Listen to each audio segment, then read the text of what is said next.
Come on, man. Let's have a good day.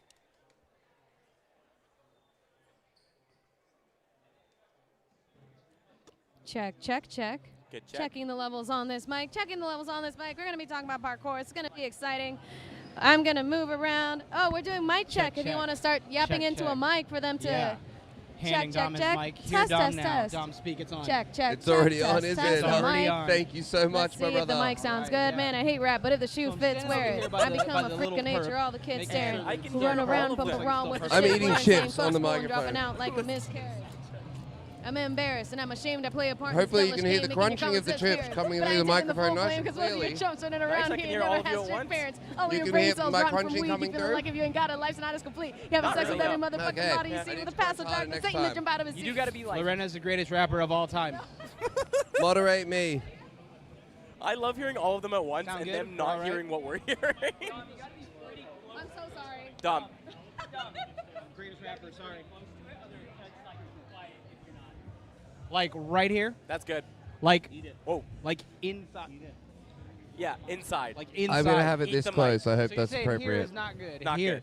Here, right That's here. great. All right, everybody. Yeah. You look It's like your boy. Usher. And you're leaving your face open for camera, bro? Come All on. right, That's guys. a pro It's at your work boy. right there. Come on, dog. Come Look, on. Listen. We're out here west side. A little closer, a little closer. Everybody's out here. Everybody's out here. That's I it. was getting it for the photo. Okay, I see. All right, thank you. That's my bad. You know, for the photo. That's my bad. Let me tell you what. Vander. What'd you say? Daryl, you singing the national anthem, right? Oh, Canada. Can't sing. I can't sing the American national anthem. What? I don't know the whole thing, dog. That's my beat. I'm not Canadian. Yeah. Do you know the whole Star Spangled Banner? Unfortunately, no, not like the uncut. Okay. That long ass bitch. No, I don't know that. But I do know it. That shit racist as hell, bro. I don't ever sing that. That's why I was like. Jowin. Vander Jowin. Can We didn't have a hear choice. Indoctrinated. their mic. I don't think they know their mics are live. Yep. Josh is going to be my cameraman. Classic. He can hear me. Josh can hear me right now. Yes? Yep. Oh. I think maybe Josh Brower. That makes so.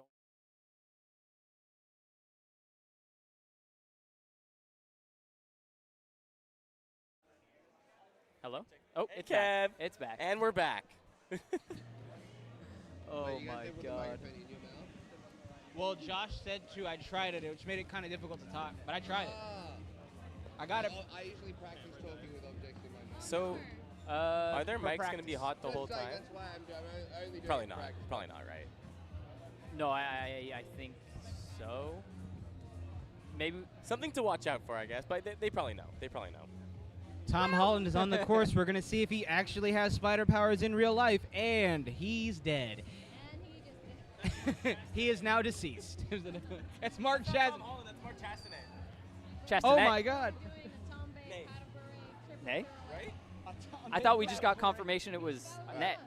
Or did we get confirmation it was Nay? My bad. Yeah, I'm in here. Oh my god.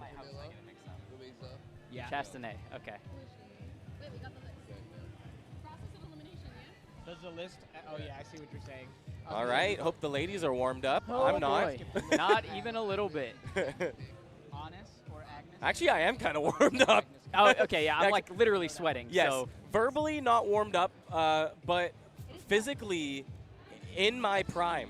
hype levels are growing too, so that's really good. That's either style or skill. Yeah, no, it is. I let them know No, if there's like a 10 to 15 second delay. Yeah. No, They fine. all That could were be very style. surprised, and they said, really? And then that was the end of it. Okay.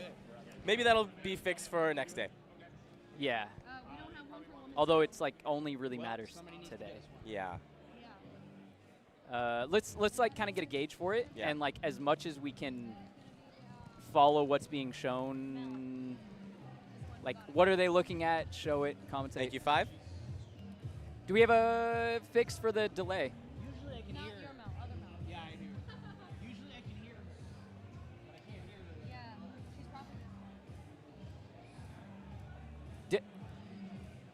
Yes.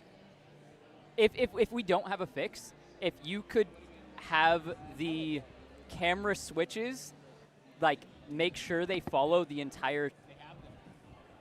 Hard for us to gear them. Okay. I mean, just pay attention when they first come out. And Yeah, there'll be no motion. that was exactly my plan. I'm like, they're gonna say all their names, so.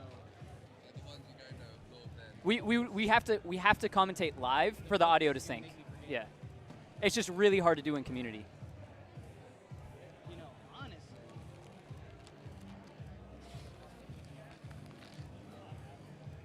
Oh, I guess we can't pass that green line. Cool. Copy. How close can you get to the green line? Like, kind of go on and not past it. That's that. Yeah.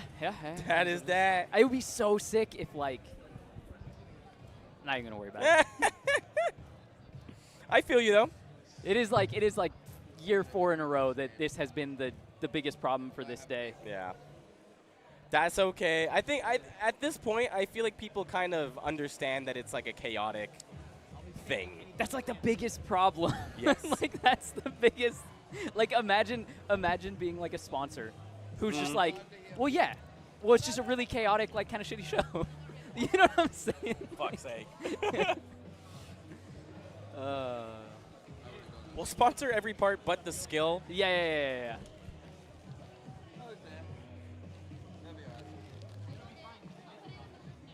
Although, oh my God.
Hello and welcome everyone to SPL5, the Parkour World Championships. My name is Josh Dowie. And I'm Joey Adrian, and we are back in this arena once again for SPL5. Last year, we had an absolutely groundbreaking event. This year, things are going to go up an entirely new notch. We have some of the same beasts in here, but I promise you they have leveled up. The level is so different. Oh my goodness. Crazy. The list is incredible. You'd have to watch my YouTube video to really know, but just the whole level is through the roof. And here's Renee. To the Origins Arena, the host of SPL5, the Parkour World Championships. That's right. This weekend, the best athletes in the world are competing in skill, speed, and style. Yes, style. Today is the preliminary round. Everyone enters with the same opportunity, but only the top 8 in each category will move on to the semifinals. Ooh. Athletes, this is your moment you have trained for. Trust your preparation This and guy's leave kinda good at everything this. on the floor. Come on.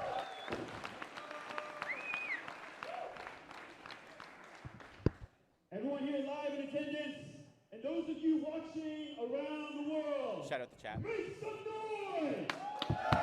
Shout at your computer.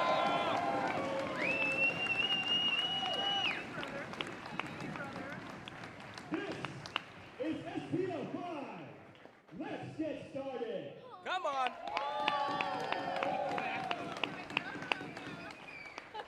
Women's skill athletes, make your way to the floor. And here they come, women's skill prelims. Let's go.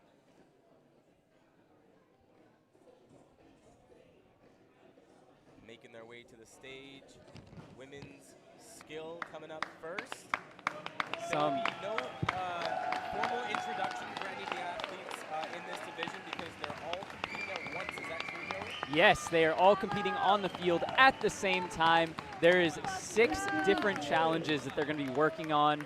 We're seeing them all now lining up, taking the field. And then we're going to get a little peek of what these challenges are, but they are no joke. Oh, I guess we're getting the introductions. Great.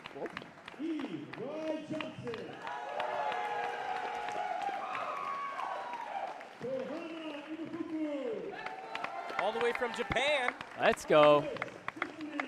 Agnes, young killer.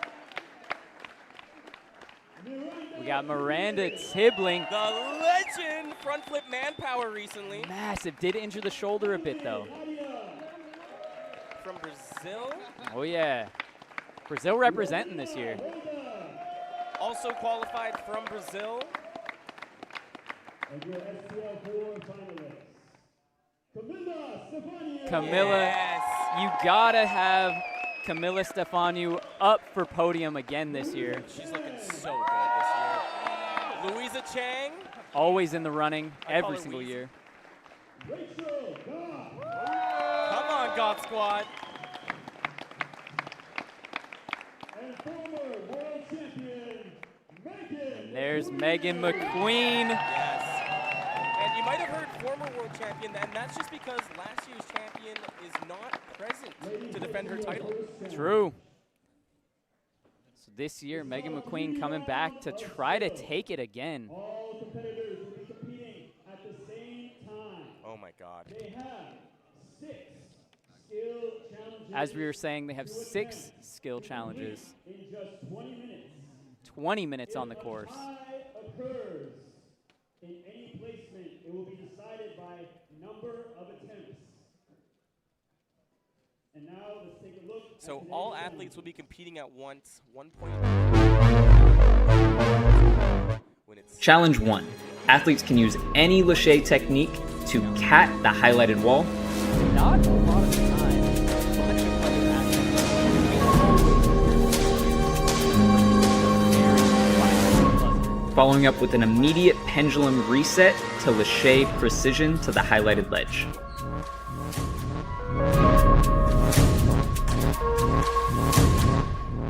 Challenge 2. Athletes must perform a splat back precision to the highlighted ledge.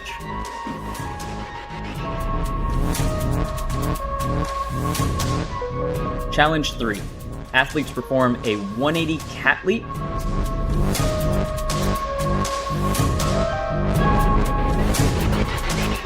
followed by a 180 stride off the highlighted ledge.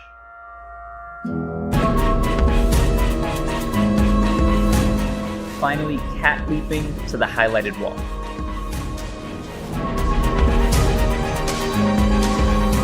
Challenge 4. Athletes perform this iconic running precision to a stick on the highlighted ledge.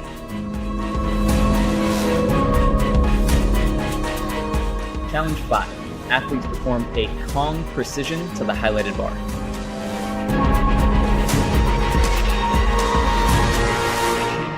Challenge 6. Athletes start with a plyo off the bar.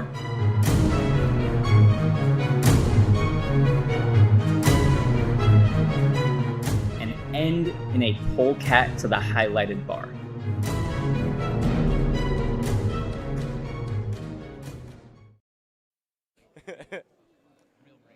Oh boy. Yeah. Okay, I might have missed one. When was the splat back pre? Yeah, they have a lâcher at the beginning. All right, guys, this is the most chaotic division. There is so much going on. And we will try to stick with you through the action throughout the entire thing.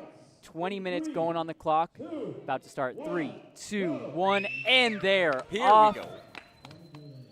Seeing people run in every which way. Oh. Rich Goff just not quite able to grab that cat leap. Okay, looks like Kohana's looking at the splatback pre. She's super dialed. But Ooh, gets the bounce on that one. yeah, good data there. So you can see we've got multiple angles going on. We're kind of just commentating on what we have in front of us. Oh, Camilla looks like the most on so far from that challenge. I see Megan McQueen stepping up to this lâcher challenge. It'll be in your top left of your screen. Coming up. Oh! That big upstart. Agnes just got the polecat. Let's go, Meg. Oh, so difficult. Got to get that big pendulum. Nice. Yeah, Agnes just stole the polecat challenge there. You can see on the feed. And now she's looking at the running precision stick. Oh, yeah. This one feels so good to stick, dude. Oh, nice, Eve. Eve's got the splat back. And you can see in that top middle, we got Miranda and Agnes. Miranda Tibbling and Agnes stepping up. Here comes Miranda Tibbling. Oh, overcooks it. Nearly jumping onto Ann. Oh, my God. And Huang almost just got taken out. And we're going to keep that splash zone clear in the future, probably. Yes, Louisa, you got that. Oh, good preps from Agnes. Just a little bit more power. Yeah, Agnes Cisalise not quite able to get there. Camilla just took home a challenge there. I think that's one complete for her. I'm looking at this plyo polecat right now.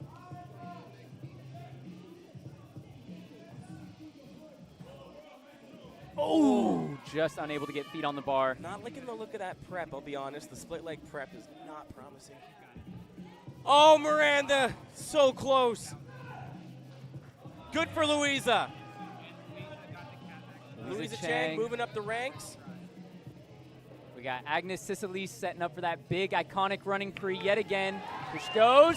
Oh, what a ski by Agnes. Brittany Durant over here. Lâcher Cat has the pendulum up. That pendulum's tough. Real tricky because it's a big lâcher afterwards. Oh, man, creative hand placement on the polecat. All right. Actually, Okay. really smart going for hands on top instead of just using the vertical pole. You can do that? It did get the yes. Camilla Stefanu catching the cat. Oh, nice. Absolute chaos. And Huang again getting that splat back pre. Great stick on that one. Oh, Louisa's got it, though. Louisa can do that Kong pre. Agnes Cisalise coming in. Oh! We had the skirt over and almost bounced that one back. Able to stay on, though. And you may see that we got the completions listed here on the screen. However, I don't think that they're updating live currently, so these are not numbers to go off just yet. Miranda. Oh, Miranda's looking so good. Yeah, Miranda Tibbling there, holding back heavily, but still not cutting it down enough. She has so much power to put in. Let's go, Wheezy. Here comes Louisa with that splat back. Stick was not good. Too much foot on there. See Agnes again. Agnes to Celeste. Oh, No. way too much gas. Oh, Camilla can chance that Kong Prix as well. We got Megan McQueen, former champion, coming up for that Kong Prix, has to stick the rail. Yeah, this has to be the highest consequence challenge out of all of these. Yeah, very, very nice approach there. You can kind of see the back end of it in that top right cam, but it's a difficult one to see. You can also see it in the bottom middle cam for that Kong Prix. Miranda Tibbling yet again. Big Dead back. on! That's right! Great stick from Miranda Tibbling. Very nice, Miranda. Oh, Kohana going for a huge stride on that catback challenge. And Cheney for Agnes. 2 completions there. Both Miranda and Agnes on the running precision.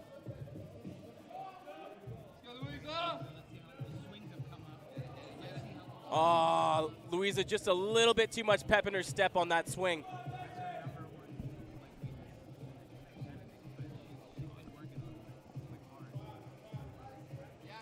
Oh, Camilla Stefanu holding the stick. Verky saying no. Saw maybe a slip of the foot. Verky's judging the Kong Prix. Travis is not having it as the judge. All right, Miranda's looking at the polecat. Should not be an issue for her.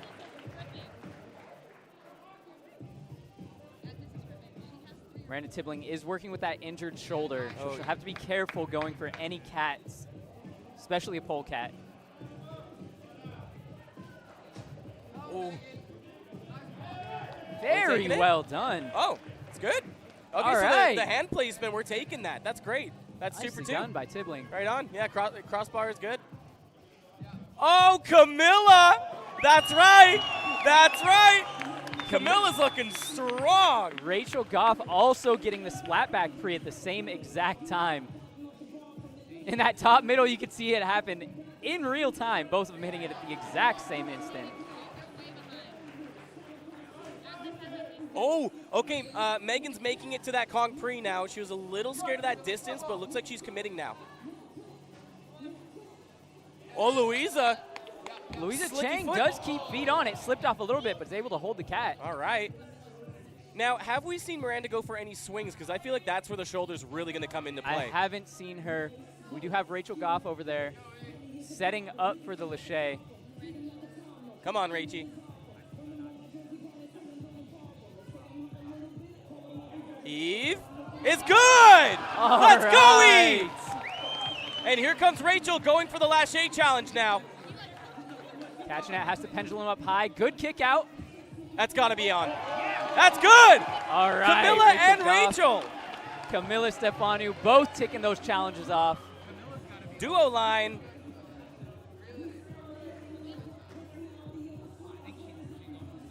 And once again, audience, thanks for bearing with us. This is one of the most chaotic rounds to watch. Extremely chaotic. My eyes are darting back and forth to find somebody to stick to. Oh, Wheezy's toe placement right on. Also known as Louisa Chang. Nice. Meg takes off another one. Eve Wright Johnson coming up for this plyo polecat. Oh, Eve. Incredible foot placement, but legs didn't quite bend in. It almost bounced her right off. Yeah, lost her tape.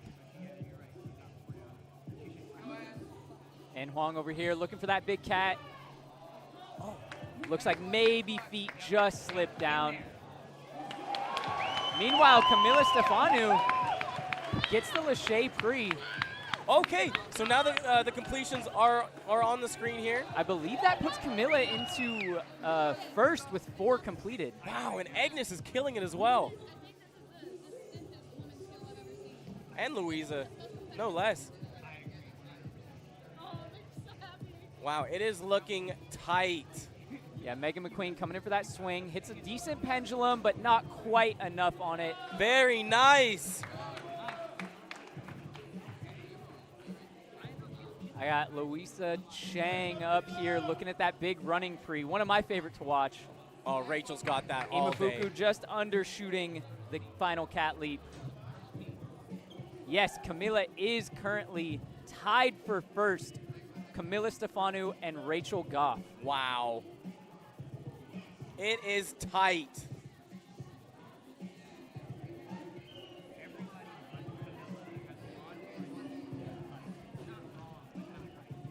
Yes, Miranda. That's what I'm talking about. And Eve takes the polecat challenge. Let's go. See Louisa Chang and Rachel Goff both eyeing up this big running pre, knowing they have to get the stick for it to count. Wow. Meanwhile, Camila Stefanu just completed her 5th challenge, I believe. So 1 remaining for Camila now. She's making her way over to the looks like she's trying to figure out which one her final challenge is. I saw her get the Lachey earlier. Oh, nice. Was that Uma Gage that just got the Kong Pre? I believe it was Uma Gage. Rachel Goff coming for the big running pre. Ooh, almost dialed it perfect on the first attempt. And yes, that is Uma Gage up there who just got that Kong Pre. Is that true? In the black? Yep, Uma Gage right there. Louisa Chang coming up next for that big running pre. Just a little too much.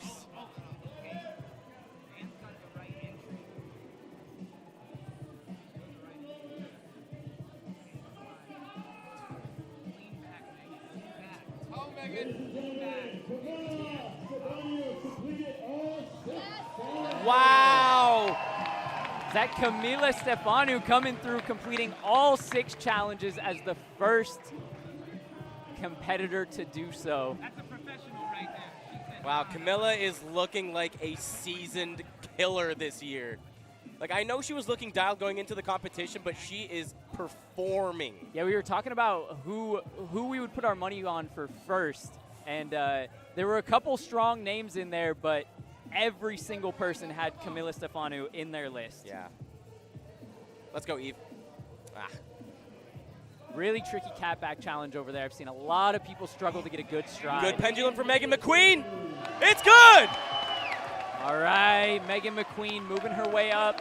Miranda Tibbling ticking off that Kong Pre challenge. I believe that is her 4th challenge completed. Rachel Goff. Oh! Beautiful stick. Come on! Squatty potty. It's a party, it's a party. Okay. Kohana takes that stick. Ricky took some time to think about that one. Woo. So close there from Uma Gage. And here comes Louisa. Yes! Chang gets the stick. Beautiful. Moving right on over to the next challenge on that Lachey.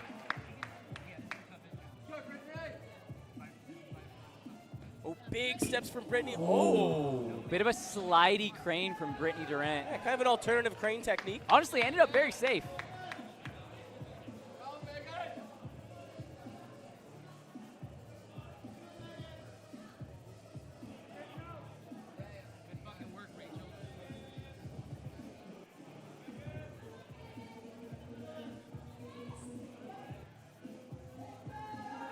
And Louisa Chang looking at that Lachey challenge again. Unable to get the height she needed off of that pendulum. You got that, Louisa? And here's Ann. Oh, tricky, tricky angle on that catback stride. Oh. Uma Gage has what it takes to get that purple precision. Agnes Sicily setting up for that Kong Pre to the rail. Very high off the ground, very scary. Has to stick it. Not just because overshoot would suck, because it won't count if you don't. All right. So Brittany's found the over now and the under. Can she get it right in between?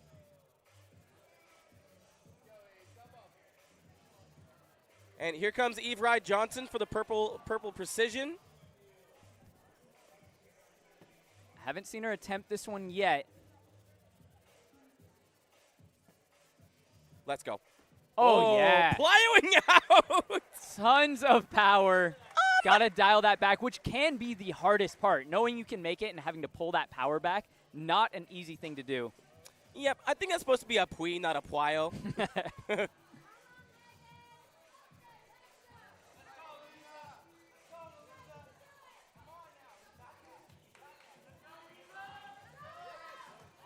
Oh, Megan. Megan overshooting it by a mile as well. Oh, my Looking goodness. confident coming back up, though.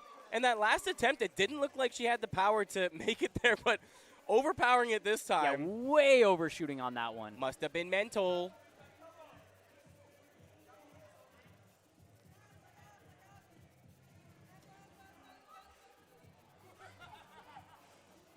And here comes Miranda Tibbling with that catback stride, struggling to get that stride correctly. Yeah, I think that shoulder's probably bugging on the TAC 180s. Oh, did Louisa rip? Oh! Okay, Uma Gage. That was a picture-perfect stick from Uma Gage. Lovely. Brittany Durant coming up next. Can she get the back-to-back stick? Oh. Has to let those heels drop underneath that ledge. Eve Ride Johnson up next.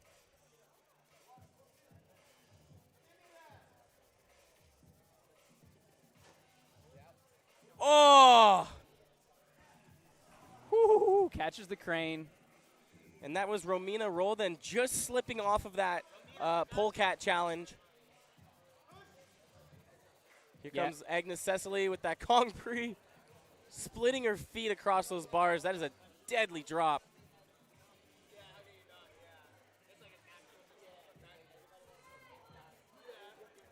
Let's go, Megan McQueen. Ah.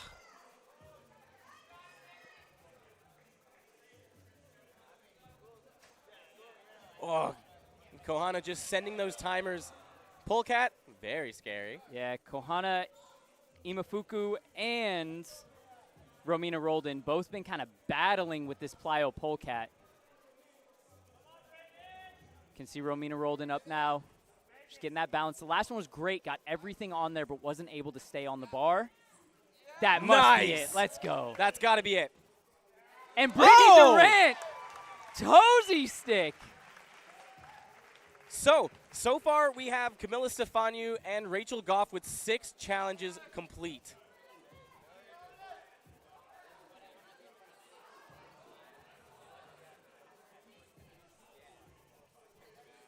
And Louisa Chang over there with the only competitor with 5 challenges complete. She may have ripped already, but still going up for the Lachey challenge. Yeah, let's check those bars. It's all about the pendulum power. What a stick, Eve Ride Johnson! Man, come on! As we're talking about Louisa Chang, Eve Ride Johnson just comes in and steals the show. And that will tie her up with Louisa Chang. Yes, Miranda. Oh. Man, you can see with Miranda. Oh! Another stick! Megan McQueen, Megan baby. McQueen again. Every time I want to talk about a different challenge, I just see somebody fly in and stick this running free. Hey, maybe that's the key. We just start talking about a different challenge, and then someone else gets the purple. Oh. Ah, I'll go right back to it. I was going to say, Miranda Tibbling has been battling on the 180 that ends in a cat, and that is all so heavy on that injured shoulder. Yeah. This has got to be a record high number of completions in prelims. Everyone's looking quite strong. Yeah, I think these are like extremely solid challenges. You can really start to see the specialization of some of the competitors versus where some weak points are. Yeah, maybe for Kohana, the polecat might not be a skill that she's practiced before. That's what it's looking like, because the plyo looks clean, the distance is there, but getting feet on the bar is a real mental battle. Yeah, I think if you do plan on competing in women's skill, polecats are a must. I think they make an appearance at least once a year or per event. Was that 2 minutes remaining? I believe 2 minutes remaining. And with that countdown, Miranda Tibbling does get that final cat lead. Louisa just working with these, looks like her hands are just shot.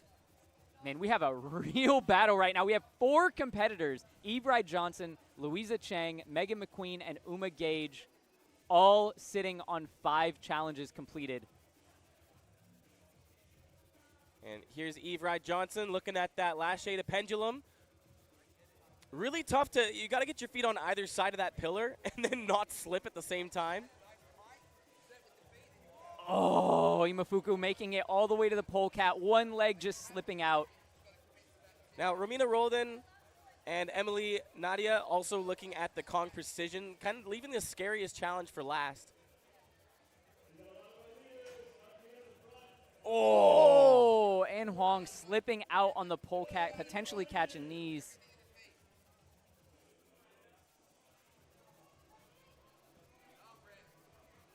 Watching Megan McQueen going for that stride to cat. It's good! And I believe that's 6 challenges complete for Megan McQueen. That is our 3rd competitor to finish all 6.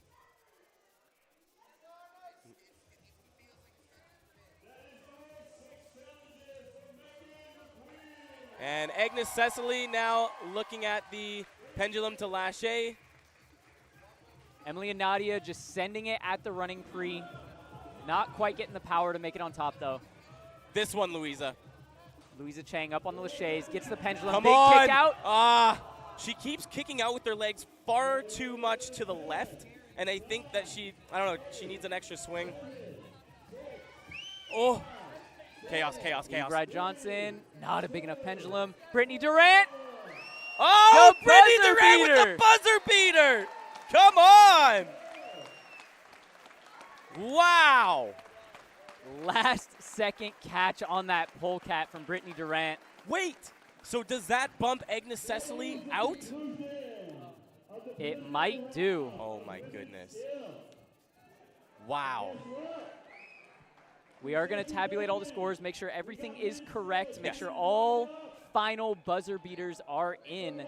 But what I am seeing is Uma Gage potentially just popped into top 8, but we're seeing the competitors on our screen. That might not be the exact scores that we have, so we're going to have to wait to get final confirmation before making any judgments, other than we do know those who completed all 6 are guaranteed in. So Rachel, Camilla, Megan McQueen. Wow.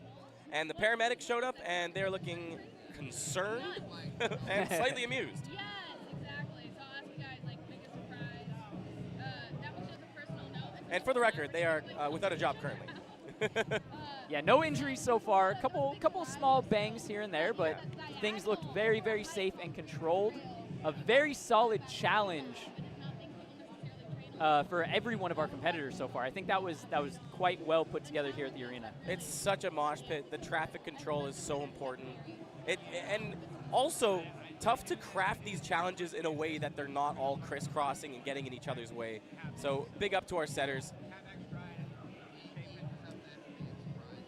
Right now you see everybody kind of out on the course, wiping things down, making sure it gets ready for what's next, which is the men's skills prelims. Wipe it down, boys. I don't want to see a single chalk nothing on there.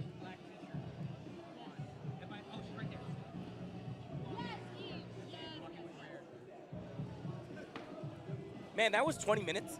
That felt like 2 minutes. Yeah, that went fast. Ugh. I almost got my bearings about me by the 2-minute warning. Yes. Yeah. Like, all right, I think I found my flow.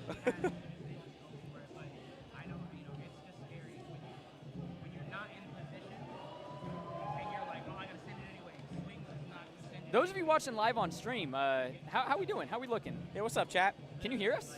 Yeah, I saw you guys roasting me, so I stepped out.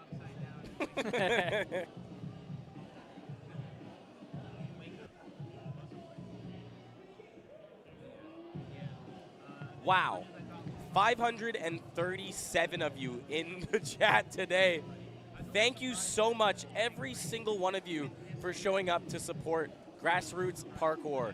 This is where the heart of the community is at. It's almost hard to call it grassroots at this point. It is so established. SPL5 out here, it is the World Championships. There's not a single person in the sport that doesn't view this as the top of the top for a competitive athlete. Yeah. This is our FIFA. This is our Super Bowl. This is it. This is our SPL, baby. 5th edition.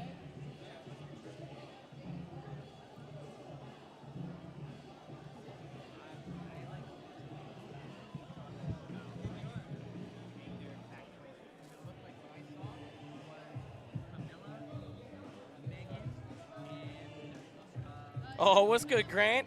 How you doing? Yo, Grant in the chat. What's up, man? Granty, yo. Oh. What's good, Z? Yeah, chat, if you're around, say what's up. We're looking at the chat right now. We're done looking at our sweet hot eye candy, the wipers on the course. I don't know. I see Alex up there. He's really eyeing this thing up. He's trying to figure out the best possible way to wipe this thing down. I think it was too much of a challenge. He's walking away. Yeah, he's consulting with the officials now.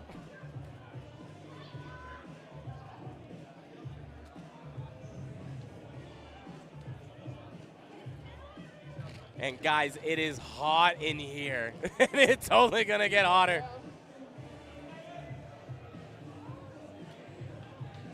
Looks like the wipe downs have concluded, so the men's skill competitors are coming out onto the field to get warmed up. They're not allowed to do any of the challenges. They can look at them, they can prep, they can warm up on other things, but they're not allowed to touch any of the actual challenges. And that's classic parkour mentality, trying to find a scale replica with similar features to the challenges that you will be overcoming later on. Really good way to get yourself. Oh my goodness. Was I don't know that if you Tim? just saw Tim Champion fly above the bars there. Oh my God, Tim. My man was like 6 feet above the bar. What's happening? My God.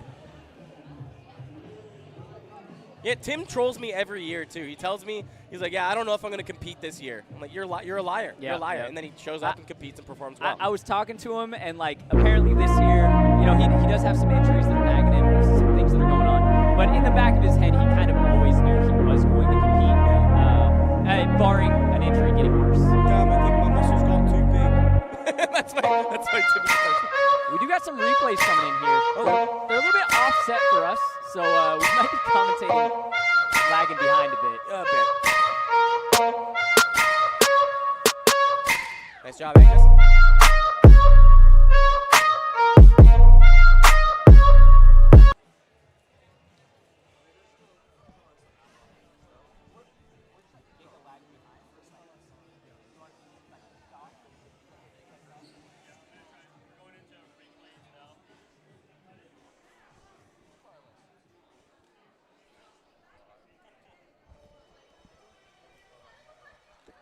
Oh my God, it is a mosh pit right now.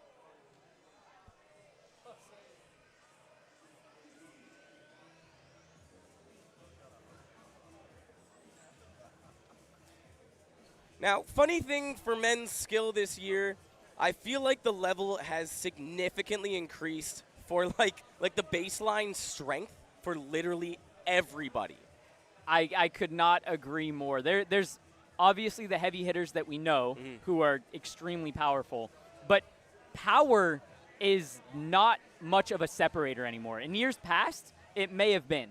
In this year, I think everyone on the field has the power for every challenge. It's just a question of, can they dial in, can they focus up, and can they get the technique right? Now, you might be thinking, where's Kevin Franzen? Where's Kevin Franzen? But he has pulled out of skill to just focus on style. Fair enough. Yeah, he was battling some injuries. Said he wasn't really feeling like himself, which what he wants to do is show up and do him. and he's not really feeling like he can do that in style this year. So I think putting an extra focus on that is what he wants to attempt by pulling out a skill. Big up. And that's what we know him for, his expression, his creative artistry. Oh my God, Benatti. Ben Levuezo is, everyone knows him at this point. He hasn't quite taken that podium like he's wanted to for the last couple years. Just some small mess-ups in speed.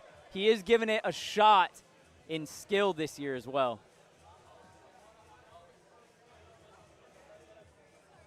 Oh, Boys is warming up the rail kongs, one of my least favorite type of kongs to do. Yeah, we got a big rail kong to rail pre with some not so comfortable consequences in these. Spoiler. Wow, really, really controlled Lachey over there. What's going on?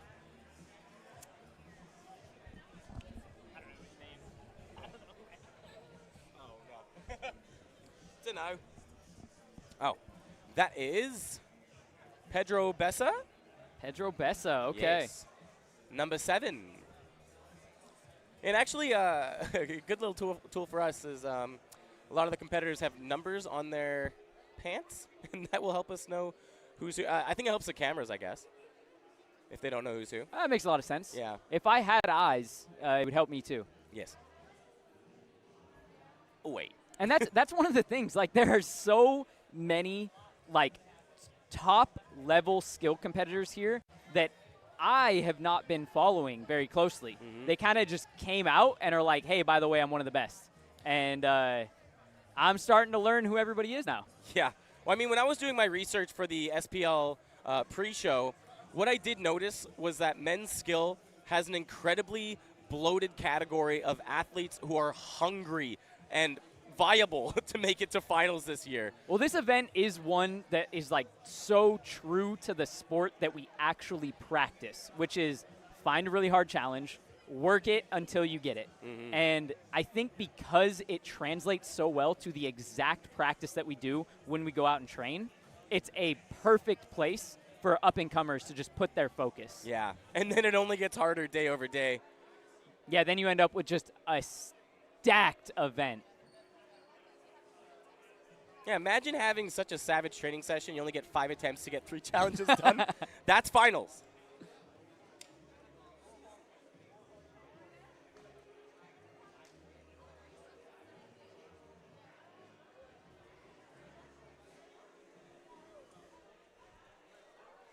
And we got Flip Like Z in the chat dropping beans for Boston.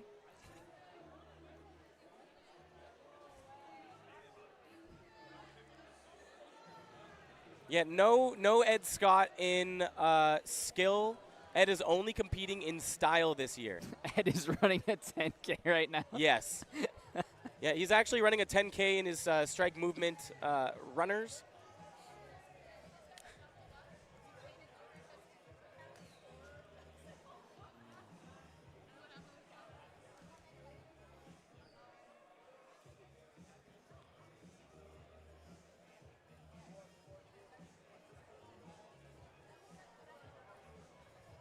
Yeah, who you guys think's got the biggest muscles on his skill, huh?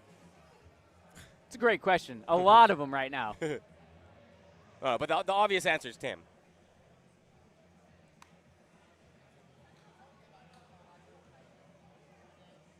Boy. Looks like we're slowly clearing the course of competitors, giving it that final wipe down.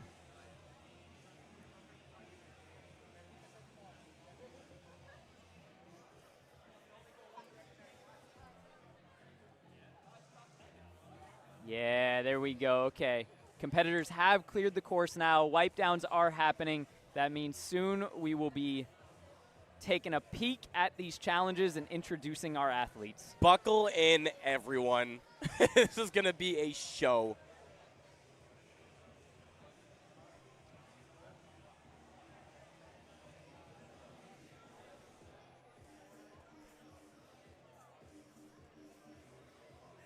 Try to keep up your pants challenge.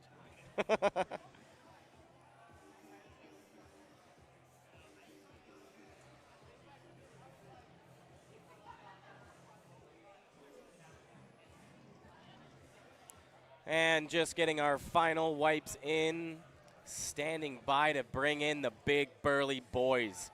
And some of them even short. Some of them are short.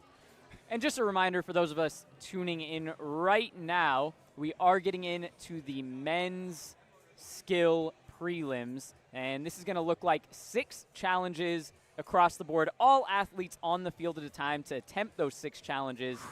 But you only got 20 minutes to finish them. Wow. That's something.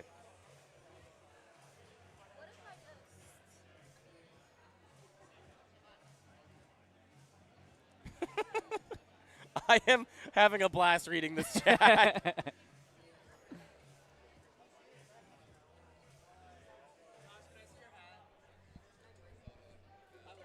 You likey? And if anyone was wondering, my current hot dog counter is 0. That's going to change soon, though. Bring them on. Bring on the dogs. Once we get our panel down there taking over some of this, it's hot dog time.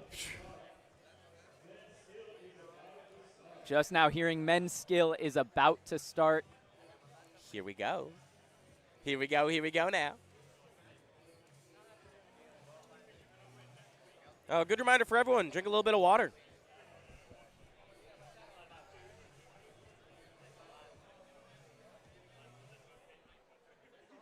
Now, obviously, I'm going to be keeping my eyes on Brandon Hooper, our reigning champion, Tim Champion coming in second last year, and Kevin Franzen, who dropped out, will not be here. That makes me very sad. But I will say, speak of the devil.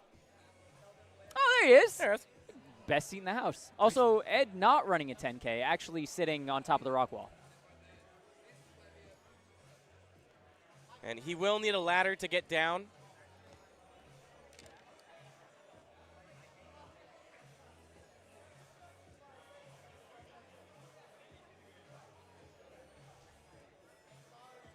Oh, boy, chat's getting spicy. Someone said Brandon Hooper? I think if you don't know, you're about to know. True. He is going for the 3-peat this year. He's won the last 2 years in a row, and he's going for the 3-peat. 3 years ago, we didn't think that was possible because Tim Champion was trying to make his run to 10. And now, Brandon Hooper taking that over, holding it down, and trying to go for that 3-peat. Yeah, Brandon Hooper's got a big target painted on him. You may see other competitors blocking him as he sets up for challenges. We have yet to see combat break out in skill, but this could be the year.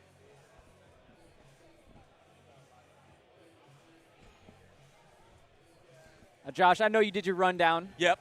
Who do you got as the biggest up-and-comers to watch out for? Biggest up-and-comers to watch out for, Ramon. Ramon Lamartine is looking deadly. And he's been here in years past and looked on. So he could definitely break into that top 3, no problem. Taya Van Oeveren is looking deadly as well this year. And also he's been training really hard around SPL this year. Him and Seba have been doing bits around Vancouver. We even have a spot. We didn't have a name for it before, and now it's just called Seba Spot. That's how hard the boys have been going. Take a spot that isn't a spot because nobody can do anything there. Yeah. And then start doing stuff there. And I did see a little bit of disrespect from Travis Verkey in the chat. I wish he would cut that out. Just kidding. He's right in front of me. I can handle it. You love it? I'm waffling? Doing a great job, buddy. I'm pancaking right now. I'm French toasting. Breakfast food. My bad. I also got to talk about Gio Lessard coming through and actually did edge out Brandon Hooper in the USPK finals to qualify. He was looking better than Brandon there. Yeah. But there's been a little bit of time in between. This is true. And it's a big stage. It's the biggest stage. Also, Mateus Gabriel was able to stand toe-to-toe with the European legends at the Euros. Oh, he was yeah. looking good. Mark Chastanet looking really dialed, has some amazing swings and has no issue with running precision sticks. Joel Vicey looking very, very dialed this year. Oh, and here we go. All right, we are going to start bringing our athletes out and introducing them.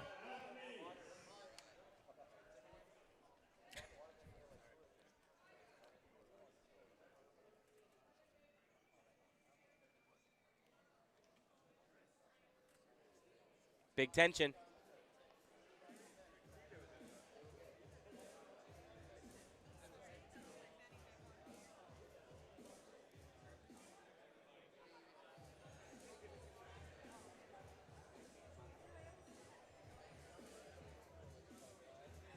And here they come. Got Benatti Levuezo heading up front. Gio Lessard, Ari Dolfer. My goodness. The beating heart and biceps of parkour. Ari Dolfer coming up. Kenta Suboi from Asia in general. Joel Vicey. Marczek Snyder. Mark Chastanet, my boy. Oh, yeah. I'm wearing his hat. Mateus Gabriel. Titan. Massive jumps. Yeah, Taya. You were just talking about Taya Vanderoven. Dark horse. Pedro Bessa, qualified in Brazil.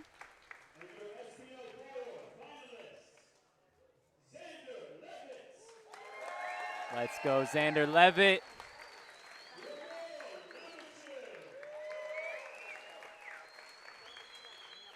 Ramon Lamartine. Him champion. The Dude. Spartan. Look at him.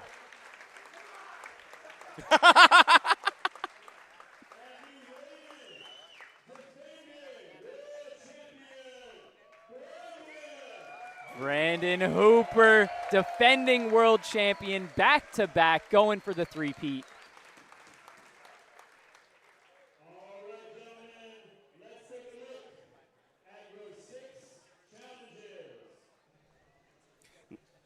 Not to mention Kevin Gabriel. I think they...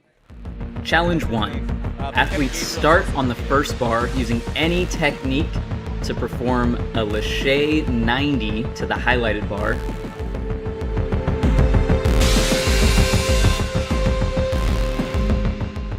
Immediately followed by a laché precision to the highlighted ledge.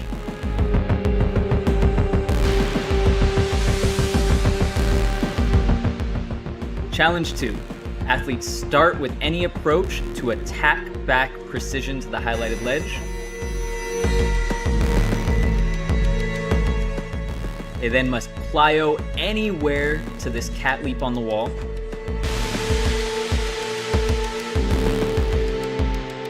Immediately followed by a 180 precision to the highlighted bar.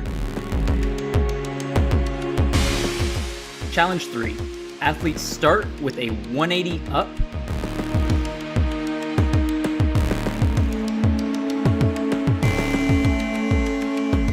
Immediately jumping to the highlighted slant wall. Then immediately performing a splat back precision to the highlighted rail.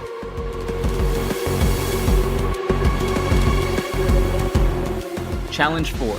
Athletes start again with any technique from the rail to a laché precision to the highlighted ledge.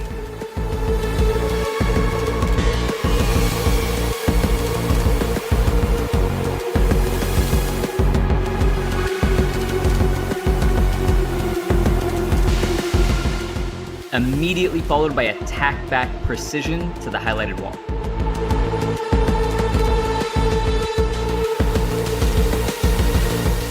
Challenge 5.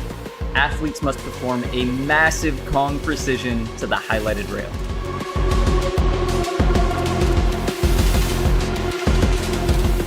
Challenge 6. Athletes perform a tack off the kicker, a tack off the wall, and must precision the highlighted rail.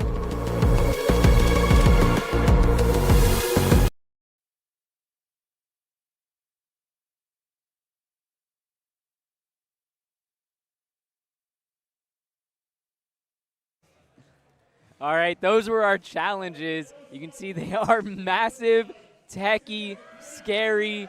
They got a little of everything. And there on camera is Kevin Gabriel. That's our boy. Not to be underestimated.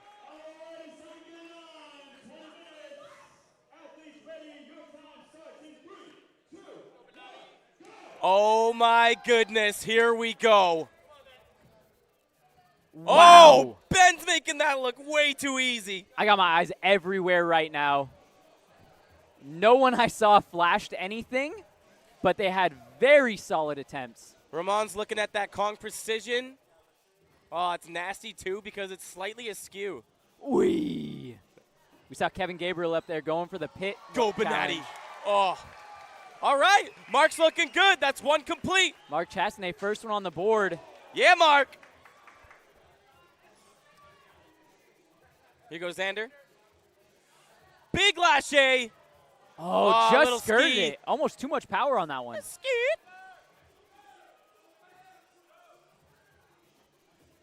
Now, Taya's got a big swing, but getting the timing out of that 90-degree turn is going to be very difficult. Yeah, Benatti Lavuezo has now bounced back twice and bounced over on it. We just had an overshoot from Ramon Lamartine. Oh, Mark's got that for sure. Oh, Brandon Oh, gee. Hooper. Brandon Hooper just flashed the Lachey pre-180 pre Oh, my goodness. as Gio got denied on his. Oh. Benatti with the stick. Mr. Lavuezo hitting that stick on his fourth attempt. And here comes Big Tim. Huge Lachey. Can he control the stick? Oh. Looked like he was leaning just a hair to the right on that. But his foot placement is looking sticky. I'm watching Ari Dofer on that top left screen, going for the Lachey pre. Not quite getting there. Brandon Hooper squaring up with the Kong precision. Kenta Suboy going for that 180 now. Oh, just bouncing. Keep my eyes here, top middle on Brandon Hooper. Getting ready, it's a big Kong. There's a lot of heads in the way too, just clearing the space right now. Oh. Brandon Hooper, big send. Gio Lessard just scooped up that 180 challenge. Is that two complete for Gio now? Oh, man. That rail cage is taking a beating. And Tim Champion snatching that last shake challenge. He was looking dialed on the first attempt, able to get it in that time. Oh. Benatti with a big bounce back. Oh, Gio's looking really good on these 180s. And up top at the Tic Tac Stride Challenge, we got Mateus Gabriel and Kevin Gabriel, as well as Pedro Bessa. Brazil boys balling up top.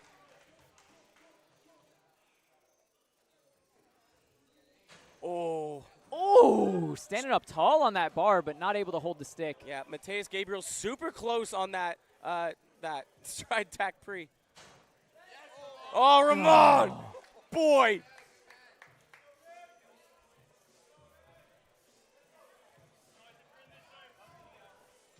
Wow. Oh. Gio Lessard, I thought he was coming in a little too low, but showing me he's almost on. Benatti's looking good! Ben Lavuezo just hitting our first person to hit the Kong pre-stick, and that is his second challenge completed. Oh, Ramon's just been hammering this one.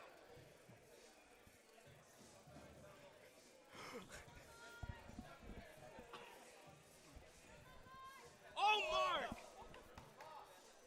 Kevin Gabriel up on that stride tack pre above the foam. Here goes Kevin. Beautiful. Too much. Overcooking it. And Brandon Hooper takes the Kong pre. This one, Ramon.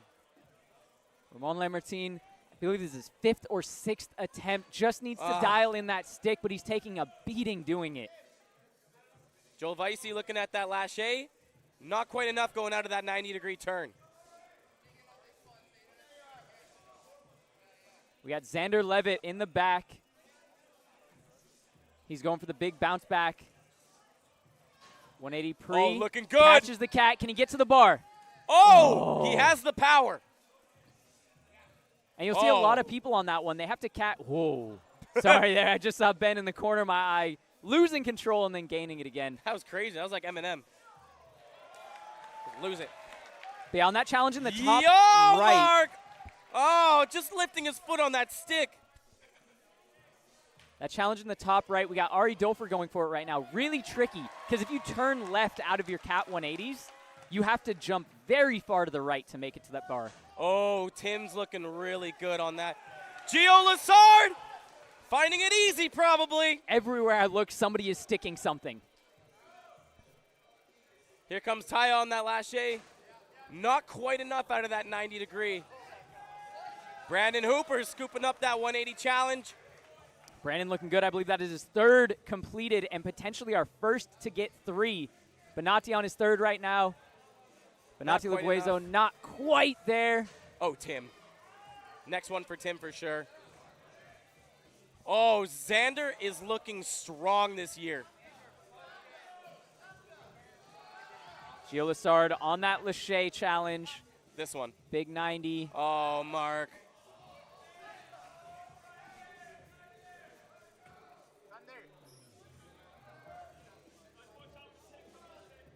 Oh. Oh, Joe Vicey not quite able to get there. Ari Dolfer, big 180. Oh, just bouncing.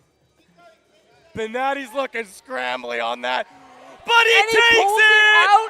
Benatti Laguezo putting his third challenge on the board, currently tied with the reigning 2-time champion, Brandon Hooper. Oh, that's spicy. Ramon Lamartine has just been going after this Kong Prix, unable to get the stick time after time. Oh! Yeah, Kenta's looking really springy on that brick wall. Yeah, One Kenta of the loftiest. Oh. Oh, gosh. We got Tim Champion, Ramon Lamartine, both just back-to-back on this Kong Prix. It's so heavy, and the fact that it's to a bar, insanely difficult to control. Oh, Brandon's looking deadly. Gio Lassard looking at that lâché challenge. Here he comes. Oh, just slipping as he grabs that second bar. Tim Champion up on his next attempt. I believe this is attempt 4 for the Kong Prix. Can he hold it? Gotta be on. Ah. And Pedro Bessa just not quite enough power on that 180. Got my eyes up there on Don Terry going for the stride tack pre. Low key, that's kind of a slippery wall too. It is. And it's very awkward angle coming in. You got that bar in your face. Oh. Wow. Ah, jeez. Came in a bit hanging to the right and still almost hold the stick. Oh, Xander! We were holding our breath while he fought for that stick. Oh. Mark Castanet almost there. All right, I'm rooting for Ramon up here. Yes. Ramon Lamartine has been going after this Kong Prix since it started. And there's the stick. There we go.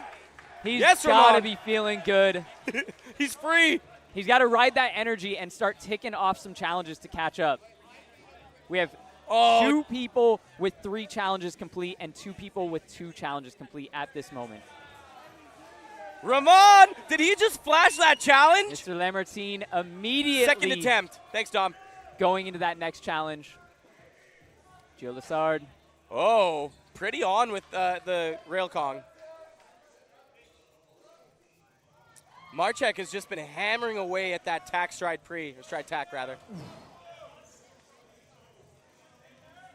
Yeah, Ari Dolfer putting in the reps on that 180 to bar.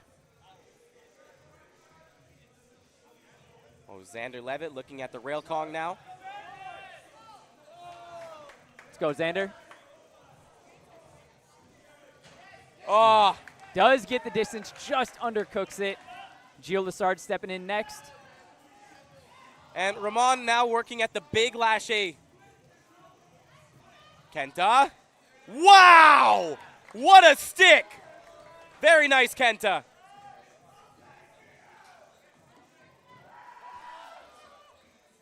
Oh. Looks like Pedro Bessa just needs a bit more power coming off that brick wall. Here's Kevin Gabriel. Oh! I'm seeing a lot of people really being able to control the landing on that brick wall more than I had expected. Yeah, the boys are kind of cruxing out at the double lâcher challenge here. Yeah, let's put our eyes over there for just a second. You have to get so high that it is extremely technical to get this 90 regrab with enough power. Oh! And you see there, it's not just the power, but you have to be so accurate because you're landing on that skinny ledge. Oh, Taya! Big power. Crazy power.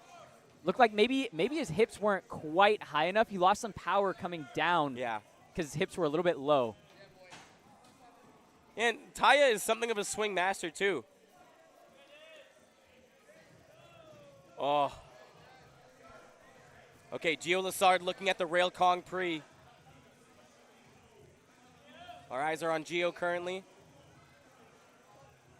Gotta be. Oh, that's the one. Absolutely. Wow. That'll move Gio Lessard. Tied for second with Benatti Levuezo. Oh. Both having 3 challenges done. Brandon Hooper moving into sole holder of first place with 4 challenges completed. Wow. Holding fast to that title. Oh, Marchek so close. Yes, Ari. Absolutely. Here's Xander. Let's go, Xander. Ah, just bouncing it. Dang, the stride tack pre is giving people a lot of problems up there. Yeah. I think it's just insane tech mixed with the necessity of a lot of output. Not to mention the fact that it's to a bar. Yeah. Oh. Xander! Showing some emotion there, Xander Levitt. Oh, Tim Champion Yes, looking Xander. really good. Just having to land that. Oh, what a bounce. Starting to feel a little defeated, Xander Levitt. And the shirts are steadily decreasing. Whoa. Interestingly enough, no Tim Champion on the leaderboard just yet.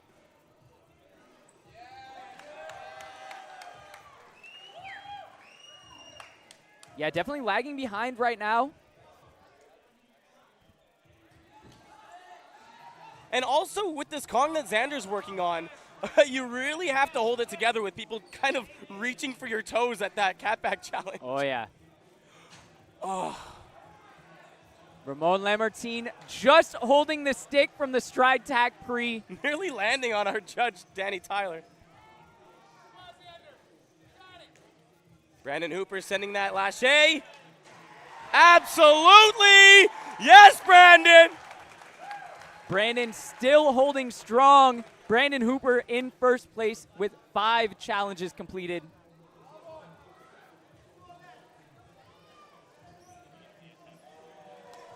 Marchek finally sticks that yellow bar.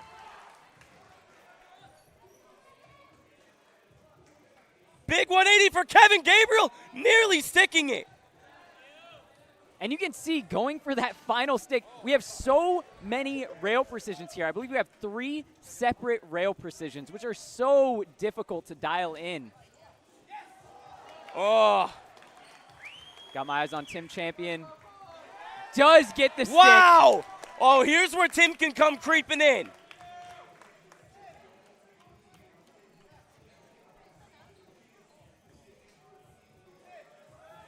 You gotta wonder.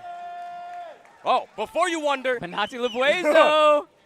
That was his 4th completed challenge. He's now tied in second with Ramon Lamartine. Oh my goodness, Gio Lassard sticking that yellow rail.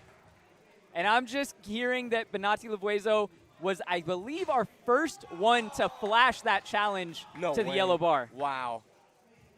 Maybe the only one to flash it? Is that true? Wow. Sorry, I was just watching Don Terry look insanely dialed. That looked too casual for him. Let's go, Don. Oh, boy. Oh, too much power for Tim. Is he too strong?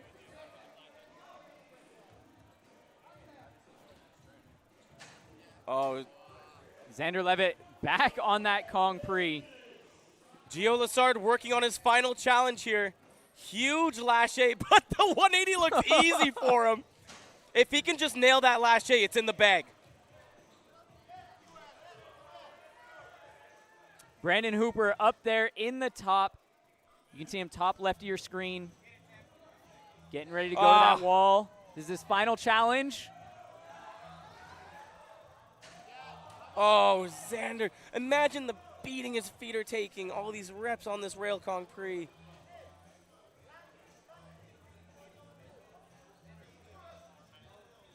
We have 3 people tied for second place right now. Benatti Lavuezo, Gio Lassard, and Ramon Lamartine. My eyes are going to be darting for them to see who can get in there. We have only 4 minutes remaining. Taya finally takes that lâché! Let's go! He's been working on that one. Oh, my. Oh, Mark Castanet. Yes, Mark! Making it look simple. Absolutely, Mark Chastanet.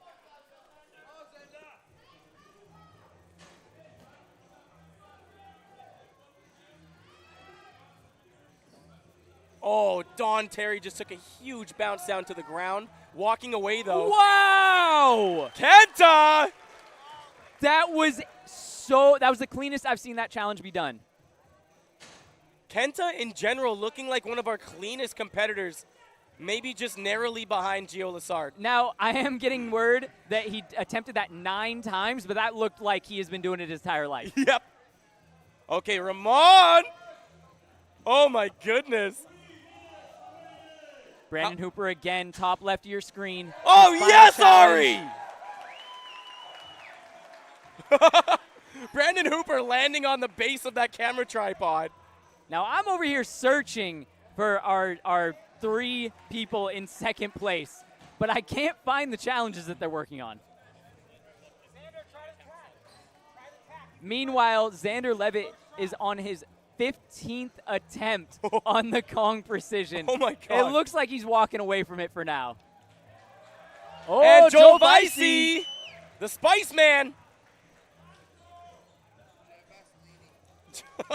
Kenta Tsuboi currently sitting in that 8th place spot. Please, Kenta. Oh, Gio Lassard, really high crane. Okay. Yeah, it looks like that bottom center of your screen.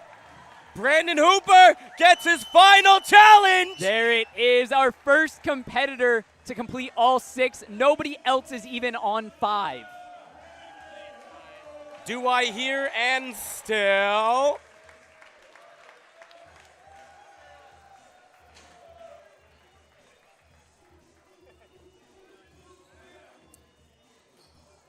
Boy. Oh! Benatti Lavuezo! Oh, does not hold it long enough. Wait! Does not hold the stick long enough. Just barely falls off before catching it. Gio Lassard, though, bottom center of your screen here. Come on, Tim. Oh, doesn't quite get on. Yes, Tim! Yes! All right, that will put Tim Champion up into the running right now with his 3rd challenge complete.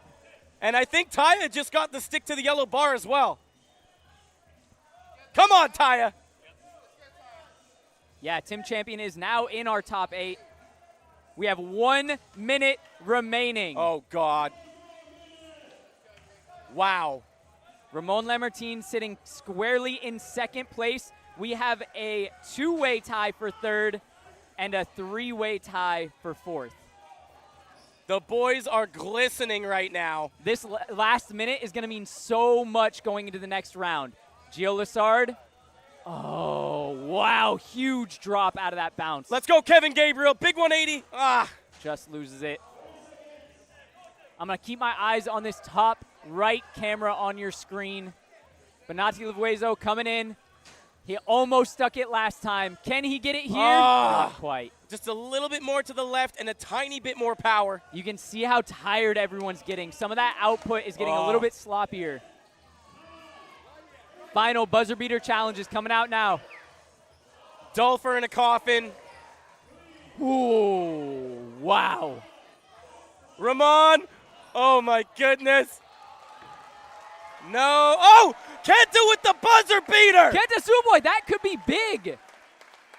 That could be huge. I think that might secure him into top 8. Oh, my God. With the buzzer beater. Oh, my goodness. That was incredible.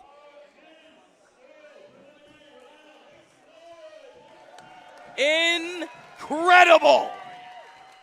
What a show of athleticism. That was day one for skill. Wow. I think that may have been a necessary buzzer beater for Kenta Suboi. Wow, wow, wow, wow, wow. Now we will wait to hear the final scores at the end of the day. I'm not 100% sure now, and I don't want to spoil anything, so make sure you stay tuned in to see who moves on after that insane prelims. If you want to check it out now, you can go to parkourscore.com and check out our leaderboards there. Yeah, if you're trying to get the spoiler version, you head over to that website. If you're trying to ride organic, we're right here. Wow. I'm out of breath after that. And here's our replays. You can see on this first challenge how far to the right so many people have to go.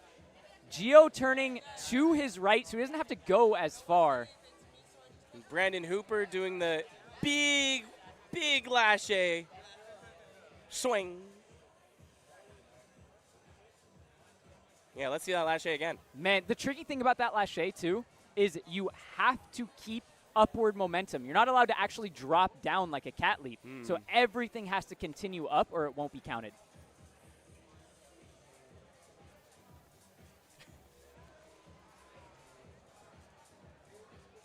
I am really impressed with Don Terry as well.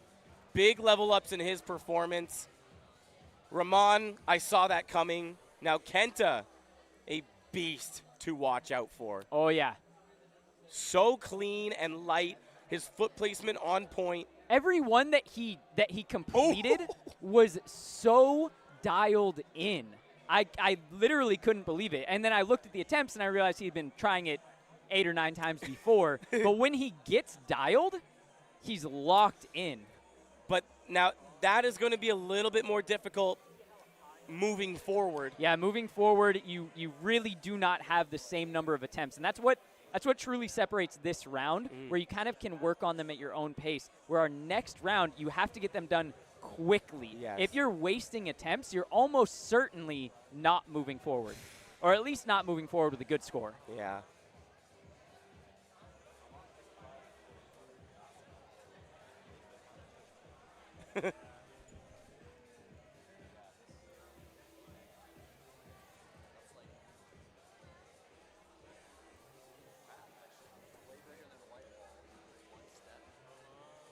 Chat says Xander's throwing hands in the stairwell. Gosh. Yeah, the battle that he put up. He went for that Kong Pre, I think, 20 times. Yeah. He had somewhere close to 20 attempts on that Kong Pre. And it's easily a 4-foot drop and what?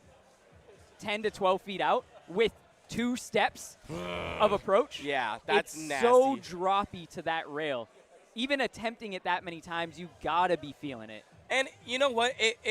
It's a testament to these competitors' skill levels that we didn't see a single nosedive into that rail cage. Because if that were me, I would be eating bars for brunch. I saw 2 close calls, but both walked away completely fine. Wow. It is getting hot in here. And how much can you say about Brandon Hooper? Like, he back-to-back champion. Yeah. And he comes in here as our only competitor to complete all 6 challenges. In our most dangerous years so far. And now we're going to throw it to our field reporters, I believe. Their height one. I'll just stand. There you go. Hey, guys. We're all the same height. Well, I'm a little on the small side right now. No, I'm small. It's not as bad as when it was me and Brian. Now to you, Brian. Can somebody get me a step stool? Can somebody get me a step stool so I can get the microphone to Brian's face? Dude, right? You're gonna hold it for 10 minutes, brother? That's fine. That's fine. He's trained. He's trained. Yeah. Stunts don't complain.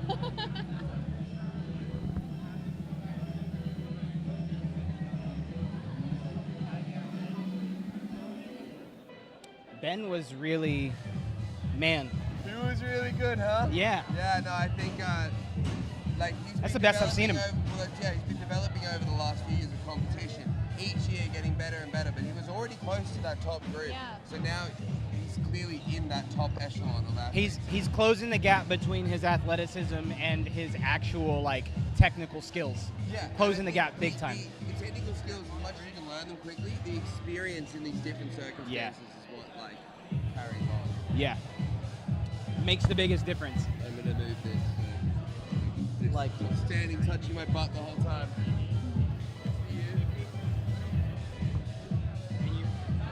Wait, do we have to do that again? 40 seconds, 40 seconds. All right, so make sure you got your number. Testing, 1, 2, 3. Testing. Everyone's So working. what happens if I don't see a number anymore? We're yeah? in there. We're in Everyone's there. working. We're in there. We're in there. We got Everyone's working. Gotta be in there. Yep, cool. Gotta be in there. She's in there.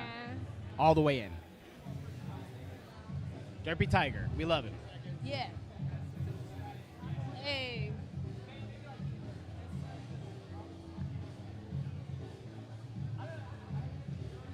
Oh, I love Jess.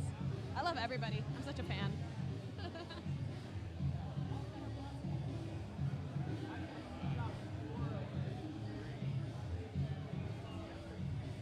What's up, guys? I'm Lorena.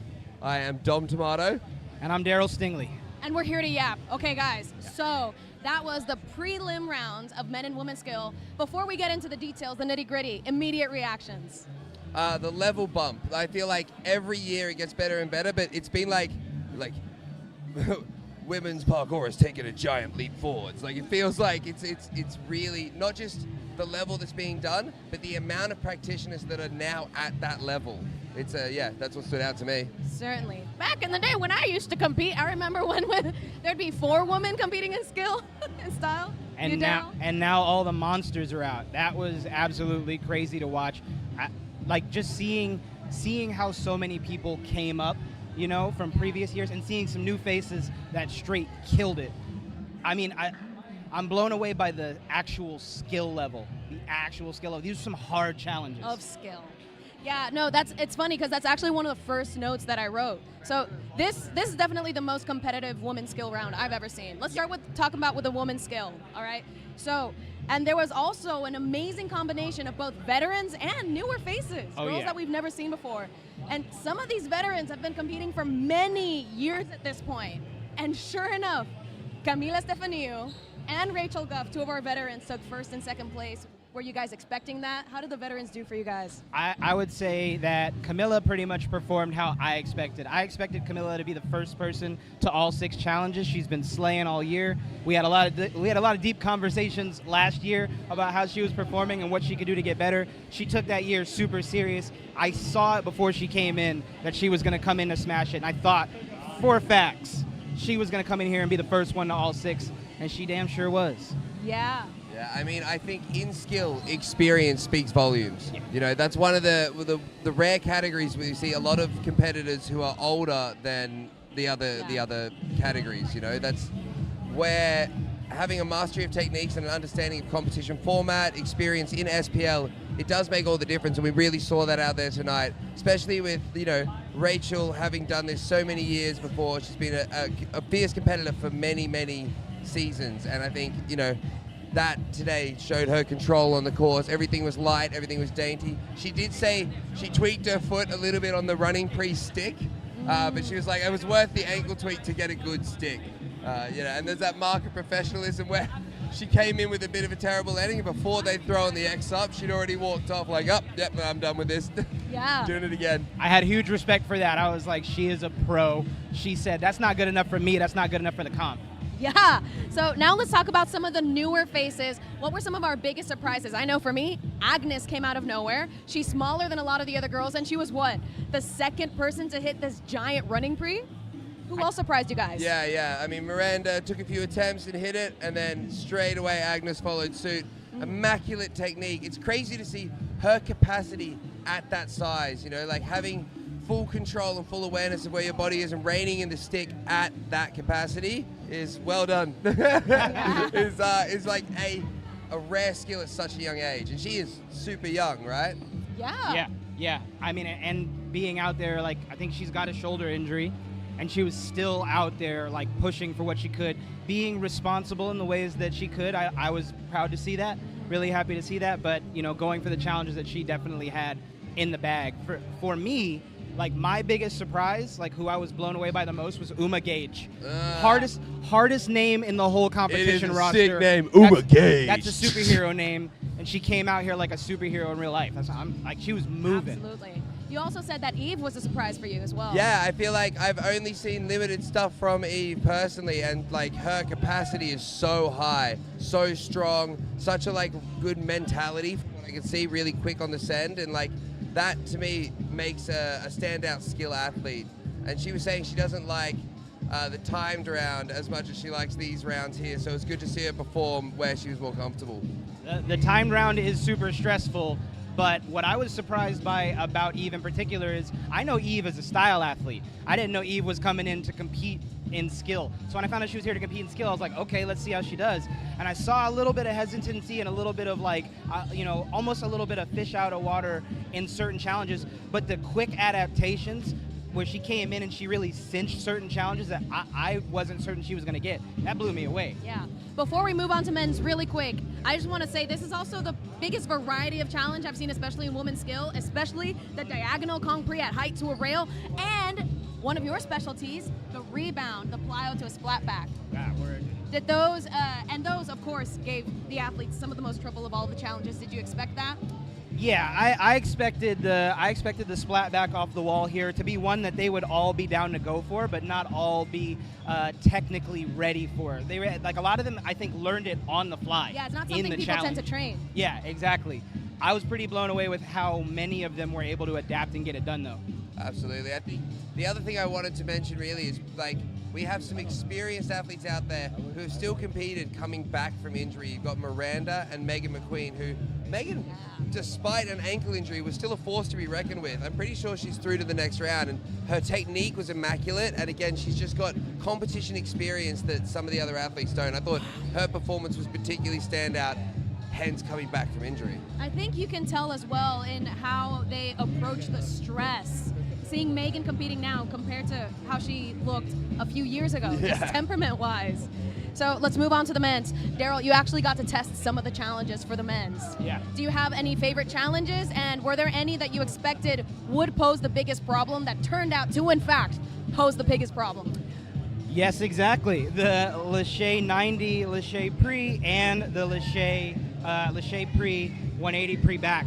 Those were two that I knew for a fact were going to mess with a lot of people, because you can't just have big swings, you also have to have really versatile swings, and beyond that, especially with the Lachey to 180 challenge, you have to also have good 180s too. You can't be a Lachey specialist and not have that 180. That's a big cat back. That's a big If you miss and you have to take that drop, it's not going to be a fun afternoon, you know? Yeah.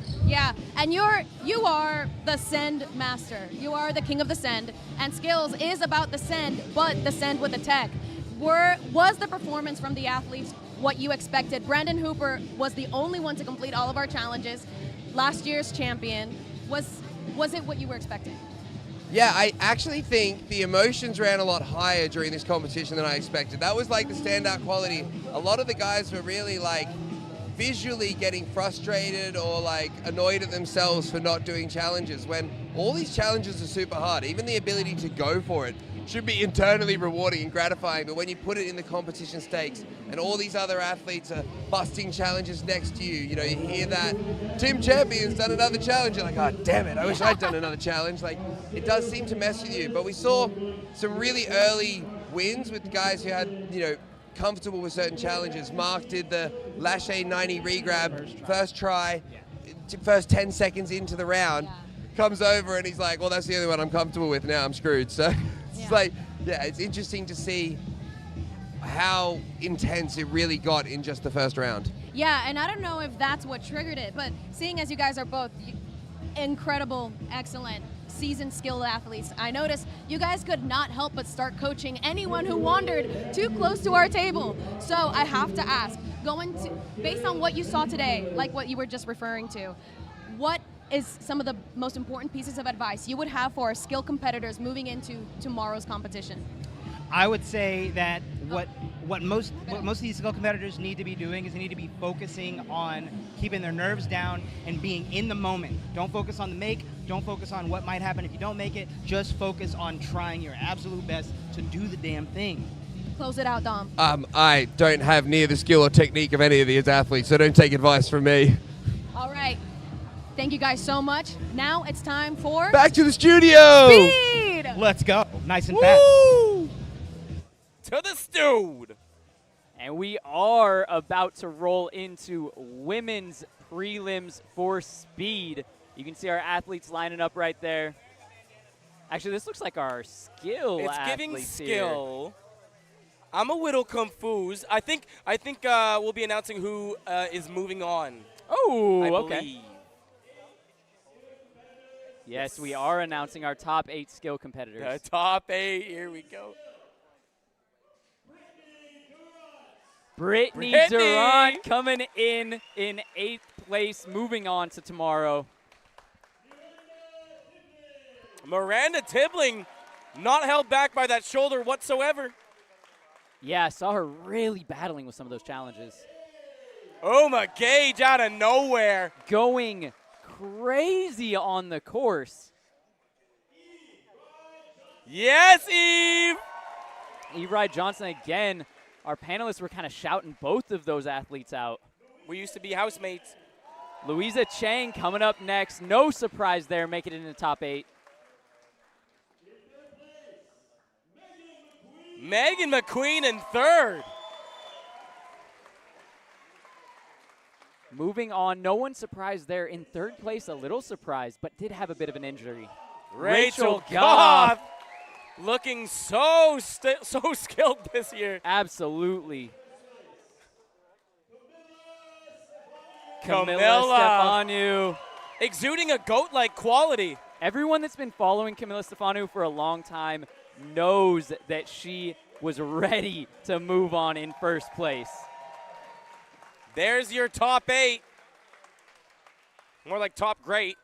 All moving on to tomorrow's events, which it will get harder and harder from here on out. Yeah, hope you had your fun. Tomorrow the struggle begins.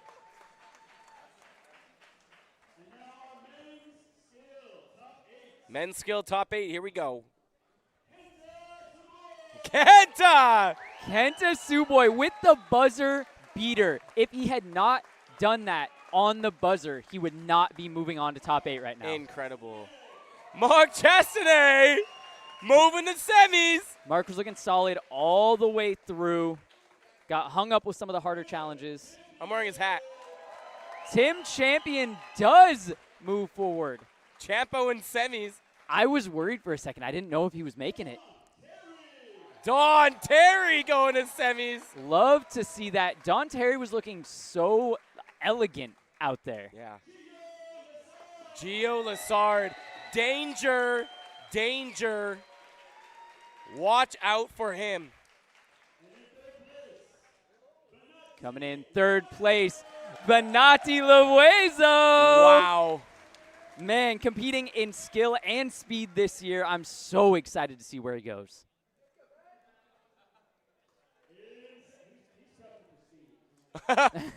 Ben's locked in. He ain't coming out. Yeah, Ben's taking 5. Ramon Lamartine literally spent 10 attempts on that first Kong Prix before moving on and just shattering the arena. might have bent that bar a bit. Brandon Hooper looking better than ever. Reigning 2-time world champion in skill, our only male competitor to complete all 6 challenges today. Incredible.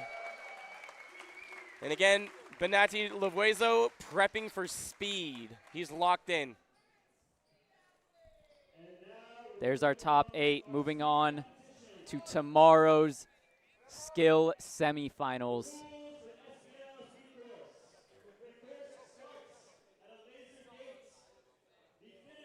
We are wrapping up men's skill. We're moving on to women's speed prelims. This will be ran by a few different things. Starting and finishings are triggered by laser gates. Checkpoints must be completed in the correct order, and red flags on the right and yellow flags on the left.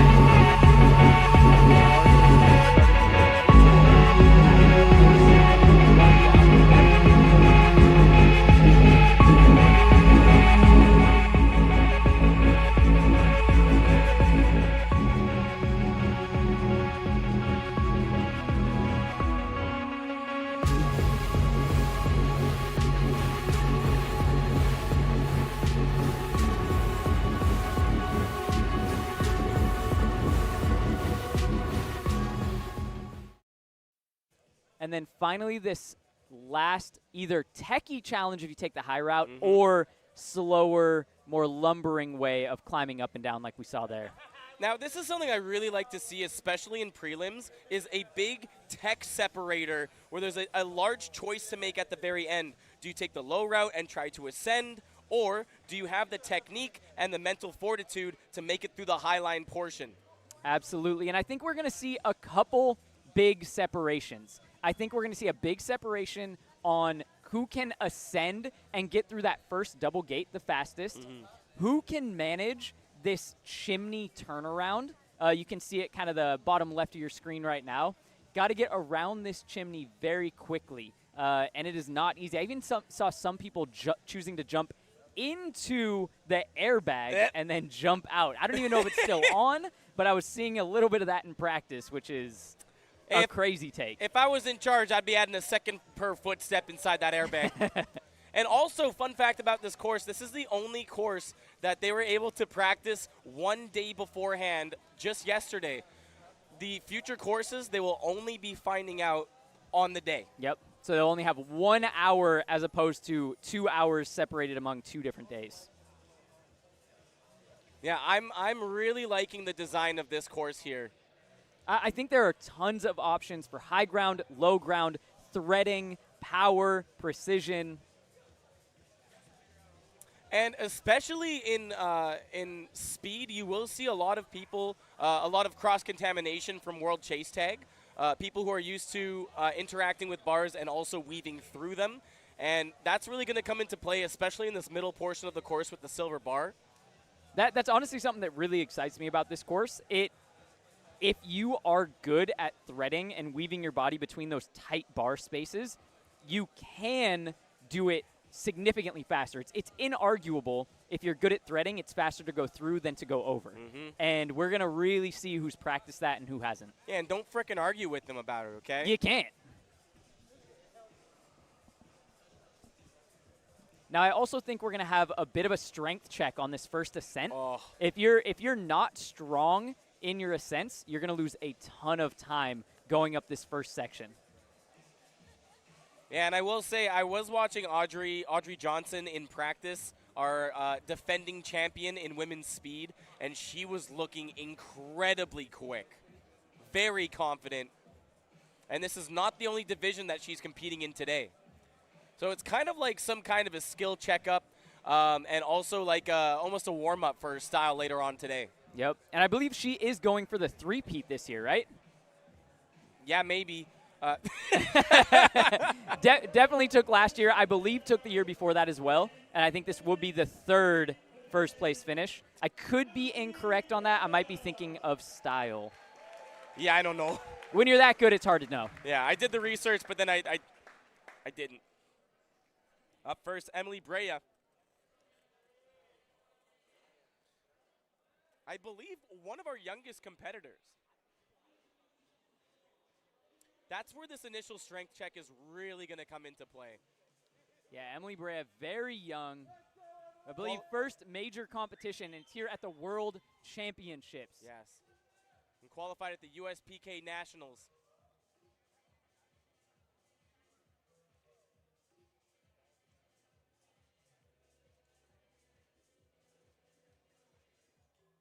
Here we go.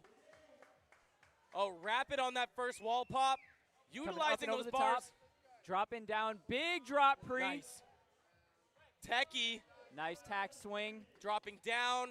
Choosing to go under the bars, up and through with the thread. Whoa.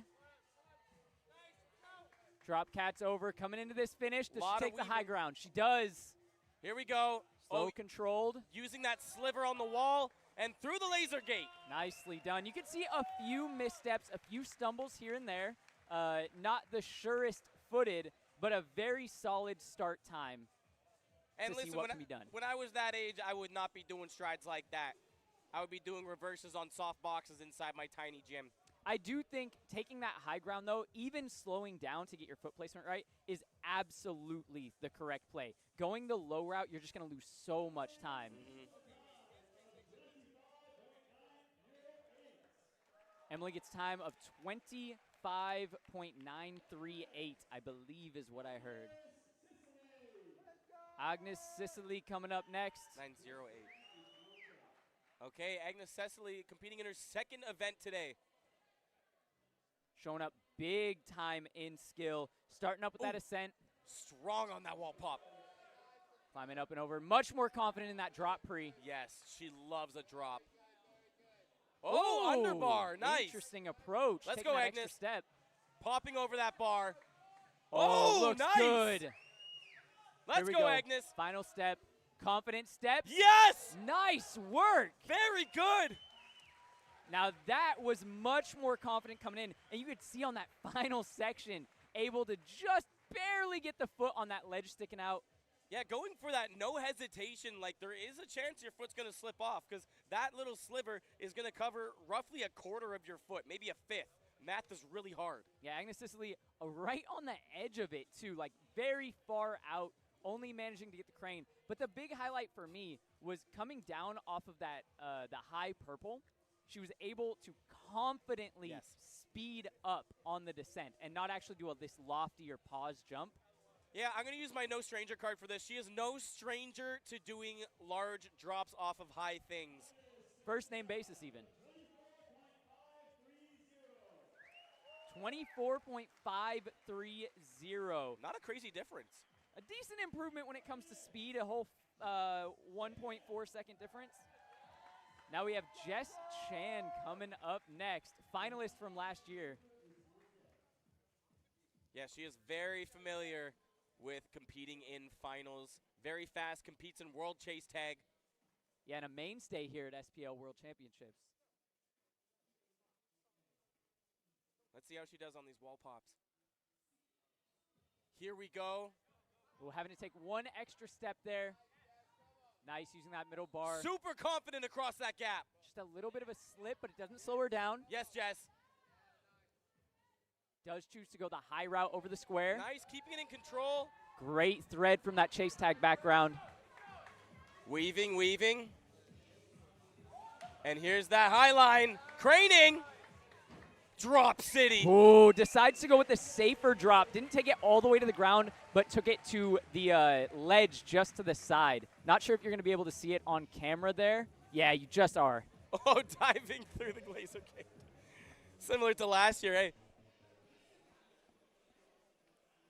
Jess Chan, all smiles all the time. Very nicely done.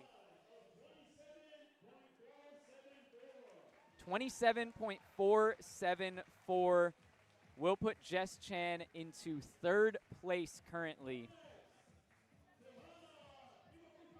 Oh, Kohana Imafuku. Incredible technique out of her.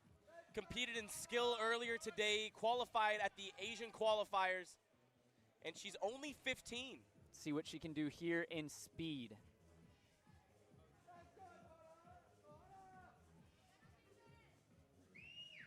She's wiping the hands down, doesn't want any slips coming up this first descent. Oh, nice. Extremely powerful on that climb up. Let's see that gap. Very good. Nice. That was our most confident Lachey pass. Ooh. A little bit of a slip. She's okay. Come on. She's going to go up and over. Nice. All right, it's got to be confident steps to take first here. Yes. Little bit of a slowdown. Boy, that drop that she took in the chimney corner. Ankles did some weird things. Yeah, ankles, knees, back. There was just, you could see she was going for the step down onto that ledge, just missed it, and then her body weight was all discombobulated. Seems like she's okay. I guess that's them young ankles. Kohana Imafuku with a time of 25.664. That will move her into 2nd place, just above Emily Brea. Couldn't have said it better, Joey.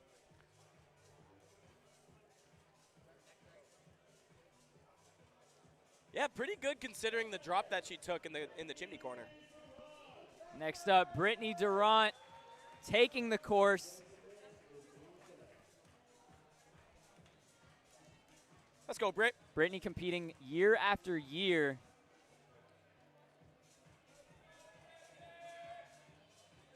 And as predicted, we are seeing quite the strength separator on these initial wall pops. Yeah, it's a big time difference so far.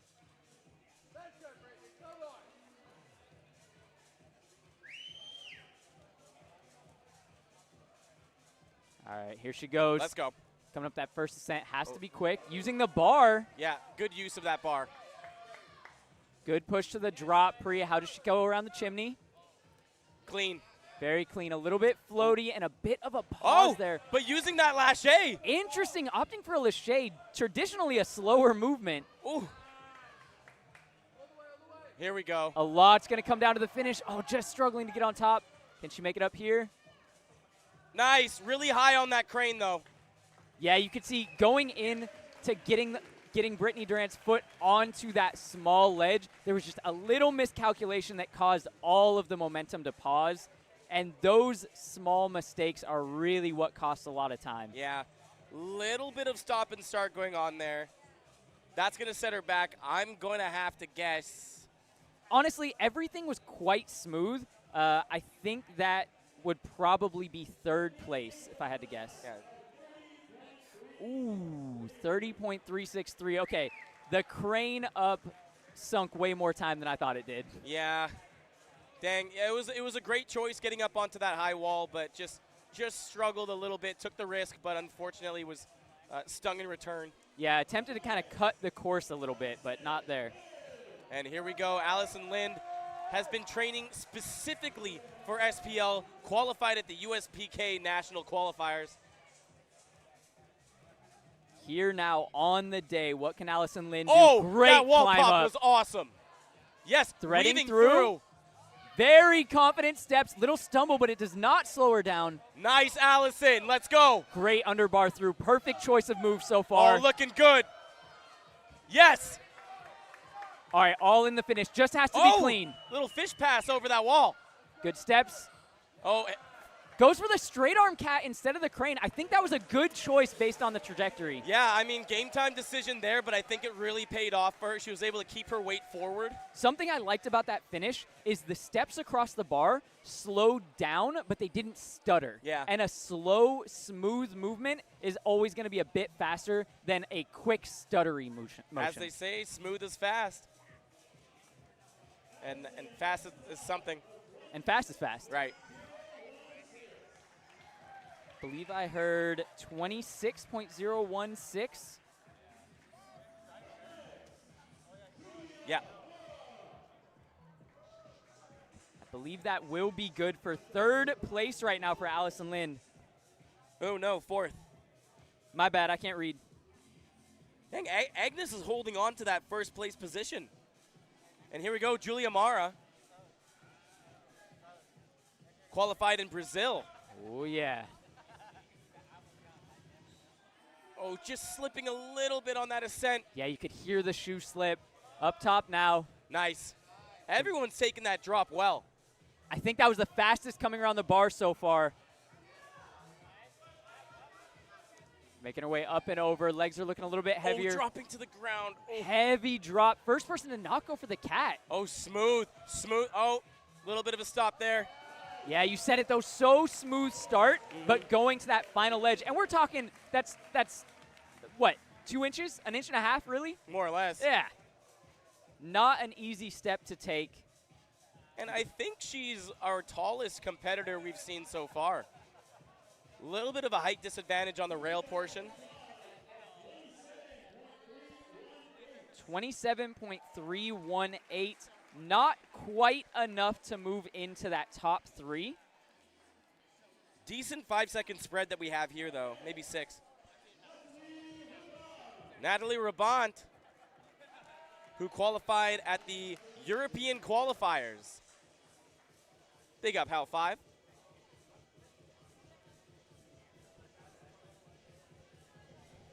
Let's see what Natalie Rabant can do for us here on the day.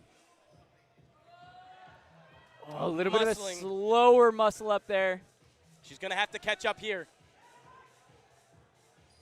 Oh, slipping on the wall again. Oh, no, getting stuck on the chimney. Oh, just a little bit of a stick there. Nice underbar. Underbarring through. Clean weaving. Okay, this could set her forward. Yeah, very smooth sequence there. Oh, choosing and a different to go approach. First one going the low route. Nice climb up. Oh, Hitting that muscle up through. All right, and finishing off the course.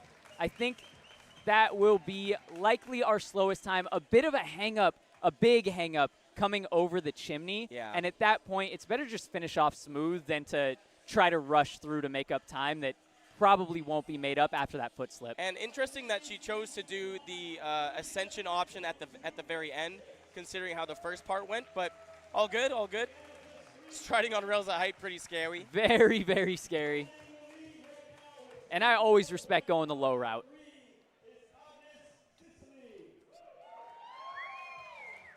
Agnes Sicily still holding on to that first place spot. And here we have Alana Sensurin coming up next. Let's see what you got. Ooh, oh, strong start. Nice. Yes. Nice drops. Here's where she needs to really make the time. Nice.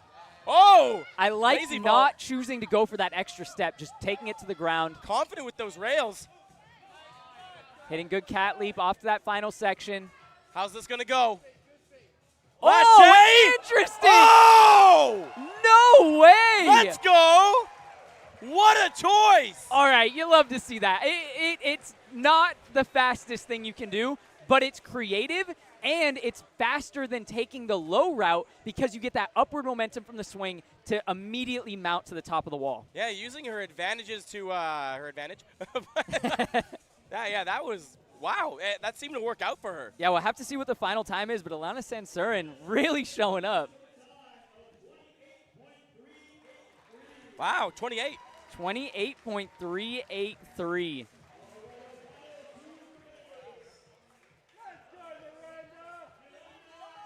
Oh, Miranda Tibbling coming out. We talked about it earlier in skill. She does have that shoulder injury that will hinder her on these climb-ups, but she is so powerful, it might not make a difference. Yeah. This one's all about legs, hopefully. I mean, after the start portion. Yeah, let's hear it for Miranda, everyone. All right, Miranda Tibbling coming up. Oh, nice. Hopping, floating up both walls. Yes, Miranda. Strong legs. Yes. Yes. Straight to the step fall through. Yes, come on. Little bobble. can make up time here. Big jump. Clears into the middle. The rail. Yes. Yes. Plyos. Oh, no. Oh, that's going to be so costly. Oh, it was looking so good. Oh. Oh, and that's a heartbreaker because you know she has the power, just wasn't quite able to muster it to get on top. Tried to catch it with the crane, but that ended up being a massive mistake. Had she gone to the front support instead. Oh, still 26.44. All right, that's an insanely respectable time right there. Yeah, I guess it didn't matter. I guess it didn't matter. And our returning champion, Audrey Johnson. And you can see the contrasting sizes from Miranda Tibbling to Audrey Johnson. Both so powerful, so adept at speed. Audrey also competes in World JSAG? Absolutely. I am excited to see her move through this course. Yeah, Audrey coming in, no injuries to speak of, but lots of training. Yes, yes. Foot placement on that bar. Wow. Diving through. Oh, my God. The thread from the World Chase Tag experience. Yes. Yes, Audrey. Oh, look at the confidence in these steps and the threads. Look at this. Sliding through, has to finish good. Nice. That's Yes. perfect. That's Yes. perfect. There we go. I love to see that. Coming in, that first step to the rail wasn't the most confident. Just paused, caught, and made sure the next two got her to the top of the wall. Absolutely. Our first competitor to make that precision, too, and you could see the extra speed it gave her. Oh, my goodness. I would expect to see a 23 or a 22. 20! Ooh. Hits to the 20s. Oh, my God. Wow. Blazing fast time.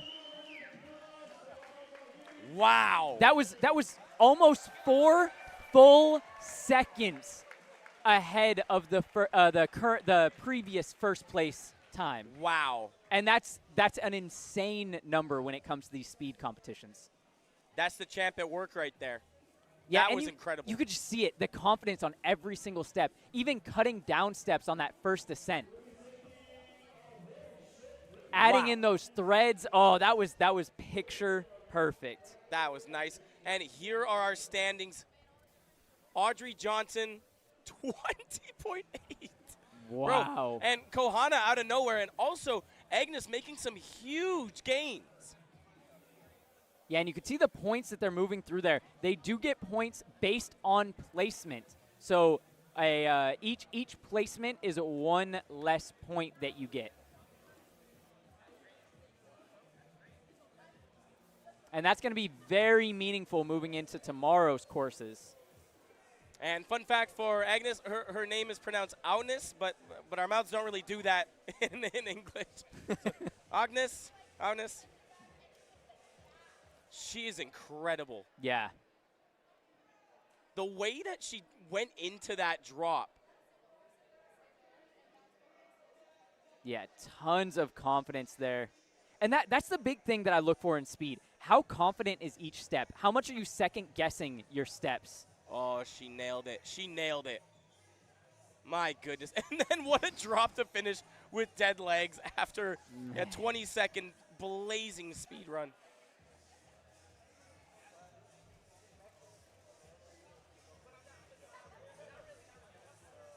Jess Chan looking good with that swing. Weaving through those bars. Yeah, a lot of our competitors opted to do the cat leap. You can see the fastest of the fast either jumping into the middle or hitting the drop pre. Mm-hmm.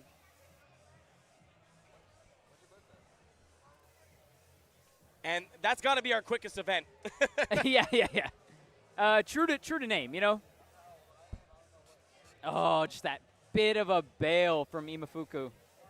Still third.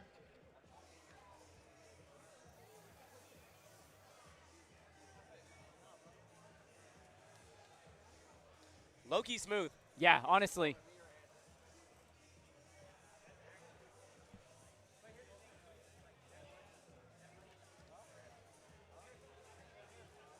All right. Let's get it on. And now we have the men's speed competitors taking to the course.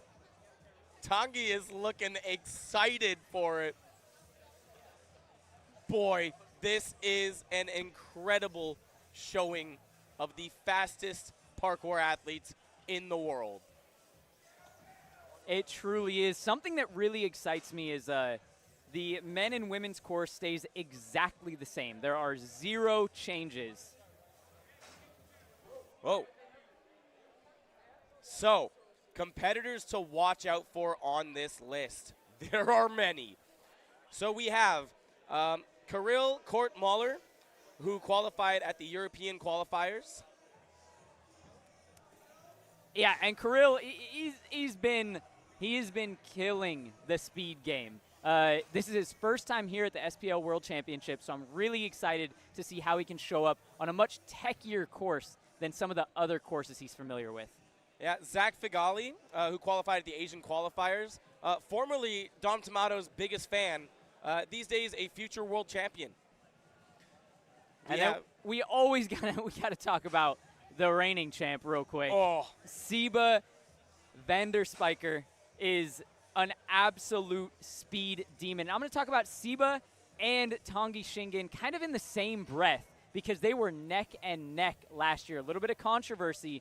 This year, they are both vying for that first place spot again. Yeah, Tanguy is looking incredibly fast, so Seba's going to get a run for his money. And the two are homies, too. Yeah. Not to mention, Benatti Lovuezo, dude, looking so strong this year. He is a shoo-in for first place at any national speed competition. Yeah, Benatti Lovuezo, he has been working so hard for the last 5-6 years. An amazing track athlete, decided to actually stop doing that and focus 100% on parkour, and he has been putting in the work. I think we've been begging him too. Oh yeah, definitely. Listen, this is kind of like track and field, but a lot more interesting. Oh, look at him go. Oh yeah, and we are reacting to things you cannot see. Yeah. We know. You might be catching one or two of the things, but I think you're seeing replays right now. Seba has been on a madness since he arrived on Canadian soil.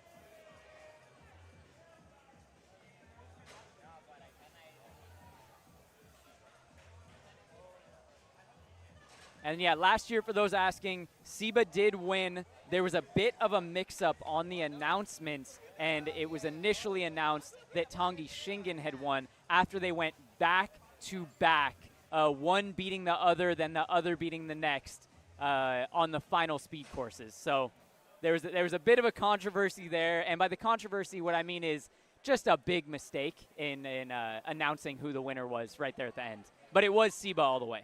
And Tanguy has been chasing other competitors around the course. Troll in the dungeon.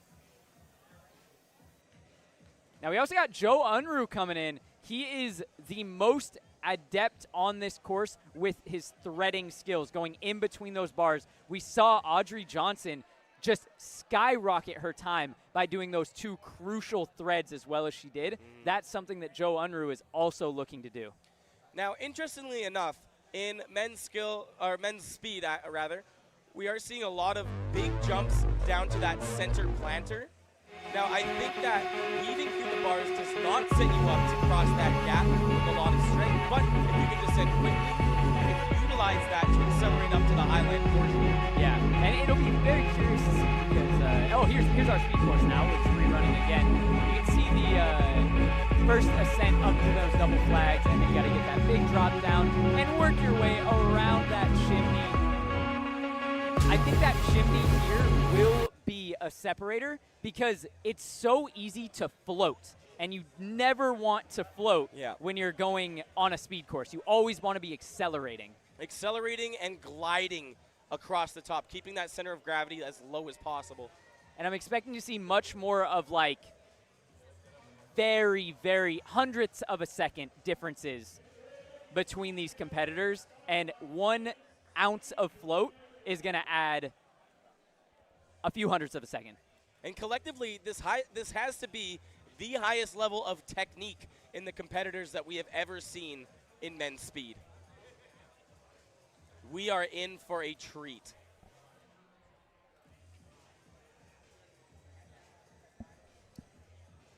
That is something that I love about the arena setup here. Everything, it lends to a necessity of having power and technique. It's so technical with every single step that it is really going to separate those who are just powerful and fast from those who have trained the intricate details. And one thing you'll see on this field of play versus other competitions is this is not a linear course. Most other speed competitions and other formats are usually in a straight line, boring, but this is weaving throughout the entire course. Direction changes, height, consequence. This is just a different style of speed competition. And it really is going to come down to, like, if you're viewing this for the first time, you may see some things that look similar.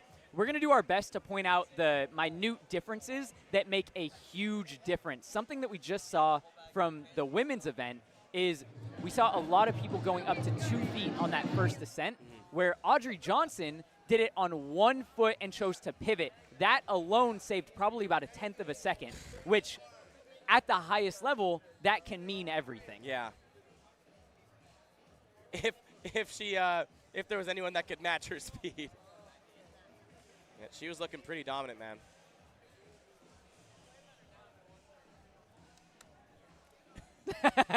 I'm just waving to the camera. I can see y'all. Oh, hey. How y'all doing? I think that's our camera up there. Hello. There, yeah, just saw me. That's how delayed we are. And that's me in Mark Chastonet's hat. It's beautiful. Very flashy. I want it so bad.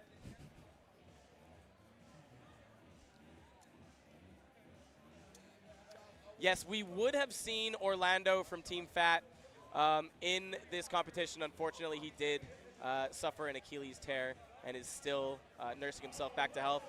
Blessings to the boy. Shouldn't have done that. All right, sounds like we are about to get started with men's speed prelims.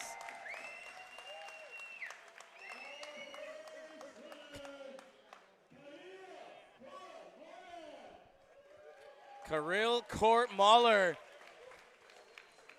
So well known for his speed, but his first time showing up at the World Championships. Our most dangerous new face. So technical and fast. I'm so excited. He is going to really set the pace and light a fire under the rest of our athletes. As the first one up, everyone sees him as a threat to take first place. And so he is going to really set the time. Here we go, getting ready. Fast oh start. My goodness. Continuous motion all the way through. Wow, keeping that chest forward all the way, propelling with every step. So confident on the rails. Look at this. One stride on the bar. He goes like a surf free, but tacks like stride tacks instead. So that's the standard. Where do you improve? Where do you improve? What the hell? Pure acceleration from start to finish. Oh my God. In the 14s. That is one of the fastest times we're going to see it. Maybe the fastest.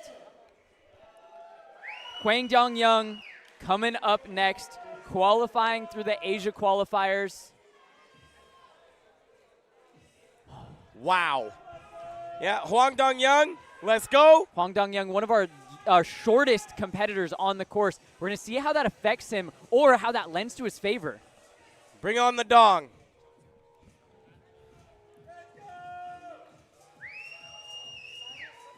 Short, compact, strong Nice. steps up.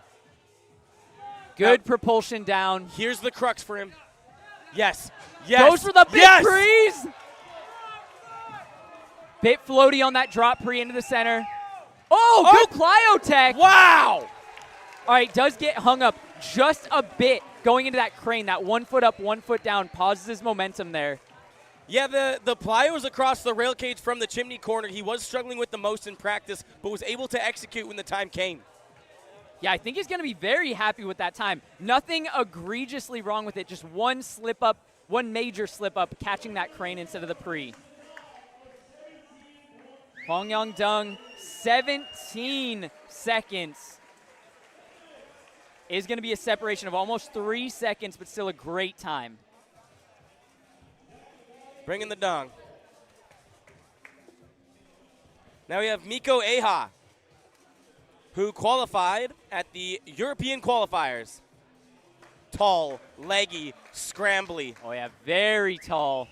Potentially our tallest athlete. Might need to duck under that first bar. Wow! Oh, Wow! Wow! Look at the speed. And this is crazy. You don't Ooh. often see tall athletes moving this fast. Oh my goodness, slipping. Little slip. Does not slow But down! that's what I'm saying! But that's what I'm saying! We may have a new fastest time. Jumps over underbars through. I hope he caught his foot on the laser timer. Underbar to the finish. You know what I'm saying about that scramble?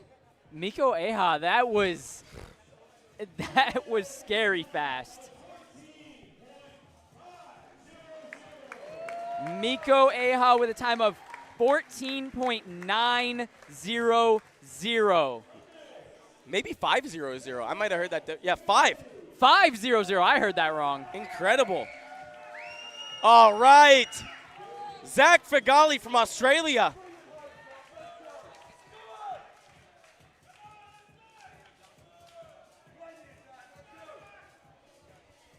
All right, Zach Pagala getting set up. He has got a tough few athletes to compete with here. Let's go. Charging in. Very fast. Nice floats up and over. Kongs through the top. Nice. Little floaty on these drop pre's, Yep. but continues quickly. Ooh, right over that rail. Whoa, Konging and changing direction there. Blocking just a little bit on that plyo. Wow, this is something that I wasn't expecting as much. For people to jump over to that surf pre plyo, I was expecting to see a few more strides there, but I think if executed perfectly, that plyo can be quicker. 16.175. And this is a perfect time to point out the few differences that we're seeing here. Miko Eha was continually pressing down from every jump. And we saw there from Zach Fagali, it was a lot more floaty. So we're really keeping our eyes out for who is floating jump to jump and who's propelling forward jump to jump. And Joey Jepson making his return to SPL. Did not mention him in my SPL roster rundown, but he is here and he is a threat. Trains specifically for speed. Here we go. Always such controlled movements from Joey. Yeah, very controlled. Striding, ghost striding down. Interesting looks. Got a little slow on the plyos. Yeah, you can see really controlled, confident movement, but it is not moving at that top pace we're used to seeing. Smooth as fast right there. Yeah, the smoothest that we've seen so far, but didn't quite have that pushing past 100%. That kind of like fly by the seat of your pants feel that we saw from our other athletes. Yeah, kind of kept it in the yellow zone. Like we like to call it redlining when someone goes outside the zone of comfort, potentially into danger.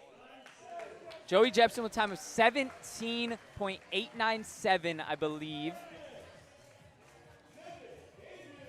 Kevin Gabriel, who qualified in Brazil. Big up Brazil in the chat.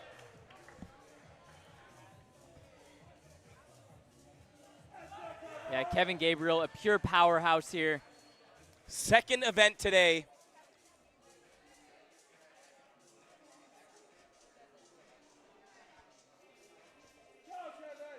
Curious to see if he follows that more controlled one up with something a little more redliney. Oh, that looks fast. That the split step. Wow. Let's go. Swinging around the chimney, hitting the plyos. Wow. Does not even absorb. The acceleration is insane. Whoa! Wow! Just 2 small missteps there at the end. You could see kind of an off step as he ascended up to that last platform. Had to take 2 awkward ones and then just caught the crane. Was able to slide through the crane position very quick. Man, the road rash from diving onto this floor.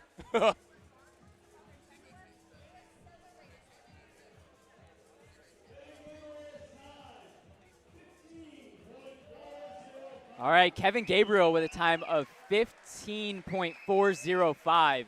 Competitive time. I think that'll slide him into 2nd place, maybe 3rd. Oh, Big Will Hess. Biggest in the building. Will Hess not being here last year, or not being here one of the years, was a big disappointment because he is one of my favorite to watch. A much shorter athlete, but his explosive power makes him look superhuman. And I'll say it again, nicest front flips in the game. Might be kind of sick if he did the front flip into the planter. I don't think he's going to go for the front flip in the speed competition, but I could be wrong. I could be wrong. Low key would be so nice. Something that Will Hess has is the highest speed technical footsteps. And that's something I'm really looking to see here. A lot of people try to cut down steps. He adds them where they're going to speed him up. Oh, look at him go. Also, look at him go. Step right there, stepping off the bar to propel himself. Yes. Yes. Great decisions. And you can see those quick 1-2s. It'll mean everything coming into these last steps. There we go! Will Hess! Narrowly missing that bar at the end. Again, that's the thing I love to see. He says, I'm not going to cut my steps down. I'm going to utilize them to always propel me. Oh, my goodness. What was that time?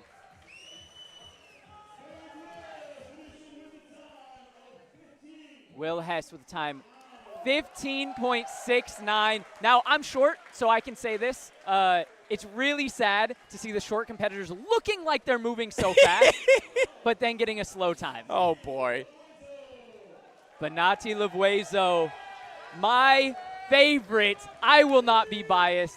I am rooting for Benati Levuezo all the way. He is putting in so much work and has the potential to take a first place time right now. He has been looking dominant all year. Any competition he competes in, so strong. And looks fast while he's doing it. Oh, yeah. Has that track and field background. Well, really parkour background, but has done track and field at a college level. Trained for it. So much pure output. It's going to be all about focusing, getting those steps right. I don't think there's any shortage of focus right now. He just mimed the whole damn course. Look at that. I don't think he's blinked yet. Locked in. Let's go. Benati Levuezo up Let's the course. go. Here we go. Here's the acceleration. Striding. Look at those legs. Yes. Drop pre's a little bit floaty. Ooh. Needs to make up the time here. Nice. And he can do it. Nice. Skipping that corner. Going Nice. to the flyo straight down. Wow. Wow. And we saw on the drop pre's to the bars, it was a little floaty, a little calculated, but I like to see that, making sure they're strong. He makes up the time in the next few steps, dropping into the box and then cutting that corner to the top. My God. Benati Levuezo. 15.343. And that almost lack of redlining cut him a little bit there, but still extremely respectable time. Yeah, that is our shortest or fastest run in the 15s. Next up, Carlos Moreno. Qualified in Brazil. Absolutely jacked. To the gills. Nice. Nice. Doesn't go for that split step. Little hang up on the purple wall. Plyoing up to that bar, not using the tack. Nice. Striding out of that plyo. Yeah, really fast there. Goes for the techie pre instead of sticking in the middle. Oh! Go step to get the steps right. I love that. Sometimes you gotta. Yeah, curious if that was in the plan or an on-the-fly decision. I think it was on the fly. Yeah, it looked like he didn't want to take that extra step. Sometimes you gotta ghost them.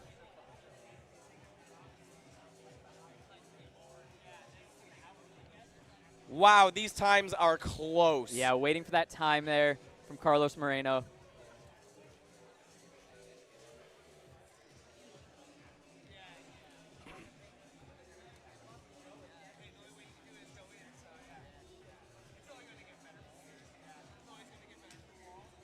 My goodness, that is our halfway point. So many competitors, wow. Or just past our halfway point, rather. And I think I heard someone say in the audience, but it's true. They're only going to get faster from here. And Carlos stay Moreno tuned. with a time of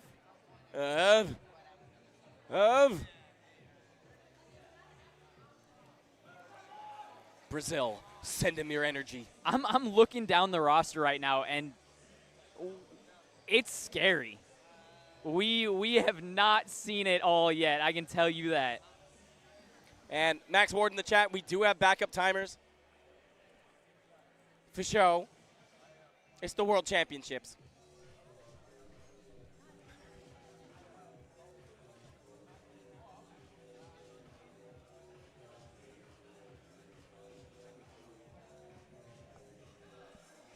Yeah, once we do lock in this time, just making sure that we have the right thing, waiting to hear that final time.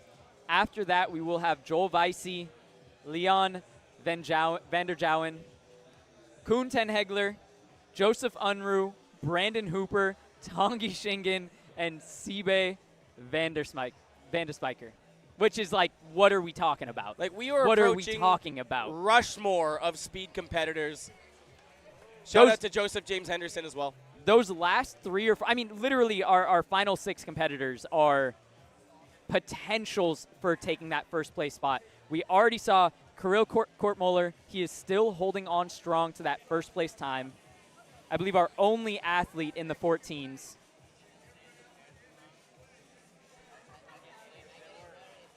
Oh, we just call it the wave, Dom. Sorry, one of 2 athletes in the 14s.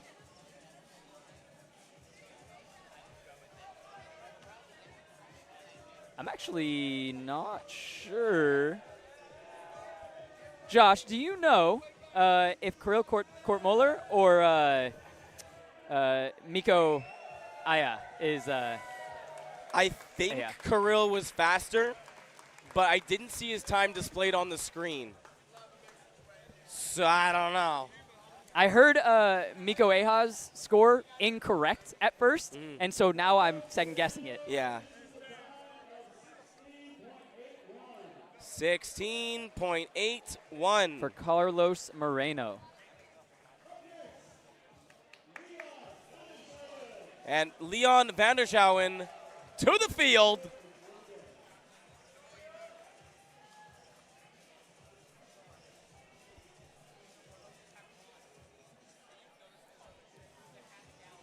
Leon van der Jouwen starting to get himself pumped up. Also claimed the store bounty on the impossible wall run. Here we go. Little pause on that ascent. Yeah, a little extra step on the ascent. Striding. Oh, little scrambly. Just lost control. Oh, nice. Great drop strides. Very light on that jump to the planter. Very smooth on that corner cut. That'll make up for it. Yeah, you could see that just leggy finish. Able to get up high enough to just stride on that cut corner. Couple small, tiny little hairs to split there. But the hairs do count for the speed competition. Yeah, I think on the ascent, there was an extra step I don't think he wanted to take, and then kind of losing balance on that lâché. Time of 16.369. That'll put him right behind Zach Fagali.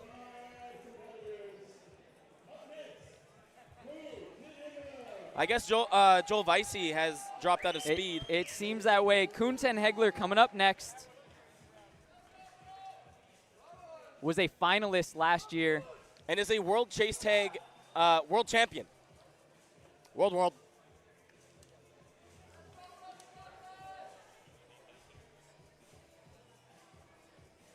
And repping in that SPL4 t-shirt, he was there.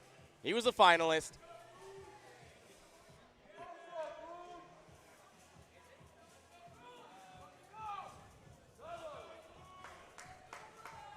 Wiping those shoes down, don't want any dust on it. Coming into this ascent. Nice. Nice, nice. Ooh, a little bit off balance there. Oh, no! Into the drink. You could see that coming, just off balance on the descent. Recovering nicely. Come on, Kuhn. Yeah, I love to see him show out and finish strong. Oh, great stride off that corner. Man, if he didn't mess up on the chimney. Yeah, and you could see just that off balance coming down from the purple into that stride that just set his shoulder to the side, then going into the jump to the bar. It was off balance and didn't quite catch with both hands. Oh, my goodness. And talking to the chat, Kirill's time was 14-something. 20.646. That may be the last that we see of him in men's speed. Kirill is sitting solid in first place with 14.239 over Miko Eha with 14.5 flat. Oh, my goodness. And then in third place, Banati Levuezo with 15.343. Joseph Unruh taking the course now. The weaver, the bobber, the dodger. So excited to see this guy. His Master potential for threads is out of this world. Gophers want to be him. This is where his style is really going to shine through. So fast on the ascent. A little stumble, though. Good recovery. Going using the airbag. That was fast. Oh, what's so he gonna fast. Do? What's he going to do? No way. The threads. Nice. So techy with the steps. Okay, unironically, it looked like going into the airbag was faster than hitting the lache. And so we can do that? That's what it looks like. Wow. All you got to do is keep the flag, the red flag to the right, the yellow flag to the left, and he did so. And for everything else, there are no rules. Joseph Unruh has a time of 16 point something, but I did not quite hear it. 16.935. Brandon Hooper coming up next. Taking home third place last year. Could have been a basketball player. Something so interesting about Brandon Hooper is his power and the way that he moves makes it look a little bit slower, a little bit less scrambly, but he is covering so much ground while doing that. He always puts up such fast times. And making something of a false start just to freak out our staff. He's locked in. Hooper, let's go, champ. Sitting in first place for skill right now. Can he move into first place for speed as well? Let's go. Super nice. Beautiful floats. An extra hand grab. Yes. Covering a lot of ground with that jump across the runway. Here's those just beautiful steps all the way through. So light. So controlled. Wow. Everything beautifully done. Now, to my eyes, it was a little bit floaty. Yep. There were a couple slower, kind of confident steps. That being said, I say that every time Brandon Hooper does a speed course, and he always surprises me with his final time. Yeah, we're starting to learn from our mistakes.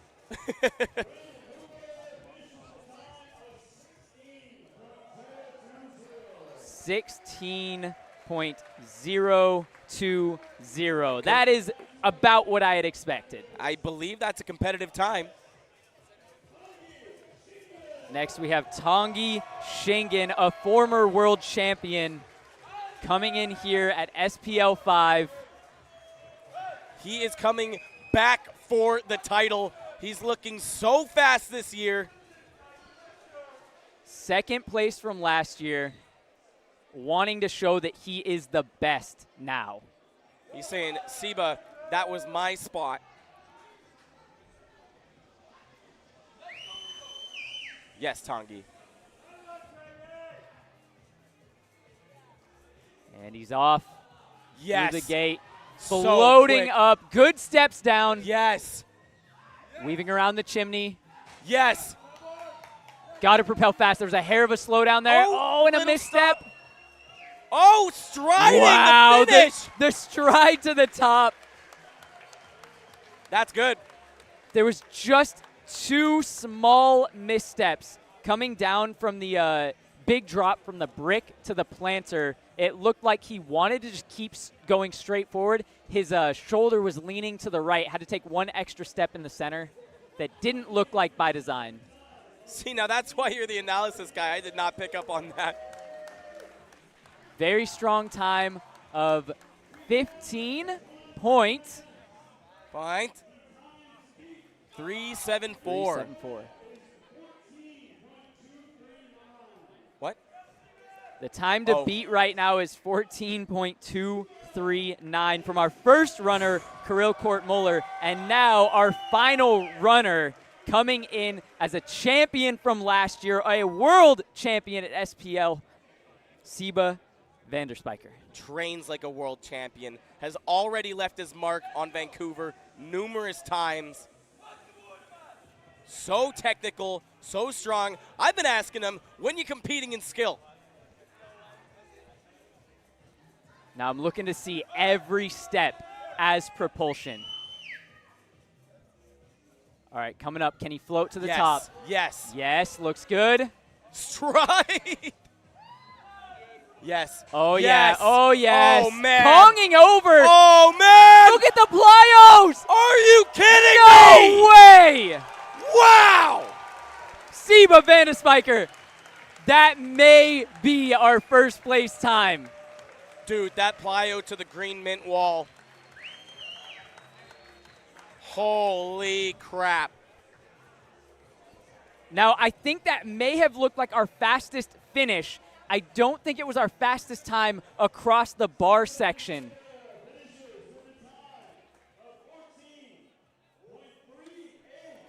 14.38, putting Siba Vanderspiker into second place, just behind Kirill Kortmuller. Wow. Followed up by Mikko Eha. The scramble paid off for Mikko.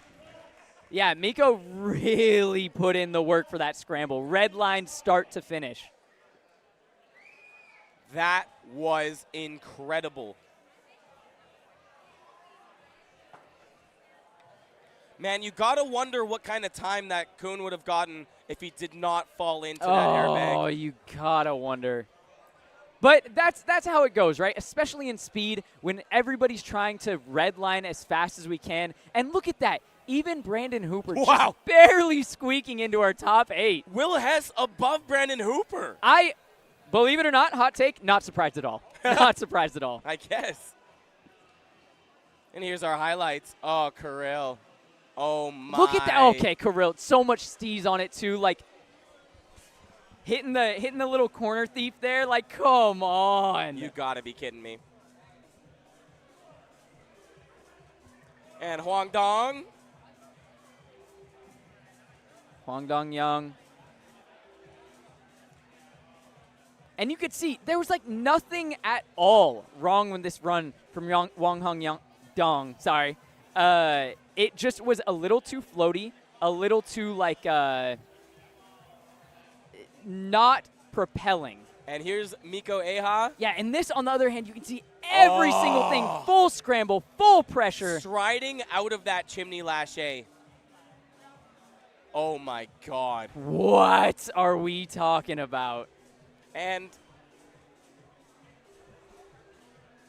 I think we are going to throw it to our field reporters shortly.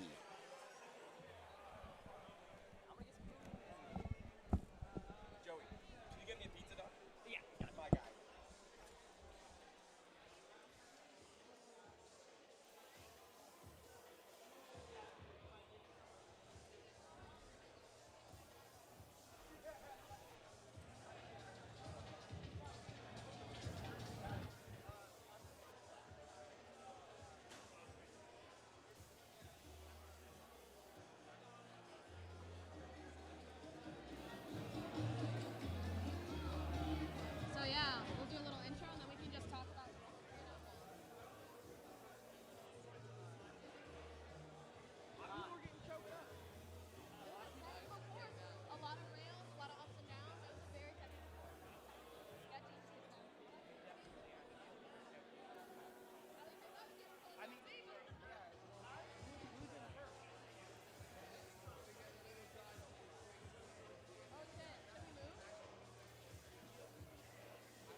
notes.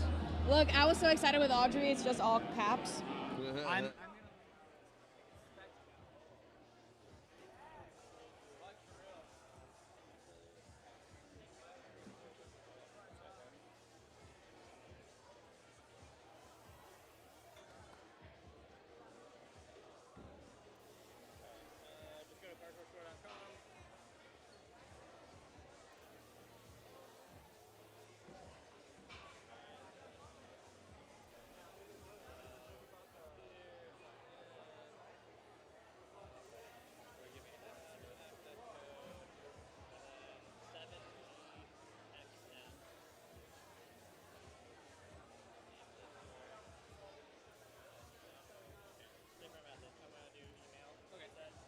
You basically had to be a little scheduled.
Your car? Heck yeah.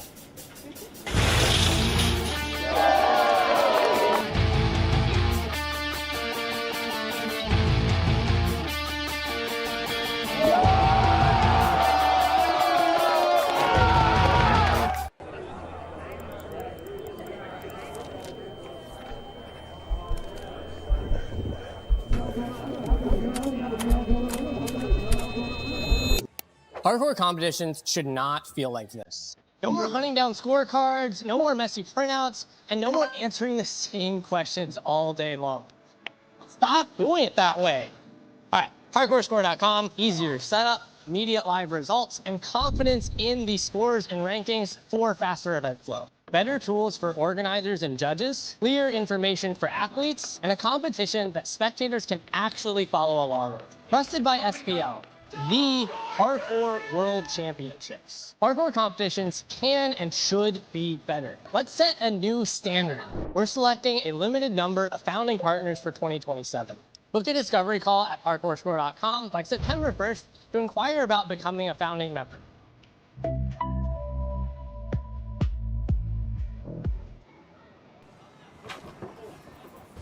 Has it ever happened to you? You wake up one day feeling washed. You miss those good old days, going out and hanging out with your friend. Come on down to Parkour Beer League. Join the family.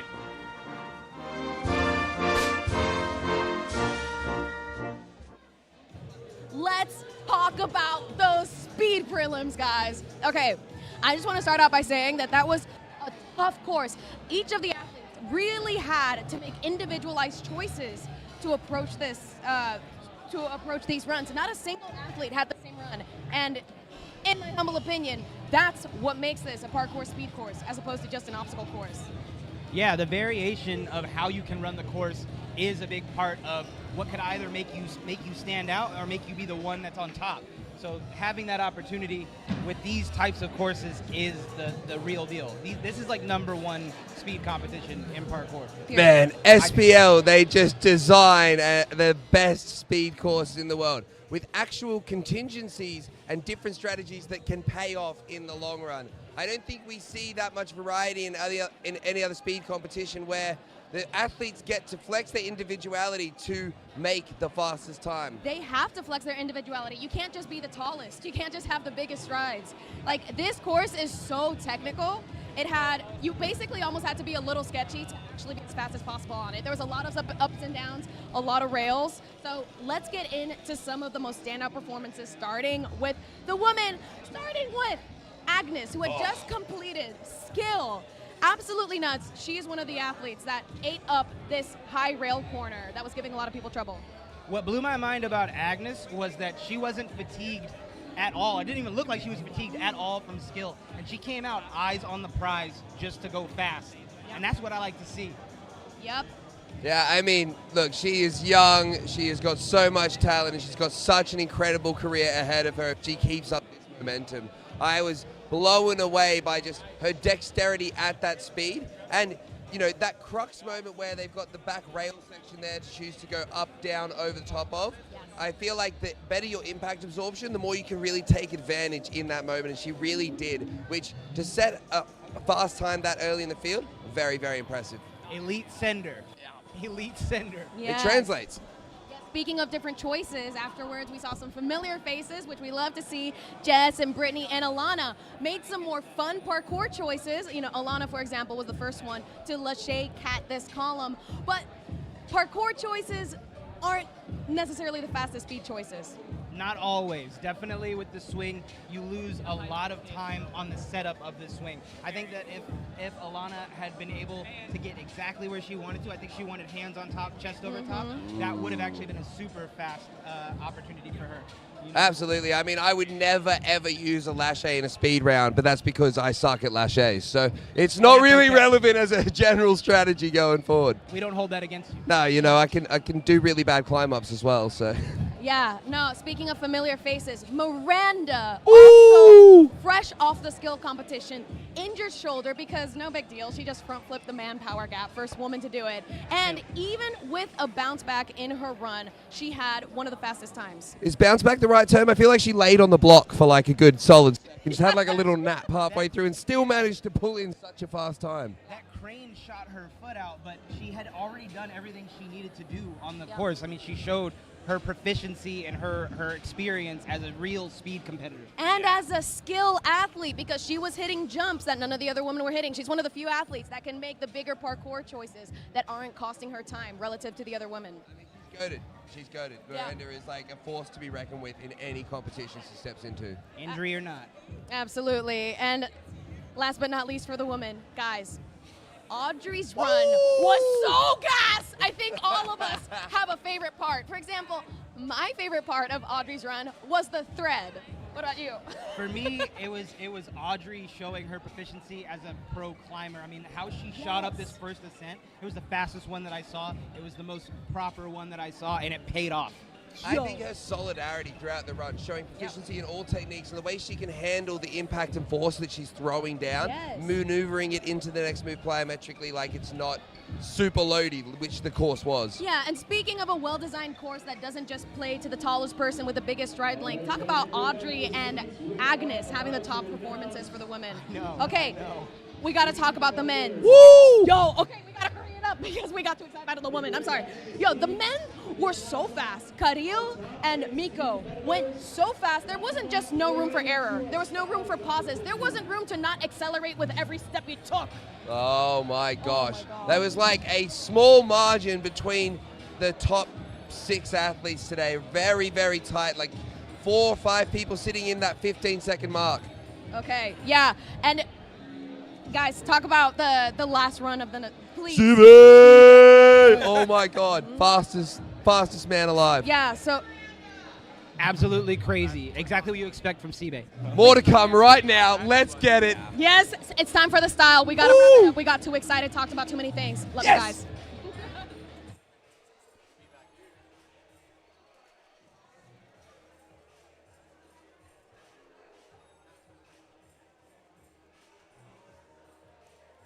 And we are coming back from that insane men's speed, and we are moving right on over to women's freestyle. Wow.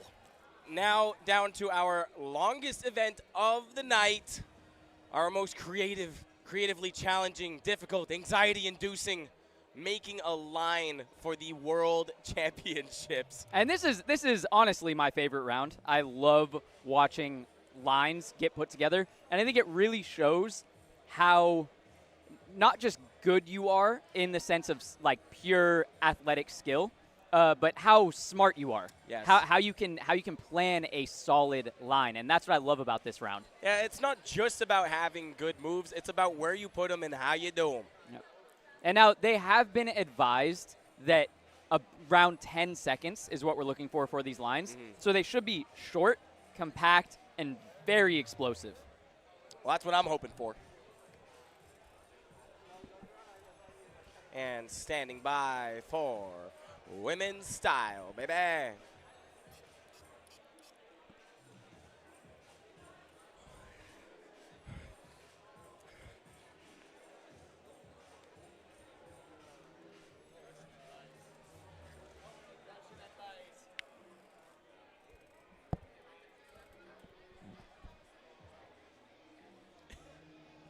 Agreed, Lorena. Hey, chat, can you hear those guys still?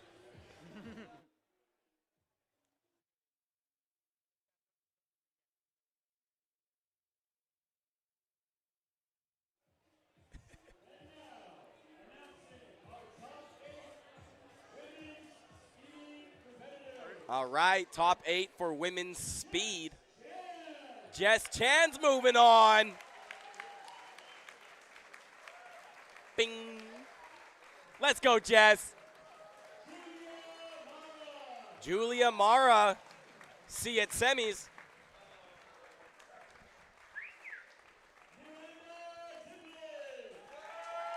Let's go, Miranda. Allison Lynn going to semis.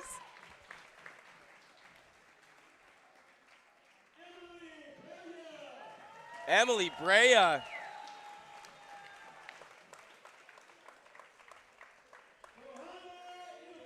Kohana Imafuku.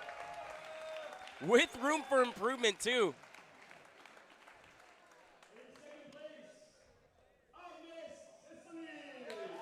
Yes, Agnes. Agnes Sicily with the first run out there, and it held up all the way through.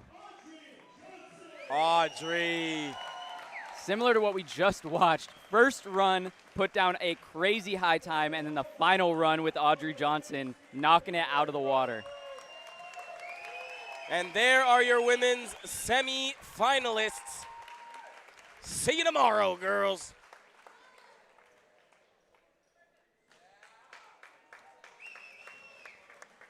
And right now, you got to be putting your money on Audrey Johnson to take the whole thing. With that advantage. And now men's speed. Brandon Hooper coming through in 8th place, moving on to tomorrow's semifinals round. Will Hess. They came up training together. They're competing together. Kevin Gabriel. Big up, Brazil. Tanguy Schengen. The Flying Dutchman.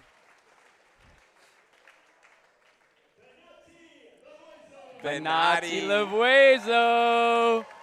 Who saw that coming? I did.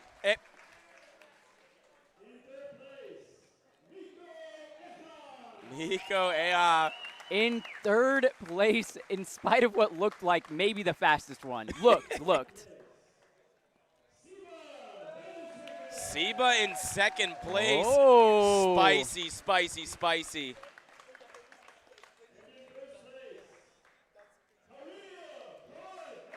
What a debut. Court Muller coming through, running first on the field and taking first on the day. Moving on, here are your top 8 men's moving to tomorrow's semifinal speed round. Man. Listen, I knew Kirill was going to do good. First place good over Seba and Tanguy. And looking styly as he did it, too. No Joseph Unruh in finals. Damn. No Kuhn.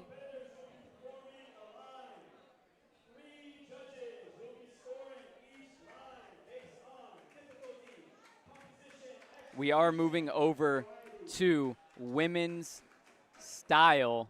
And as you can see here, there is no length requirement. Under 10 seconds is recommended, though. 1 score out of 10 points total. And they're judged on difficulty, composition, execution, and variety. 30 seconds to begin once called to play. Oh, boy.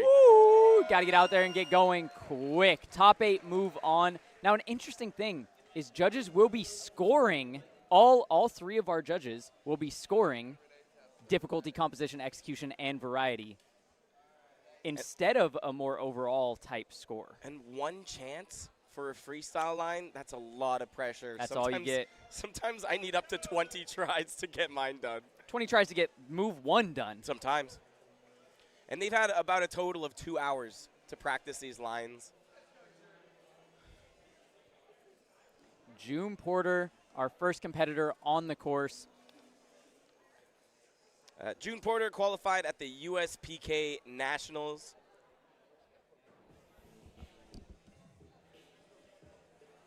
Turning into a bit of a seasoned competitor here at SPL as well. Yeah, is this her 2nd or 3rd year competing? I want to say 3rd.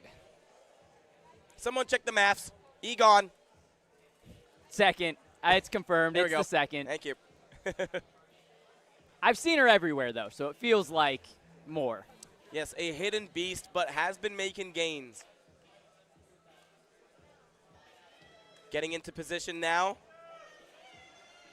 Trains with Intent Parkour, and I tell you what, they breed killers. Yes, they do. In every category as well. Intent to steal the podium, maybe.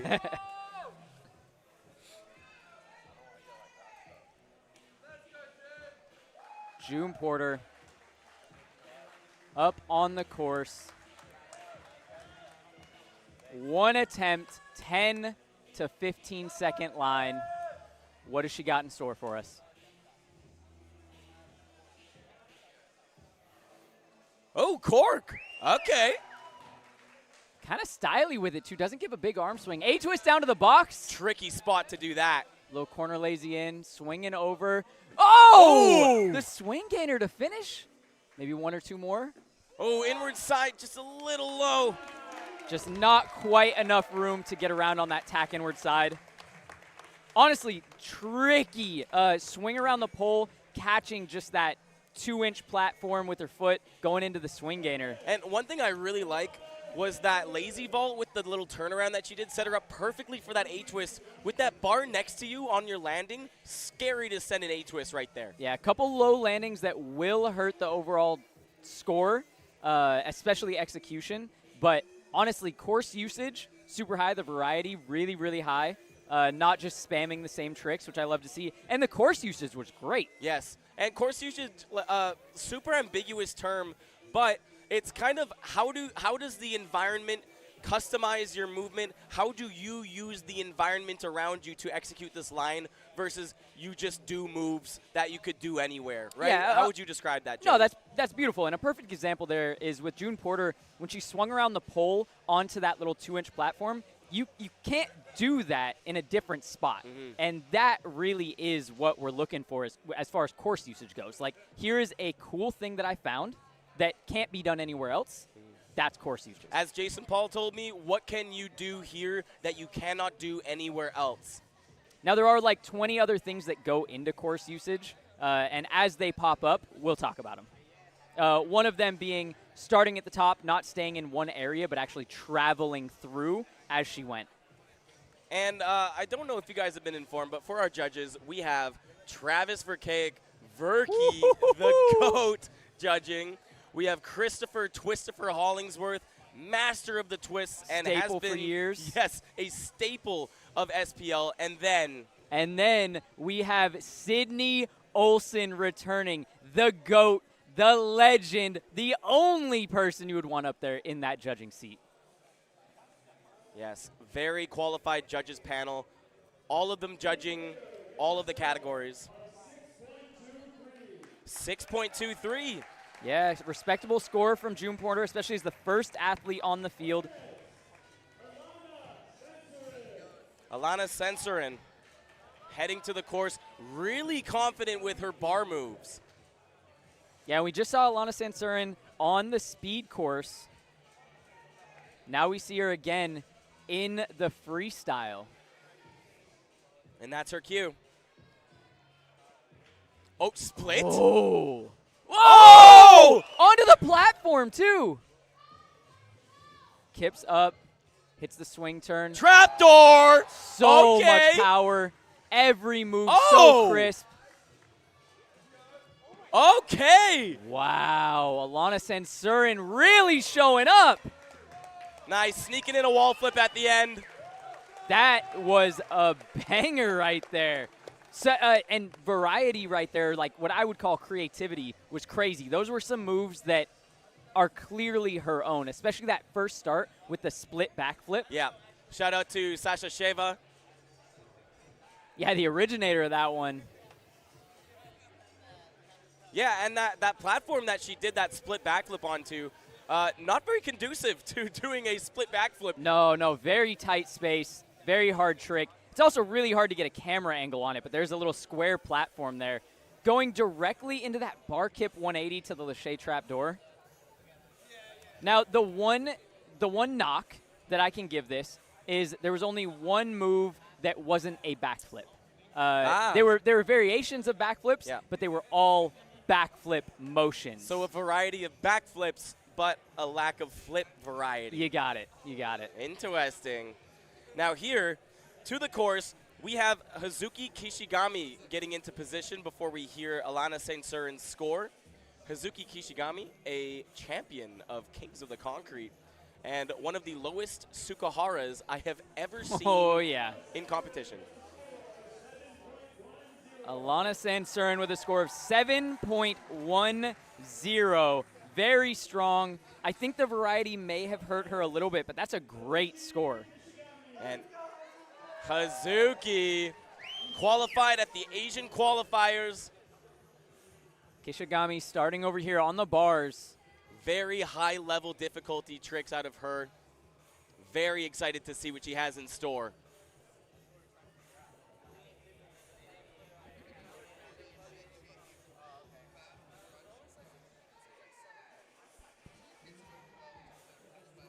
Held her own with some freestyle giants at Kings of the Concrete Venice.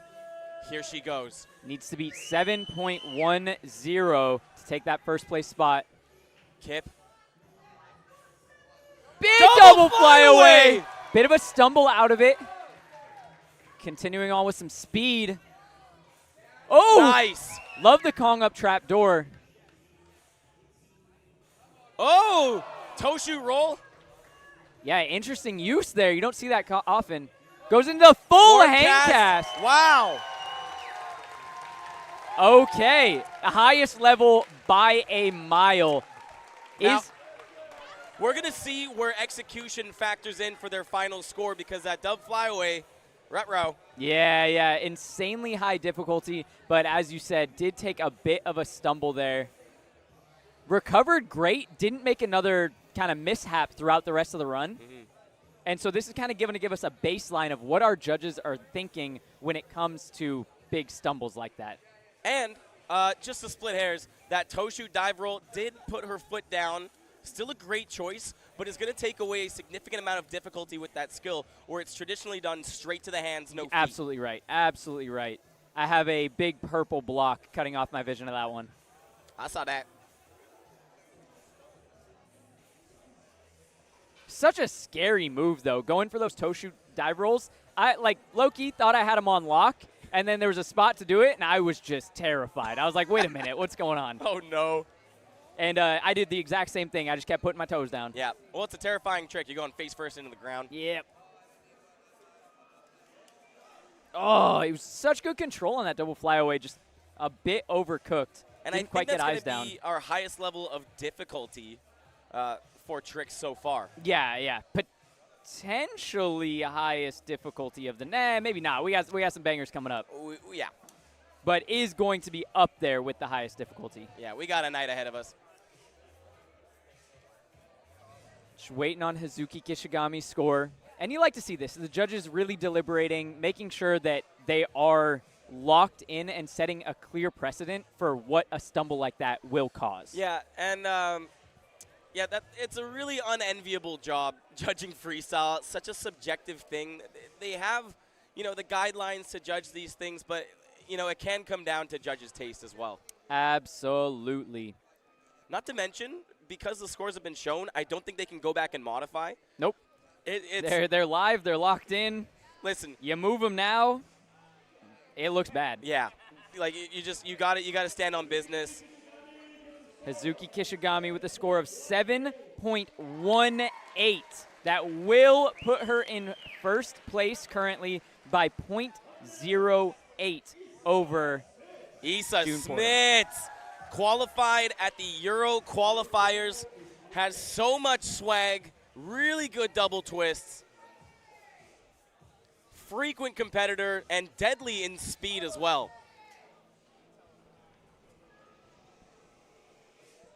Starting up on that ledge, looking at the taller one, looking like maybe a dive gate? Yeah, gotta be a dive gate. Shebang. Oh, yes! Beautiful connection too. Ground Kong's through, A lot of flowing connections through. here. Setting up for the next one. Wall full. Super solid. Up you get. Oh, look at that Webster. Nice. I love how she's landing low into everything and continuing through all the way up into that final pistol back. That's incredible. Really, really quick placement of that pistol back. This is something I'm a huge fan of. Her landings were not just good landings. They were landings that took her into the next skill. Yes. Don't land and transition. Land and transition at the same time. Your landing is a transition, yes. And that's what I love to see out of the line round. Yeah, flow science, the ending of one move should look like the beginning of the next. Very good difficulty, beautiful execution. Not maybe one back step, but even that was not bad.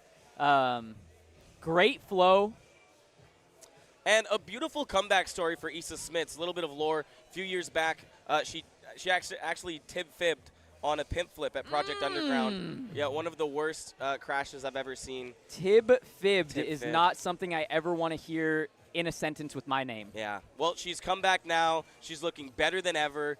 And just what a lovely comeback story. She's returned with so much swag, so much power. Man, I love that final sequence. That Webster to little ground Kong and then the scoot around to the pistol back is a beautiful thing to see. A lot of variety in that run. Now, the one thing I'm curious to see, I think this probably puts her in first place. If I'm a judge, I put her in first place. Yes. By kind of a decent margin because of the lack of mistakes. That's just me. But I am curious to see how they approach or how they treat this kind of middle piece where it was just kind of vault setup. Yeah, very transition heavy. Not a whole lot of like meat going on there. Yeah, and athletes were told cut the transitions as much as possible. Yeah. That being said, I think she's a shoe-in for first right now. Yeah, and you know what? With those transition moves, I think that comes into play a little bit more for combo. Absolutely. But what it does show is maybe she had two different ideas and then tried to link them together and, came up with vaults. Regardless, I do think that was our cleanest run so far. Really, really interested to see where that's going to put her. Yeah, and I gotta bring it back one more time to these landings, man. Every single one is a calculated landing. It's not just however I land, I'm gonna then continue. It is specifically I'm landing this gate low, so I'm doing this ground Kong, or I'm landing this Webster low, so I'm immediately vaulting down. And so mental diving into that gate flip. Like, you've got the bar there in front of you. It doesn't factor into the move, but it does factor into your approach to the move and can, book you out just a little bit. Hey, getting booked out. Don't want to book him. All right, just waiting to finalize that score from Issa Smits. There's our leader. 7.32 from Issa Smits. Now, it is not the biggest separation, but it is comfortably first. And Jade Catherine Palomo heading to the field now. Man, Jade Palomo, I've been seeing her compete in the USPK qualifiers in their circuit, and she throws down.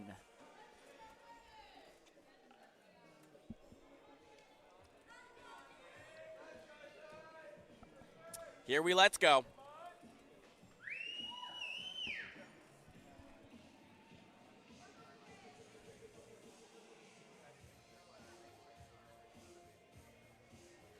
And I heard whispers of big trick style.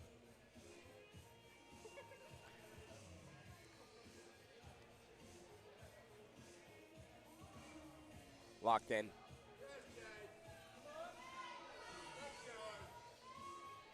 Yes. Taking her final moments. Big upstart. Starting with Lachey massive Lachey side. side. Again, a bit of a stumble. Yeah, that's a high bar. Corking through. Oh, and a two heavy second landings. stumble. Yeah, she's going to call it there. Oh, not impact. looking good. Not looking good. Heavy impact back to back. Oh. It makes you wonder if something was hurting after the Lachey side. Yeah. And then continued through, and then that landing, because the landing actually looked on feet. Yeah. But that may have just triggered whatever happened on the Lachey side. Would have loved to see what else she had planned on the course. Yeah, and you can see that high level coming in from Jade Palomo, but just unfortunate, and those things do happen. Yes, and honestly, used to happen a lot more frequently. People have been training very hard for this, so, you know. Yeah, watching back on this replay. Yeah. Still not the best angle of it. Oh.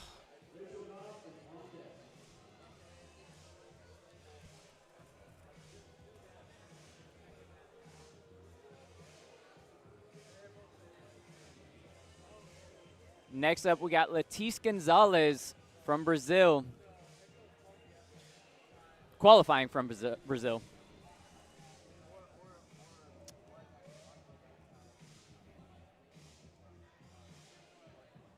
Just waiting to hear what's going on. What's going on?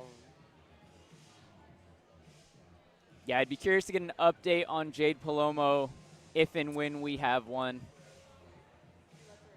She did walk off. I think she's going to be okay, but definitely got banged up. Yeah, that was a really high Lachey side. Like, beautiful, but those are a ton of impact to just land. But to do it that high, whoa. Like, your execution has to be so on point, or else it's critical damage. I'm seeing Rachel Goff up there. Lurking. Oh, and it is going to be Rachel Goff.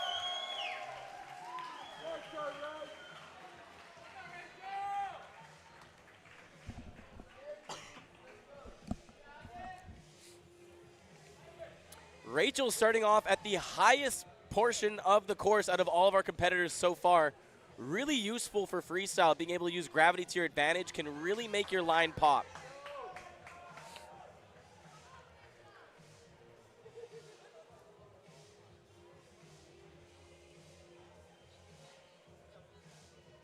Yeah, Rachel, come on. What is she looking at right now? Cheeky. Handstanding up. Cheeky. Oh! Oh! Big Lachey. So much spook in this entire line already. Yes, Rachel. The dive for Yes! handspring. Come on. All right, Rachel Goff just showed exactly what we're looking for in these line rounds. Wow. High level, big, scary movements, flowing from start to finish, never stopping, short, compact, and powerful.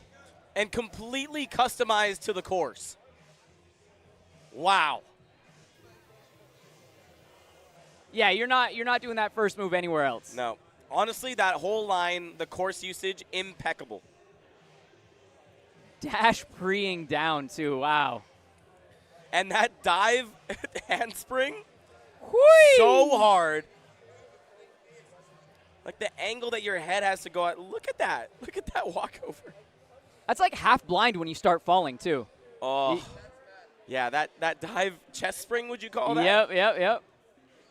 Goodness. Look at Rachel Goff's eyes here. blind as the fall starts and then gets eyes on the bar. Oh. Obviously, you can line it up at the beginning, but that's not really helping your mental when you're 17 feet off the ground. Oh, my God. Rachel also gave me a haircut. Very happy with it. Thanks, Rachel, and thank Shout you out for an amazing haircuts. run. Yeah. Multi-talented. Wow. Very curious to see how that stands up to the other runs, though. Right. Very different approach. Yeah, this is where, I mean, we'll say it again, but being a judge sucks. Yes. Because extremely different run, extremely different energy about the run, and how do you compare difficulty of one trick to another trick? In that run from Issa Smits versus Rachel Goff, how do you compare the difference in flow, difference in steps? It's all like very unique to the run. Yeah. I'm biased. That was my favorite run so far. Now I do think the creativity of that run was like, those are not things that we see regularly, and especially the course usage. You're not doing any part of that run anywhere else. Anywhere else. Nope. And that lache, so fun, big, intimidating, on a branch bar. The one that Tim bent. But enough about men. It's women's. It's women's time. It also shows like the kind of creativity to come up with it, because it is a linear, like quite literally, two things that can't be done anywhere else on the course that linearly flow into each other.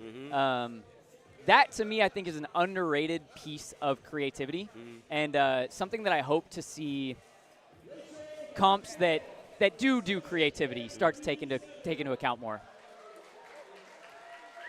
Rachel Goff getting a score of 7.37. My 7.37. Thank you. What I'm looking at does not say that, but I think what I'm looking at is very wrong. And here's Eve Ride Johnson representing Canada. Showing up earlier in that skill round. I think turning a lot of heads. Very strong. Great gainer variations.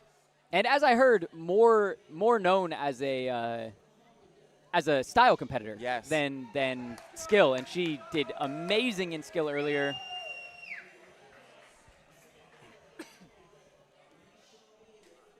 Kong, single stride. Oh, I love the power Bam! in this. Short and sweet. Yes, I like that. The single step connection, the single stride. On both. From the Kong pre, after the pre, it was a one stride, bounce the block, and then she turned around with only one step to turn and go into the wall. Beautiful. And they were roommates. Oh my God, they were roommates. Almost verging into combo territory, I would say. Yeah, very close to combo territory. Gotta wonder if it was short and sweet, but was it a little bit too short? I wanted more, personally, but I'm a big proponent of slightly longer lines, actually. I like to aim for like the 15 to 20 second. I think it really shows the difference in line versus combo. Yeah, with that line placement, does place her in a little bit of a gutter between those two walls. Like, really, your only options are to interact with that brick wall again, which takes down your course usage, or to go back to that slant wall. You know, like, it's a tough spot. Hard to get out of there. 6.85 for Eve Ride Johnson. And I think I largely agree. I think as far as what it was perfect. Yeah. But I would have wanted a little bit more. Yeah, one more move could have taken her into the sevens. Especially if it was as well connected and executed as the previous ones. Yeah. Absolutely. Now next to the field, we have Mayara Pipoka, who qualified at the OMFG qualifier. Very flowy, very flexible, but also very confident with gainer slides. She also did seen some big jumps. Yes, big jumps. She's done the gainer slide at Sui Wall. Terrifying.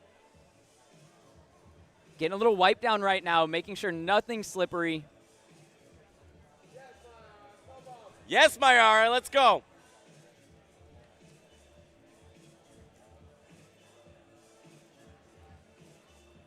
Wiping down the shoes.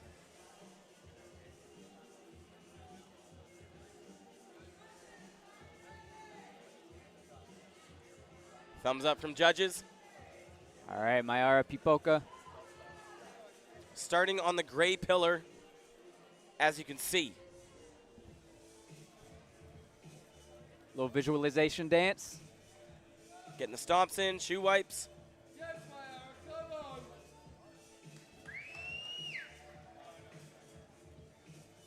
Ooh, toes on the edge there. Beautiful Webster's Webster. down. Wow, what a connection. Great connection. Interesting little handstand there. Back handspring down the slant wall, making her way to the rail cage. Up on top. Big And finishing full. with the back full. Let's go, Mayara. Mayara Pipoca hitting everything. Had a smile on her face, kind of laughing at that handspring transition going up. Maybe not exactly what she had planned, but if you didn't know, you don't know. Yeah, she's very particular about her handsprings and walkovers and stuff.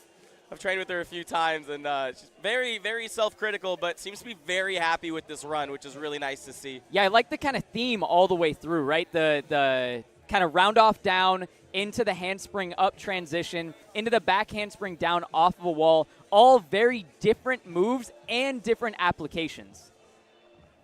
True, quite the variety there of handsprings.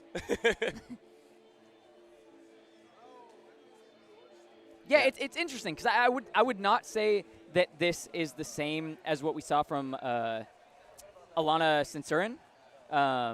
Earlier, we saw a lot of like backflip, different varieties of backflips. Here, we saw a lot of different varieties of handspring work, but they were all very, very different. Yeah. They weren't even in the same category, so to speak.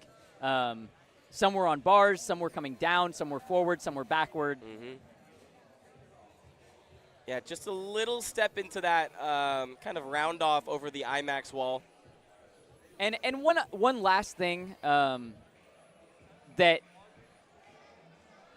well, on second and third viewing, maybe not so bad. What I was going to say, a couple of the transitions going up were on the slower side. I agree. And that's something that definitely takes like just looking at it as an overall, you see those bits of stalls, and that can deduct a bit. But I think that was a solid run and potentially gets into the sevens. And one thing a lot of people don't talk about is this is a particularly difficult field of play to construct a freestyle line. Yeah, like you were talking about earlier, you have some like dead zones where if you get in there, you're trapped, basically. One being inside of these two walls, another one being inside the IMAX walls. The arena is like almost set to make you think about where you're going, because if you go to the one wrong place, you're stuck. Yeah. And with the exception of Mayara's line, 7.78 from Mayara Pipoca. That is our highest score.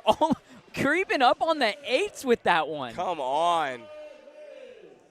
And Paloma Liz, who qualified in Brazil. Yeah, Paloma Liz taking the field.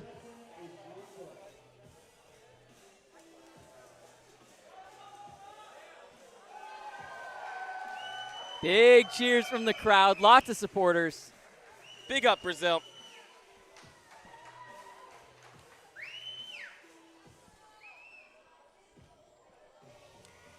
Wiping those shoes down. Starting a very interesting starting point. Yeah, interesting. Got bars in front, behind, and around. But looking at a wall, potentially.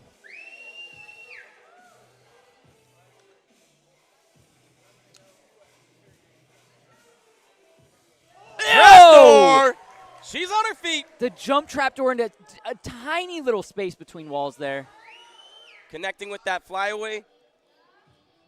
Moving over. Yeah, Very safe slow. steps right now. Yeah, a little slow on the steps.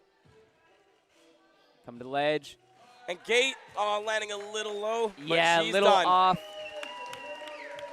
Crazy scary tricks in there. The transitions were definitely lacking a bit. Some less than confident steps moving from one place to the next. But I tell you what, that starting trap door is disgusting. Yeah. Yeah, it really started with an exclamation, but did kind of peter on throughout the rest of the run. Yeah, I think beginning and end had it was well put together beginning and end. You have a banger in the beginning, you have a solid move at the end. But due to that kind of middle transition period, it all kind of fizzled. Yeah. Yeah, would have loved to see maybe an extra move in the middle. Could have even taken her to this gate a little bit better. But the executions, it may rock her. Yeah, yeah. But, man, we'll keep saying it. That trapdoor, dude. Or splat backflip. Oh, my goodness. Everyone's always giving me flack for this thing. Sorry, they didn't give me flack. I'm calling it a trapdoor. Yeah, it was gross. It was very tight landing, and she had to move towards a wall, hit the trapdoor, and then not cut into the wall she's moving towards or back to the one that she was coming from. Wow.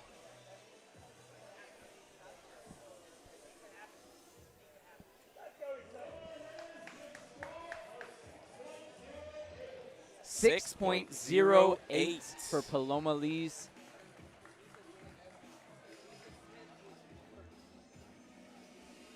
But big up on that. Absolutely. Yep. Well fought. Up next, Issa Janssen qualified through finals at SPL last year.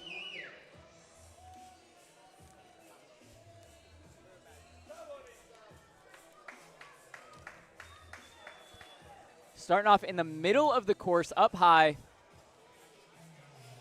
What you gonna do?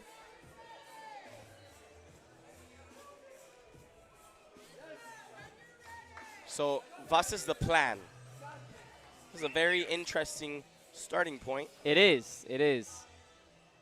Kind of the whole world around you to move to, though. Good guess. Looking back into the planner box.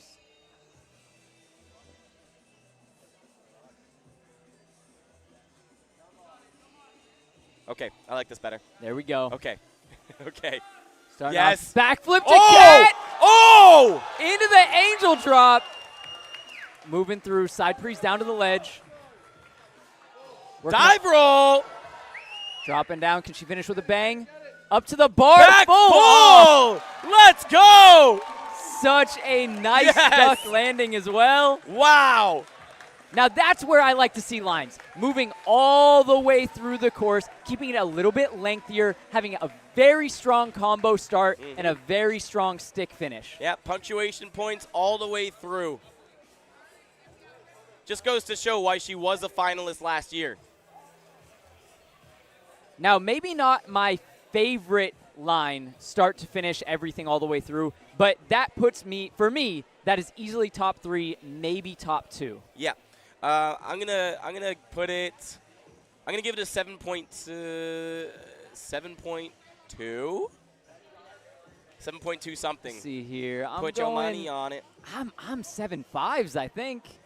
Based on where everyone's at right now, I think I'm 7.5s on the scale that we're on. That's me, personally. Could be very wrong, and I'm a sucker for a slightly longer line, a little bit more of that course usage, allowing your run to pull you through the arena and not just stick to 1 or 2 spots.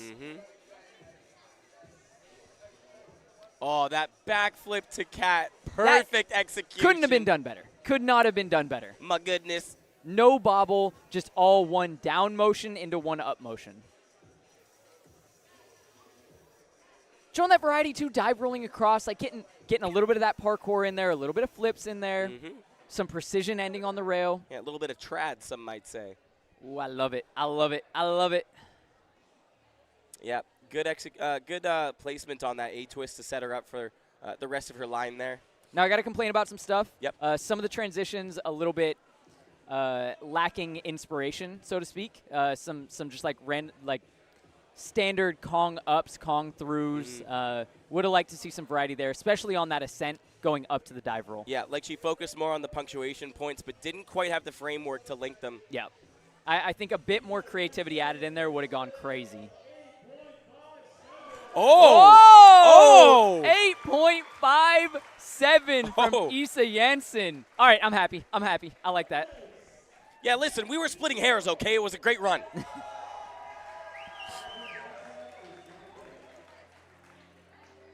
Nath Vignault coming up next. And she's been going crazy. Yes, Nath Vignault coming hot off the heels of her win at WCPF. Also came in second place at SPL last year. Strong is the word for Nath Vignault. Yes, she has the ability to. Oh, okay, here she goes. Oh, come on. Oh, look at her floating through. Yes! Oh! Oh! Come on. Loves those backsides. Nice! To the full D-leg down. That was crazy finish. You could see she thought she basically had bailed out of that like back Nike because I think she thought she was going to hit the wall. Didn't quite hit it and continued on through. Hits another backside into the full D-leg finish. Would love to see the replay. I think she did a touch A-twist off the wall to start her run in a really tight spot. Yeah, we are cut off from there. I couldn't quite see what happened there. Yeah, run back that replay. I tell you what, that finish though, bang, bang, bang. Bang, little bang. miss execution. She'll lose very small bits of points. It wasn't a bail, but it was clearly a freak out midair, land low, then continue. Yeah, was that a backside Tirada? There you go, Tirada. That's the word. Shout out Steve Tirada. Thank you, Tricking. Maybe we could take a look at that replay. Yeah, I'm waiting on this replay so we can see exactly what happened in the beginning. Shoddy like a melody in my head? Because that to me is what's really going to make or break this line. That beginning into those transitions. The transitions through, very, very strong. I loved coming over the purple into that pistol, into the Tirada. Like that was, love the setup, love the move. Really tricky spot. Like if you accidentally have momentum going kind of the wrong direction, you're landing on the VIP tables. Yeah. And that is a crime.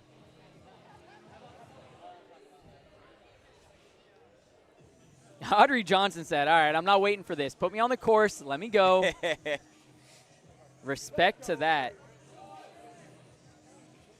Still waiting on Nath Vignault's final score here to be announced.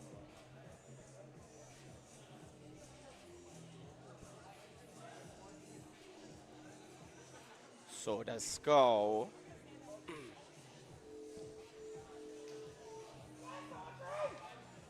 Maybe just a quick little replay.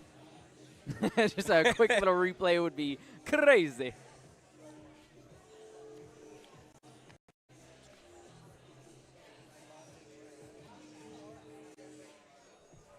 Nath just shot me a quick look. I did what I did. 7.48 nice for Nath Vignault. That is going to put her sitting in third place currently. Our reigning champion of women's style, Audrey Johnson, taking the course next. Audrey Latz.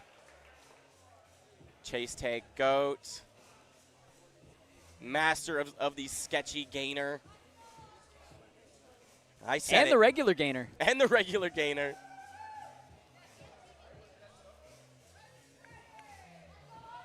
Starting up tall, very popular starting position. We are in for a treat.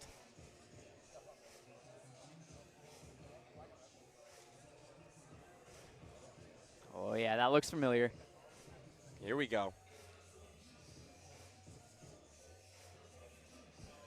Where are those arms going? Big gainer across the gap, stomps it out. Okay, great transition into the swing. Wow, hitting some skill challenges mid-run. Cameraman in the way. Oh! But it's okay. Audrey Johnson not slowing down for nothing. Coming through to the pin. Nice! What an exclamation at the end of that run.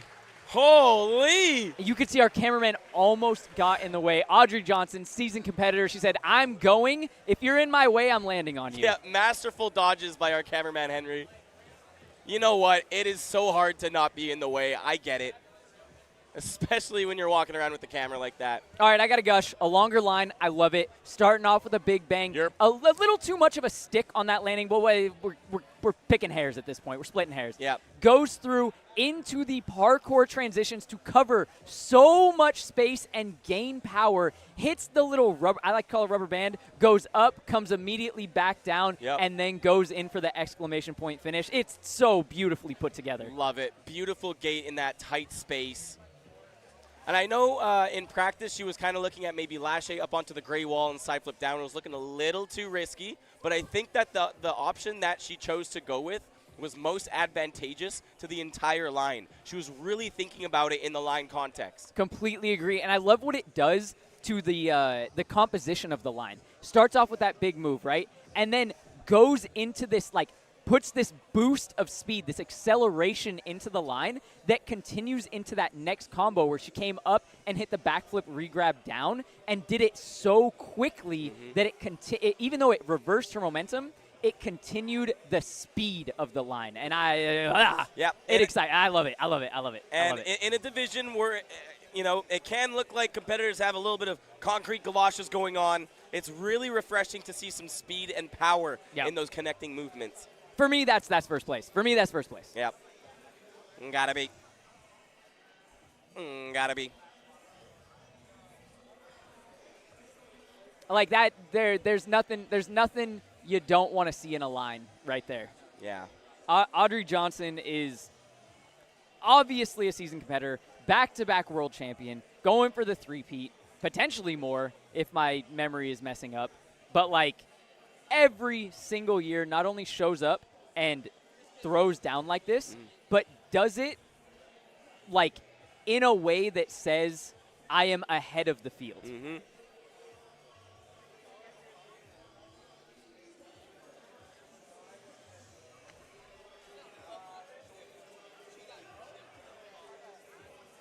Yeah, I really like that she chose to go right towards the purple wall from that gainer. I've done that gainer before, but the momentum always takes me down to the IMAX wall. So that redirect is actually quite underrated. And I would love a replay of that one. Or like 3 or 4 or 5 or 6 replays of that one. Please. Please. Yeah, that's got to be high 8s. Current high score is 8.57, which is a very high score. So I would assume that this isn't going to blow that score out of the water because it's hard to, in my opinion, it's hard to validate higher than a 9. All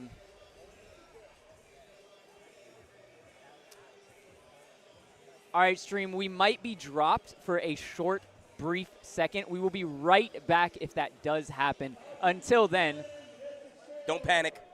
Do not panic. Audrey Johnson.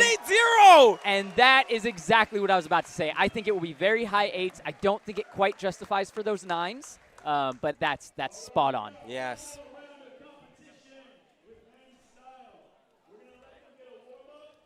Men's style is about to head out and warm up. During that time, if we do drop stream, we will be right back, so keep refreshing. We'll be back soon. Don't go nowhere.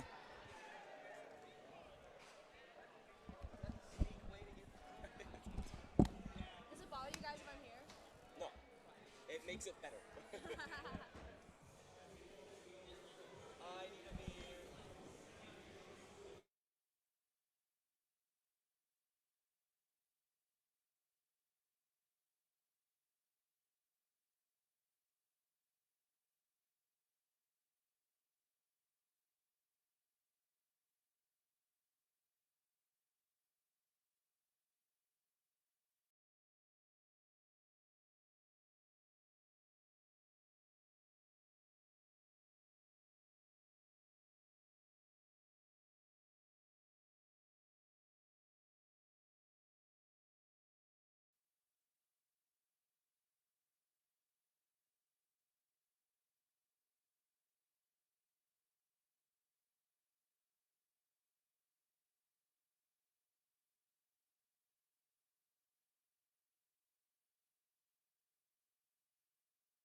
All right, and we are back. We do apologize for that brief interruption, but we are back and smooth and ready to go. Here we are seeing the women's replays from that crazy style round we just saw.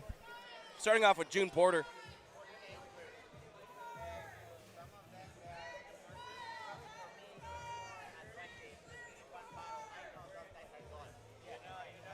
And our stream has a little bit of lag on our side, so that's just kind of why we're avoiding kind of giving you a play-by-play on these replays here.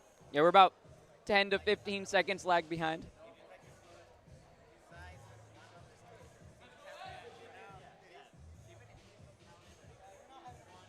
Could we?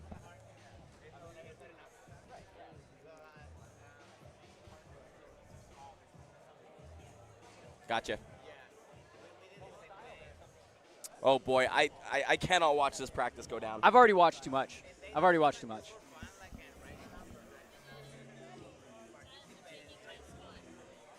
No, there is no Hendo this year.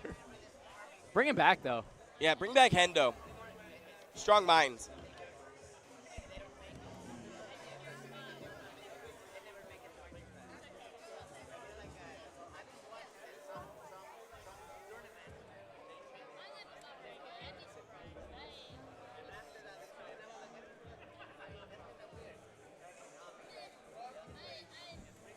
Yeah, Alana St. Cyrin, stellar run.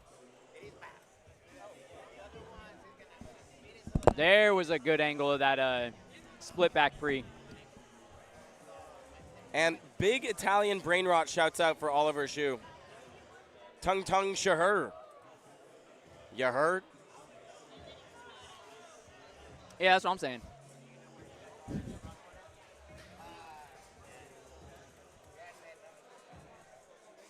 Oh, and Hazuki Kishigami. I think she's going to be able to move on. I think you're right. Yeah. Let me give a brief little rundown of what we got here for placement. Starting in 8th place. Wait, should we spoil it? It is live if they want to see it. True. Yeah. Remember, parkourscore.com to check out these scores live as they come in. Get the spoilers. Get on it. But it looks like Alana St. Cyrin is holding down that 8th place spot.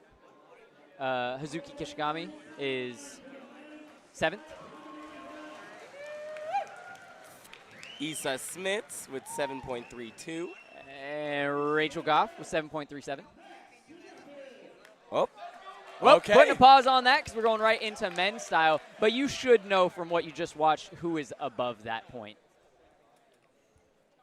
Max Nappin up first, and don't be napping on this boy.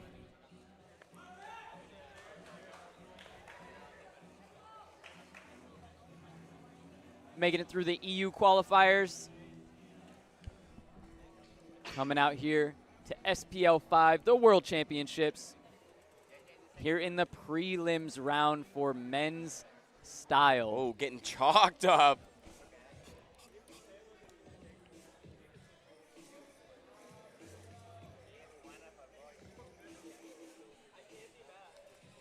Starting up at the blue platform. Nice high starting point. Yeah, we definitely talked about this before, but starting up there gives you the most options on your way down with the least amount of energy involved, so you kind of flow it down like a waterfall.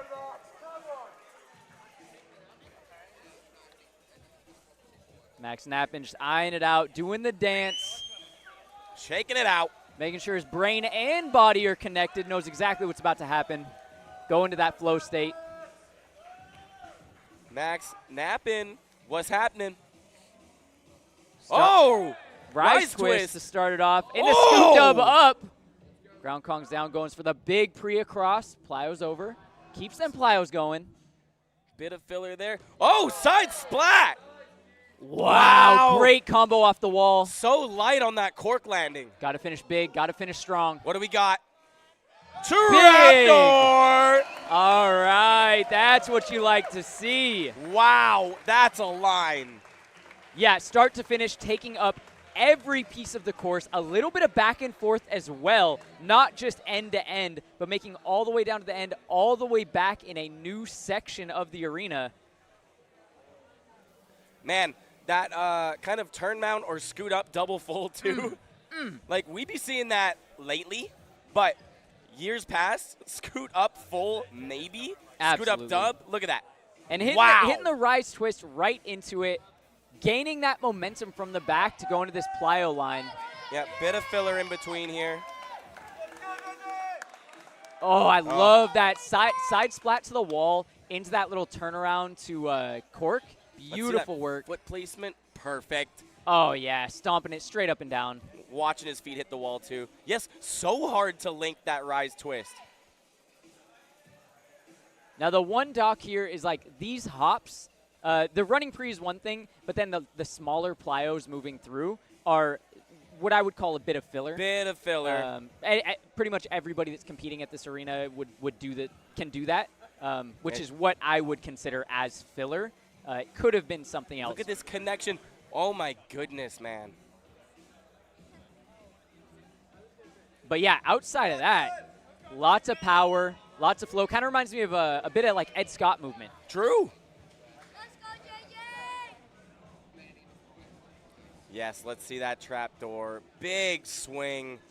Tight little landing there. You do shoot over the vault with the trapdoor, but still spooky. Yep, does still come into play. All right, just waiting on that final score from Max Knappen. Setting the bar.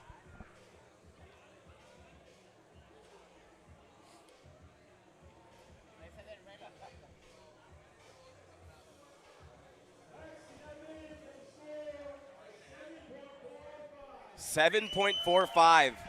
Right there, middle of the pack. That's kind of where I hate to say, but that's where you expect to see the first run land. It's a safe way to score it. JJ Jean coming up next. Repping Intent Parkour. A lot of love in the house for JJ. So young, too. I believe 15 years old. What? And a monster. Bro. Intent Parkour beast. What does he have here for us at the logo wall? Oh my God! Holy! No way! No! No way! Oh my Look God! At the flow. Oh, it's so powerful. Just needs to end strong here. Oh! Big low giant up to oh! win! JJ Jean putting on a clinic with that line. Holy crap! Wow! Let that sink in. The rapid connections, the high-level skills, the banger start, banger finish, no downtime, no time to think. The placement for what like a Kardahara frisbee, like what? Incredible. Yeah. Tight landing zone, rails in your damn business when you land. One misstep and your leg is snapped. Not only was it perfect, he didn't even take a stutter out of it. Immediately vaults up into a side flip to the frog gainer. A really smart placement of that frog gainer too. He took a diagonal approach to leave a little bit of room for error just in case he didn't get that perfect. And not to mention the finish. He goes through beautiful connections, rapid connections, does the dive catch immediately into the giant, into his full in. Now that is something I want to see more athletes do. JJ Jean at 15 years old showing off these connections that higher level athletes need to have. You know what I always see there? I see a dive catch to a big swing turn where you hold a handstand and pause for 45 seconds, then you do your big skill. No. I want to see more like that. Straight to the action. Whew. Also kind of underrated, the little cheek gainer that he did on the straight planter. up. Actually. Same spot. Yeah. Kind of a preposterous place to put that move. You are basically Cork Boy Let's Go stuck inside of an elevator doing. Dude, and he vaulted up into it. He scooted up into it. No extra step. Literally scooted up, swung into it, stayed in place, transition. Nah, dude. No. Highlights the whole way through. No, judges are freaking out right now. Bro. Judges are freaking out because they know who's left to come, and they just watched that. So they're starting to think, well, hold on. We can't give high 8s, right? We can't do that because there's so many people coming in. We might be going into the 9s. But maybe we have to because it was such a good run. I'm going to flash us back to speed earlier. Kirill Kortmuller, first on the course, took the fastest speed. That can happen. JJ Jean here, second on the course, should have a very high score. Judges pulling their hairs out. Oh my God. What a level up from last year. Guys, that was the second one. I'm geeking out. I'm sorry. I'm geeking out right now. I've seen the progression of JJ Jean through the last few years, and like, holy, even like I know how good he is, and I didn't expect that. 8.92 for JJ Jean. Well deserved. That all but like, I can't imagine a world where that does not secure you moving forward. I'm in shambles. That might be one of the best runs we see all night. And we literally have legends here, best in the game. Speaking of legends in the making, Larry Vivar. Larry Vivar, oh my goodness. They trained together, both out of intent. Larry and JJ trading blows back to back, training hard together, pushing each other, showing up here together at the World Championship. Looking more and more locked in every year. I got to save my voice. It's not going to happen. It's gone. No, I'm sorry, dude. guys. I can't talk tomorrow. Sell it. What is he doing on that gray wall for our third run of men's style? Now, we've seen things off of this wall down to prees before. This is an entirely new setup. If he's going to that first ledge, it is way smaller than in years past. Oh, what? What? Oh, my gourd. Oh, my gourd. Getting ready, getting set, vibing out, starting over here. We've seen this setup before to a completely different obstacle, though. Oh, I haven't seen careful. anybody go to this one, and it's about 2 feet smaller on all sides. Yes, Larry. Larry Vivar coming up. Getting his stomps on the high rail. Showing the world what he can do. Oh! All the way across! Oh my God! Dude, what is going on? Up to the pimp, overthrew Popcast. He's boogieing. Scoots up, full, grabbing the bar. U-gainer. Beautiful execution on the U-gainer. Scoot Oh up my to God, cork Larry. through. Larry Vivar showing up at the World Championship here in the prelims, hitting a never-before-seen. He was starting to stumble out of that first step. Yeah, how did he start on that footing? Immediately, you could see it in his face. He wanted to back out, looked forward, and locked in. And usually when you see someone kind of stumbling like that, that'll make you scared. But the way that he held it together, and then also that pistol turnaround pimp flip, so hard to do, but he does it like it's nothing. He does it like it's a Kong for him. And right out of that first insanely large trick, you see the lock-in happen, goes across the gap, immediately into that turn pimp. Yeah, Z, stomping on the rail is full aura. Moves oh through. My God. Fulls around, grabbing the bar straight into the two-step U-gainer. Pulls the U-gainer correct off of 1 foot instead of the more punch gainer. That's what we like. Oh, look at that distance! Oh, look. What a beautiful shot of that.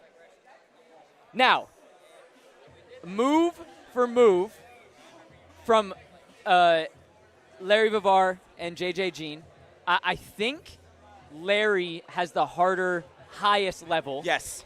I thought you were going to say the opposite. I was like, I'm about to argue with you. No. I think Larry has the hardest, highest level. I think JJ on his overall course usage / flow is higher there. Yes. I can see these scores being within tenths. Yeah, because, yes, if we were to be critical, which is very difficult for a line like this, a lot of his landing zones were flat ground, open concept, house, but the gainer, dude. And the one thing I gotta bring it back. I gotta bring it down just a little bit.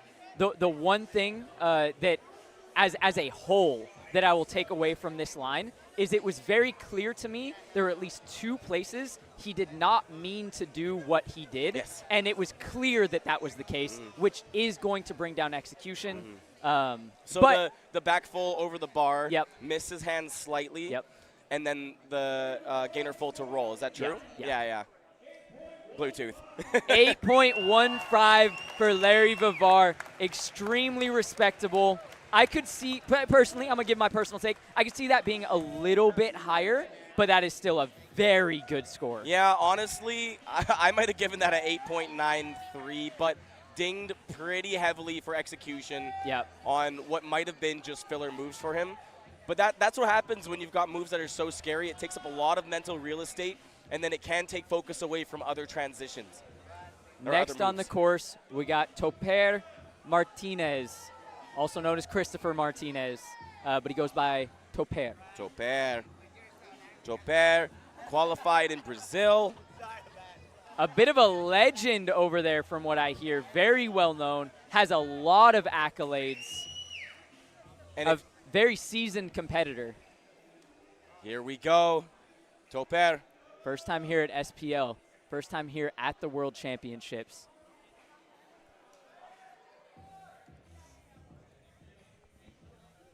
Chalked shins. It's Bluetooth. Abominable shins. Coming in.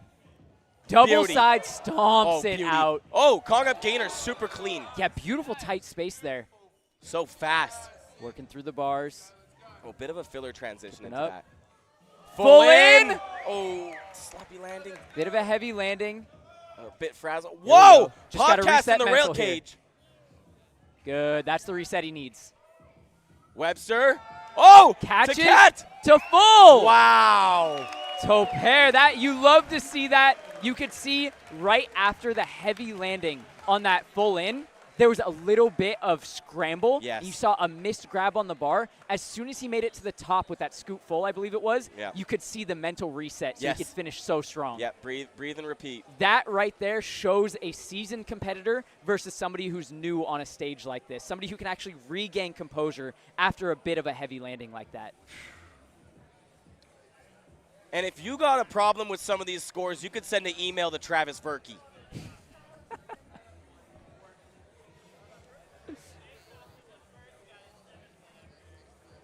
Dude, we're, what, 4 people in? How is that real? Wow. Yeah, I'm going to give that. The tricks were better, but the execution not better than Max On Knappen. this replay, I want to see the full-in execution because I was blocked by a cameraman. I couldn't quite see it. Now we're blocked by a head. Whose head is that? Cut it off. And still can't see a thing. And just that missed grab. Like, to me, it was, you have your heavy landing, but then when you have that missed grab afterwards, it really it gives you like a monocle into the mind of the athlete, and you can really tell that they're flustered and messed with. Monocle into the mind. Write that down, guys. Hey, I got you. Yeah, bit of a filler transition here. I bet he could have gone like maybe over the bar as opposed to under. Yeah. Okay, there we do see it. It was heavy on that hand. Yeah, stacked. Little shout out to Ellis Torhall with the popcast inside the rail cage. But his ability here to just reset and lock back in and finish so strong. Yes, and the rotation on that angel drop full, I was like, maybe he won't land it, but snatched it at the end. Not to mention, this first combo, the double side to Kong up, gainer down, that gainer down is a big drop to a real tight space. And Kong up to gainer, very high chance for your brain to short circuit, honestly. Yeah. I've seen it happen so many times. So to hold it together, coming out of a double side, incredible. What a level we are seeing here for our fourth run of men's style prelims. Wowzers.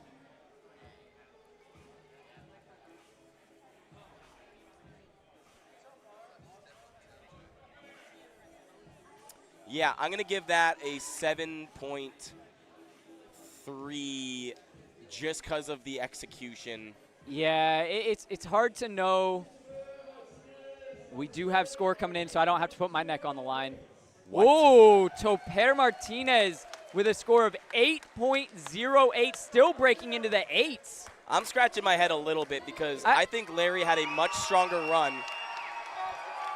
Now, Oliver Shu from Calgary, big legend. Crowd just went crazy for Oliver Shu. Stream going nuts.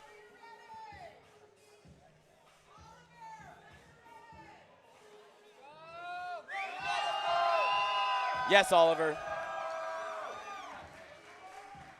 Starting again in the top back. Scoot. Triple! Bit heavy of the landing. It is on that softer floor, though. Got to reset the mental here. Cork Pre! Working his way up and through. Jovi. Nice throwbacks to Jovi. Side flip in that planner. Love it. Oh. Let's go, Oliver.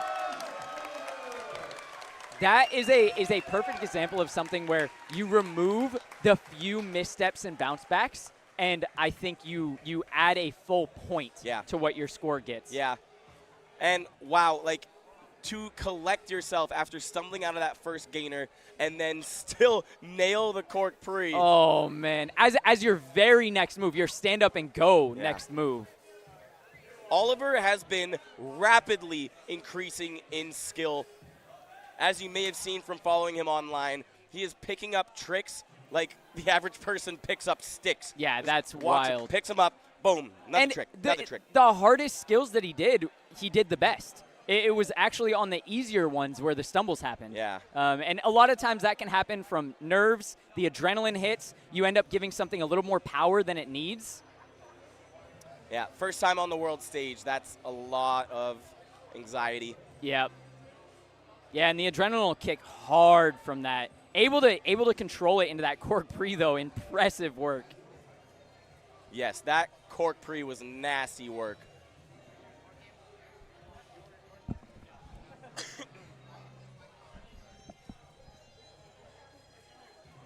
Holding tight for Oliver's score. 5th athlete of the night. We've only had one other athlete not make it into the 8th so far. That's not something you usually say. And that's us reading some of the latest SPL5 leaks memes. When you're at an 8.9 and there's still 16 competitors to go. Oh my God. Correct. Oh man. I keep getting a bit of a glitch out on the replay on that first scoot triple. So I didn't quite see how the landing was. I do think he dropped a knee on it. Yeah.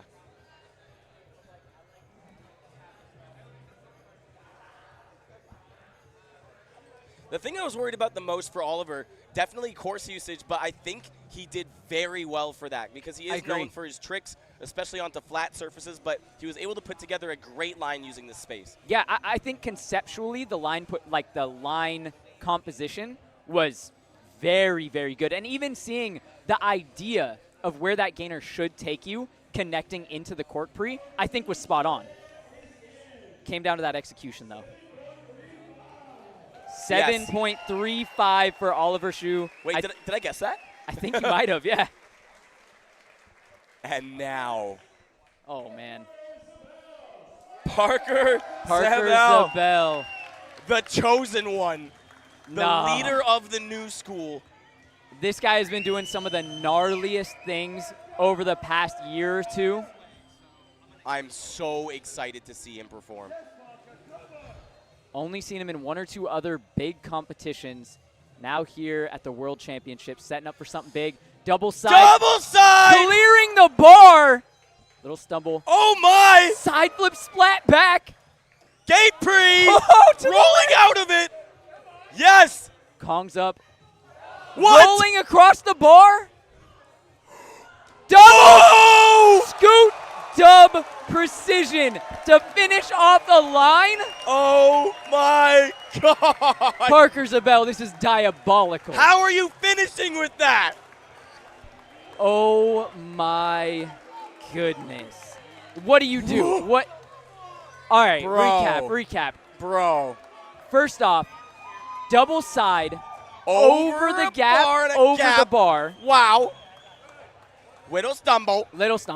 And we can erase that though, you know. Comes over, side flip to trap door. Perfect placement. Moving down, mind you. Yep. We've seen a couple cat leap side cats. Yep. We've seen back cat. No hands touched. Immediately goes into that trap door. And then, not to mention, so we got gate pre onto the tiniest surface in the gym. Little 2x2 block. Little 2x2 block. Hate those things. And then Kong up to Croc as a transition to get to where he wants to go. Insane. And then what was that? A Kong dive roll on parallel rail or perpendicular. And then finishing with the move that you should start your line with because it's so technical. Scoot dub pre, which attacking it from the side. We've seen attempted in finals round before as big trick.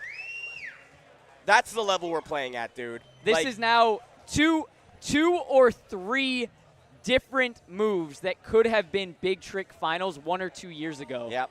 Last year's big trick is this year's line. Oh my God. Straight dive rolls over to that rail, so clean. Scoot dub, and he stays on. Yep. He stays on. His next step is on. He doesn't even bail out.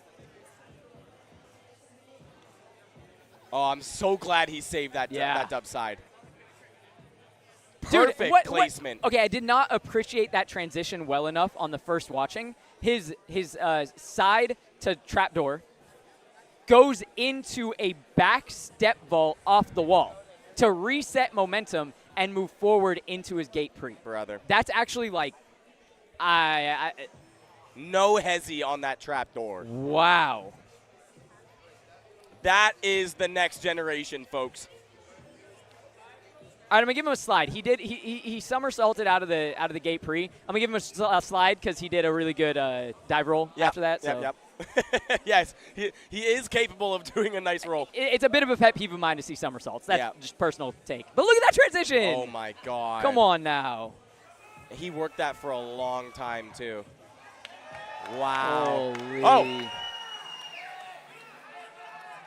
Yuma. We don't even have our scores in, but we had our next competitor, Yuma Nagata, setting up right now. He's not going, don't worry. Still waiting to hear the score there from Parker Zabel.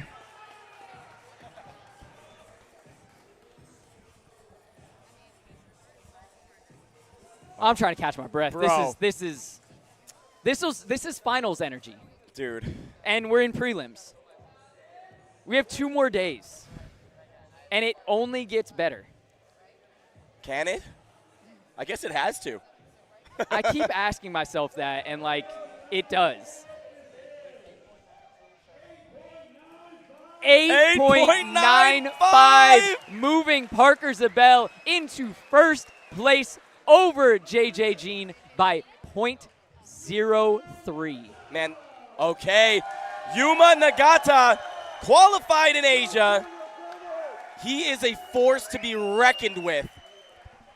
Yes, Yuma. Oh my God, this starting first up high, screaming, let's go, getting that energy. What's he got for us? Comes in. Side full pre!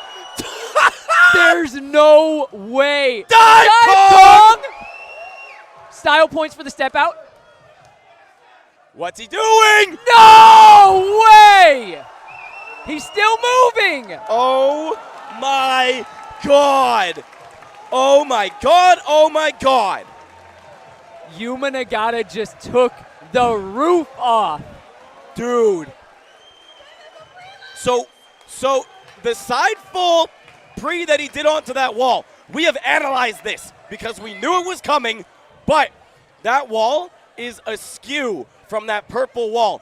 Not only are you hitting a side full, you're hitting a side full pre, like with to travel. a skinny, with like a half foot to a full foot of traveling to the side. They are not lined up like you're saying. Not to mention that, you can see it in the picture now. That hanging bar above him is, when you're standing up there, it's within touching range. To link the dive Kong into that, dude, and then this. What are you doing? The cat pull up punch back pre. The way that he saved that was kind of a move. Like elbow macaco. All right. Yeah, this bar that's kind of cutting screen here, it is, you get so close to it. I cannot believe what I'm seeing. This is, without a doubt, the best line round SPL has ever seen. We got a Yuma chant in the arena right now. No, he did. Yeah, he slid right out of that, saved it quite well.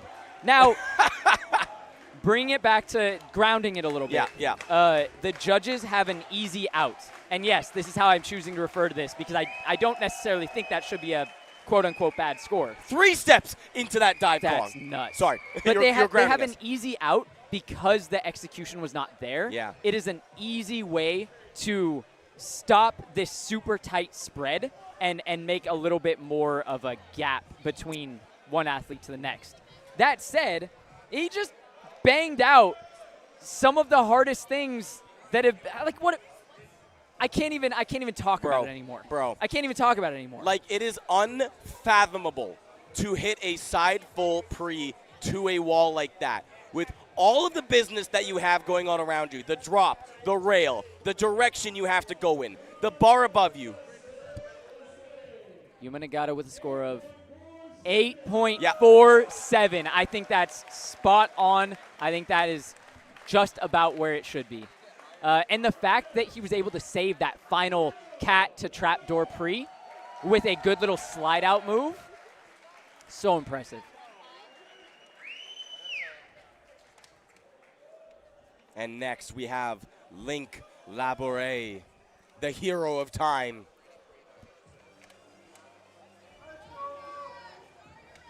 The pressure is on following up the first half of what we've already seen tonight. Gotta give yourself a slap in the face. Is this real life? This is incredible. Guido Labouré, known as Link Labouré. All right. Oh, good transitions here.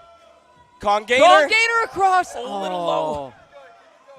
That's right, resets. Side up.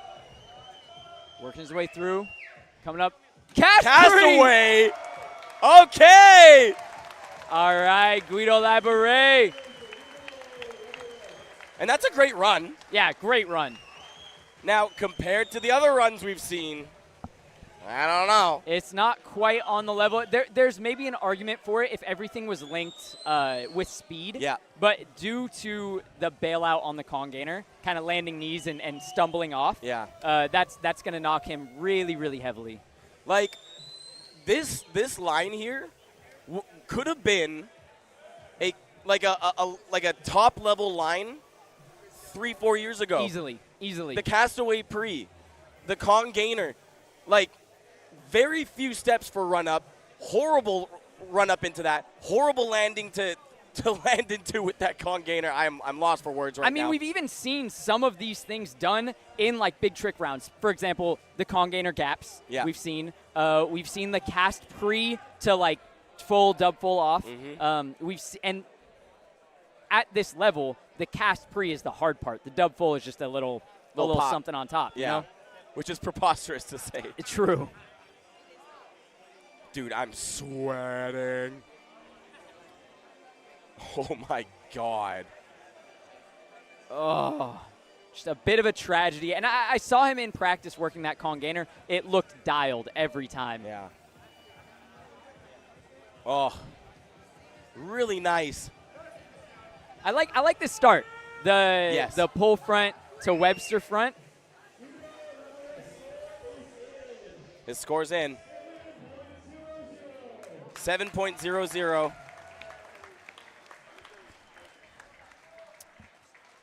Interesting. Yeah, Guido Labouré, 7.00.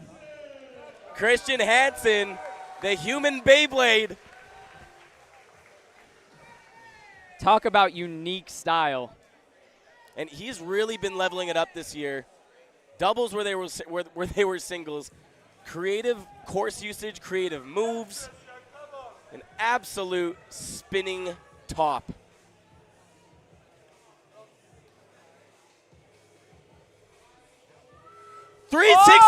reverse. Stacked a little bit on his knee here. Oh! Yo! Side half or side quarter? Side half almost steps through. Wow! Gate Power layout. connections here. Still going. Double twist. And that's the run. Honestly, though, like, very solid rapid connections, unique movements. Yeah.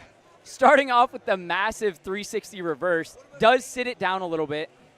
And not to mention, he's working with something of an injured ankle. Actually, same story with Oliver. Oliver hurt his ankle doing a double side flip a few weeks ago, pretty close to the competition. And then just yesterday, Christian Hansen I think he dummied up his ankle doing a rise in back out and missed the mat.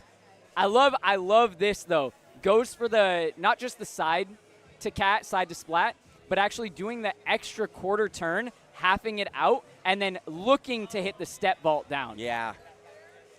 Very creative. Look at that 360 reverse. Shoo! Oh, just a bit of a stack there. Works.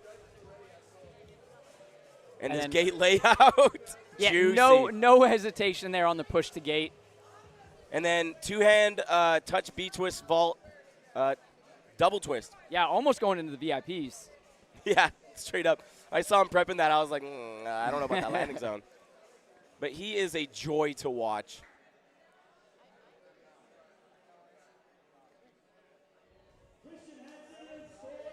Christian Hansen gets a score of 7.02. All right. Just barely edging over Guido Laboure. Fair enough. 360 dive reverse, very hard. Yeah. For me. And next, Masahiro Masahiro Seki from Japan. The rocket launcher. Hard tricks time. This guy's, a hard tricks legend for me. Constantly throwing down the hardest things with the perfect technique. Long-time competitor and athlete making his SPL debut. Look at the Perfect tech on that Kong gainer. Oh my God. Castaway. Keeps it very tight. Moving on through. Working his way up to the top. Oh! Arabian handspring. Another tight cast. You're joking. Coming up to the bars. Nice 180 out kip. for a finish on us. Oh! Like a lay in or almost Coca-Cola. It was like a lay Coca-Cola in. Lay the cola down. Lay the Masa. cola in the stomach. Yeah, lay in, back out. Oh, Wow. So I measured, because I saw him prepping this castaway. The landing zone that he's landing in is 2 of my size 10 feet and a third. two and a third steps that he landed that castaway in. Nasty landing zone. And you can see on that Kong gainer, so straight over the head. Yeah, perfect tuck.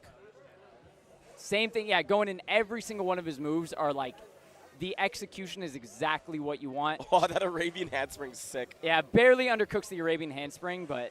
A little shout out to Shea on that low castaway. Tiny bit of filler going into this 180 kip. And I really like seeing things like this. Variations on quote-unquote easier moves. So variation on the double flyaway as opposed to like a full in or a flyaway dub 10 or something along those lines. I like to see the like bigger expression of the move just like that. Yeah. Oh, the roll out of the handspring, that angle really showed. It was a bit sketchers. Yeah, a couple little missteps. I don't think the connections were there either.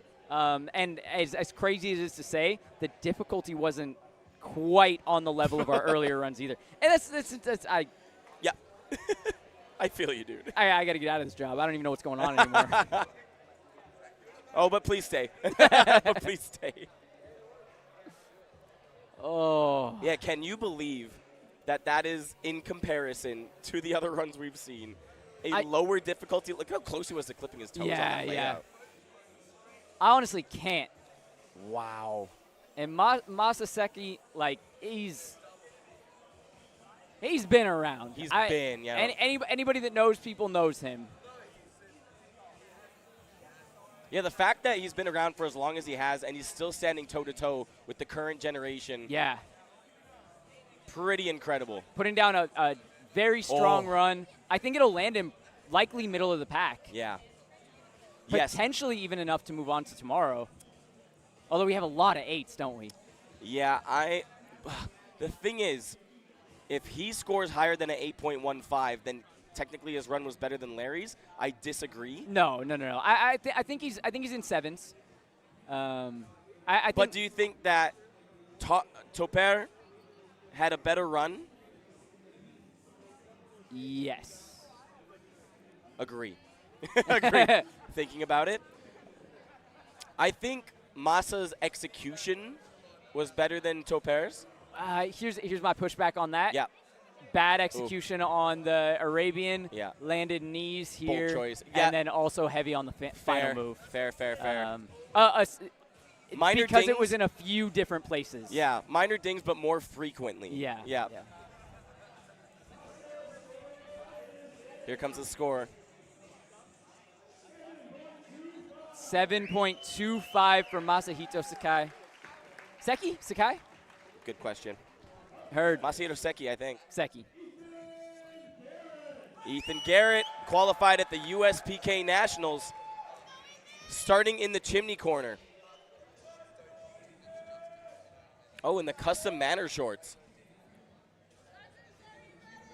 Have you watched Feniel today? Your daily watch?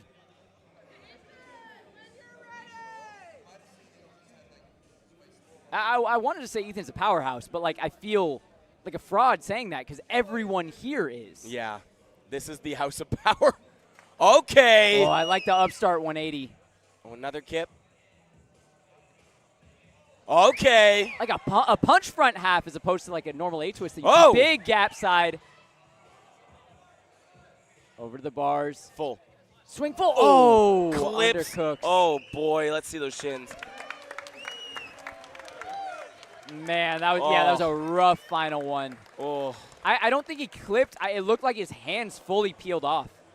Yeah, it looks like on his reverse tap, it was just a little too much, and he couldn't hold on. Yeah, really low tap on that cast full. Yeah. Unfortunate. And I know he had something planned off of the ledge going into that move. It looked like he decided to skip it and focus on the final move. Yeah. He's a tank. Yes, he is. For taking that. Would love to see that swing cast full again. Love the start, though. The upstart 180 into the splat side. Yeah. Nice. This was good for placement here. Yeah, sets him up for that flow beautifully. Yeah. That was nice. Big side. Show us that swing cast full. Maybe toes. Maybe toe clip there. Yeah, maybe. From the other angle, it looked like feet were very clear. I thought his hands, because on the like big reverse taps like that, it's a ton of pressure on your hands, and it can be really hard to hold on that extra second to get the throw release. It looked to me like that tap just peeled his hands off. Bro, I'm gonna need that throw release after this, bro. Hey, I'm feeling it. That's just getting confirmation. He had a double side planned right before the swing cast. Okay. 6.85 for Ethan Garrett. Generally considered a respectable score, but based on our previous scores, that does sit him in dead last. And now down to our final 5 competitors. Let's go, Ed! Ed Scott taking the course. One of the most seasoned SPL competitors. Here every year, competing in multiple events. He does not stop.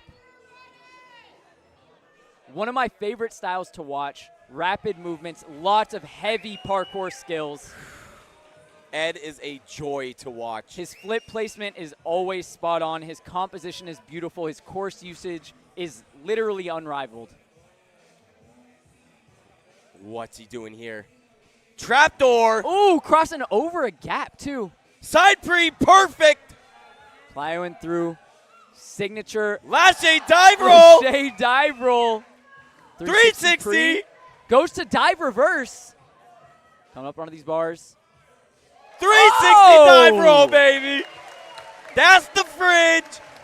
Somehow, Ed's still fitting his style into this course. What I was going to say before we started was that I think this course is a little bit more difficult for him. He likes to use space to gain a lot of momentum. That's a lot more difficult in the setup in this arena right now. Yeah. Still finding a way to get it done, though. And also, having competed in this arena time and time again, coming up with something new every year, a lot of pressure. Like, imagine trying to come up with a line when you've been here this many times. It's like, oh, I can do it. No, I've done that. No, can I do No, you know, like it's really difficult. Constantly having to one-up it as well. Yeah. Because you don't. The last thing you want is somebody saying, oh, he did that last year. Yeah. Even if it's world-class.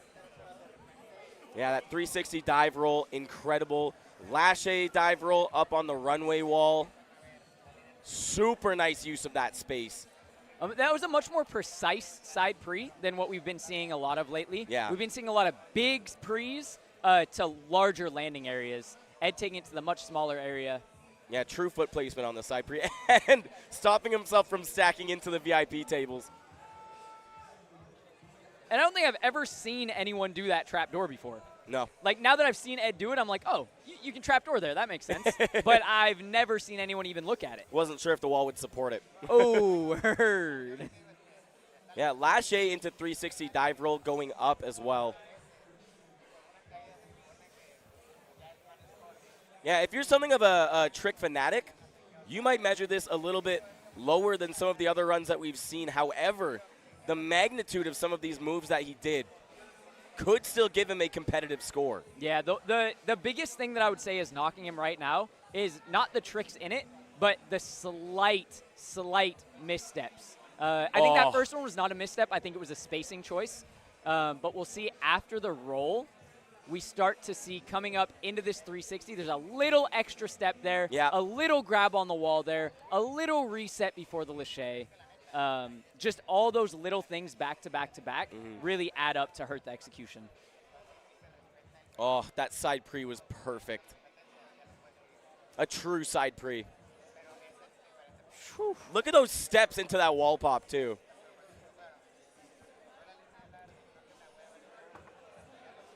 And didn't lose any gas from that stumble. Here comes the score. 8.64 for Ed Scott.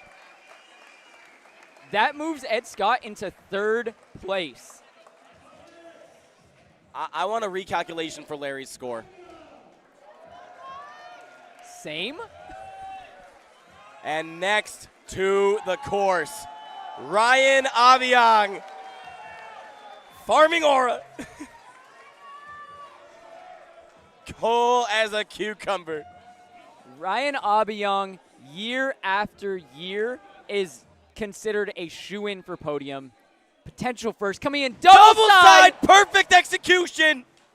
Gate full off of the low ledge. Oh, my goodness, Perfect Ryan. low. Come on. Arabian punch dive roll. Side Beautiful. across. Going into the finish. Come on. Big swing turn. What? Dude. No Oh, shot. my God. What more could you desire? I am awestruck at that save. I'll have to see the replay again. I can't imagine that his actual plan was to fly away to the wall and then backflip off. Yeah, wait. I think there's no way. I think he meant to go forward, had a stumble, and saved it with a perfect flip. That makes you second guess what the plan was. And am I misremembering this, or was the double side to the planter his big trick from last year? You got it. Big trick from last year as his opener of his line this year. Oh, my God. The execution. And look at the way that he sunk into it and pulled out of it perfectly. Bro. And cast, pop, dive roll off the wall. Or cast Arabian dive roll, rather. Yeah, looking at this flyaway pre again. I don't know. Maybe it was on purpose. Maybe that's what he wanted. I guess. Was that? I have to ask him. I need to know. Yeah. Execution flawless. I think there was a tiny slip on the cast Arabian punch roll. It looked like his feet slipped a little bit, but he rolled out of it beautifully. Yeah, dude. I don't know if he made any mistakes. I don't think he did on second watch. My mistake. Boom. Yeah, perfect pop. But the way that he did that backflip, maybe he did have something else planned.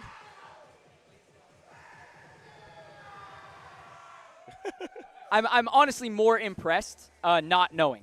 Because that means he either messed up and on the fly corrected so well that it's making us who are watching the replay 3 or 4 times think that was on purpose, or he just did it perfectly. Maybe. And I have said in the past, he did stand to improve with his course usage. I think he did this year. Oh, absolutely.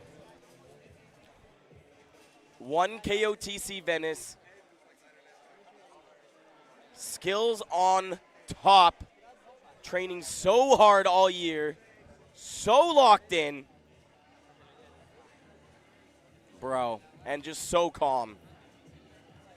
I think my prediction, I would slide him very close to JJ Jean. My personal take is I like JJ Jean's a little bit better than Ryan Aubillon. But he could edge him out. And wow, yeah, that run made Jake Randazzo stand up so fast he ripped his pants. Ryan Aubillon gets an 8.70, sliding him into 3rd place above Ed Scott, just under JJ Jean, and still sitting in 1st place is Parker Zabel. Wow. Wow, wow, wow. Ryan Aubillon not looking happy with that score. Next up, we got our 3rd place finalist from last year, Shea Rudolph. KOTC Italy champion. An incredibly seasoned competitor. Execution always on point. Masterful line craft. Oh, wait. Oh, wait. Bro! Papery step through. Keeps the momentum. Oh! He double Konged into the thief. Oh! Rolling! Oh!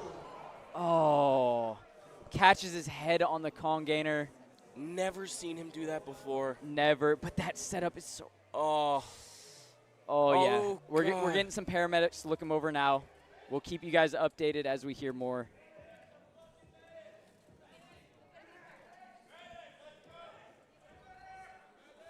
We're getting medics coming over now.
What's up, guys? We're back with just a little update, let you guys know what's going on.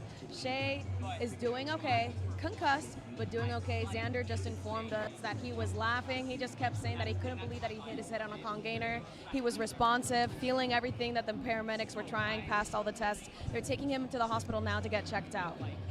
Yeah, it's a bummer that this happened. This is something that happens at the top level, especially to somebody as extremely amazing as Shay. I think what brings me a little bit of solace is knowing that he himself said, "I can't believe that I hit my head on a con gainer. There's no way that happened." But you know, he was good. It was good. He was having a killer line. One of my favorites so far. I mean, I think it just goes to show that what we do does actually come with a lot of risk, and just because we see so many perfect performances throughout the evening doesn't mean that these athletes aren't out here risking their bodies and, you know, their well-being for the chance at glory at SPL, you know, and they're pushing themselves to the absolute limits.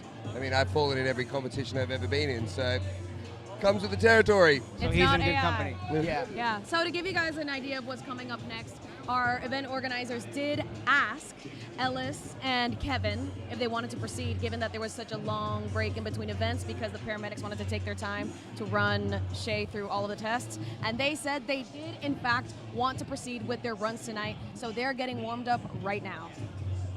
Ready to see some more action from these two boys. These were definitely two of the fan favorites to watch. Definitely two of my favorites to watch. I think I could speak for all of us when I say that. And it was great to see them being able to see their friend go through that and still be able to focus on what they came here to do. You know, eyes still on the prize. Yeah, they're both super experienced, and I feel like this is not going to really dampen their spirits at all. They're really locked in, super focused. Both of them look like they're having a good time out there right now, which is really exciting to see. I mean, after such a big dip, we want to see that big rise coming in. And this skill, this style round has been so insane. I cannot even begin to imagine what we're about to see from our former champions coming up. So I'm already losing my voice. Let's get it. stay awake, guys. Stay locked in. This is gonna stay crazy. Let's get back in. Let's get back into it.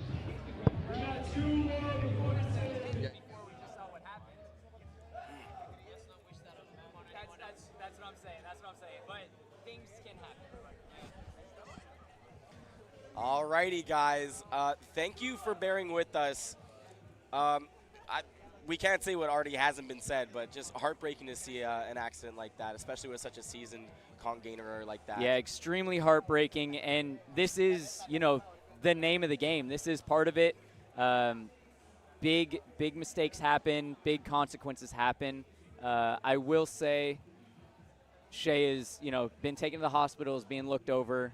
I can't say more than that, but these things do happen, and that is part of the game. That's what we're here for. The big risk of it all is what keeps the excitement, the hype, the passion of it alive. So we're here, we're back, we're moving into our next competitor. We got Kevin Franzen up on the course. Second place at SPL last year and an absolute master of movement and line craft. Line is where he makes it all happen. Now, he did drop out of skill to focus a little more heavily on style, wants to show off his unique style. Unique he is. Just had a solo video come out this year. One of the greatest videos to come out this year as well. It's been a tremendous year for videos.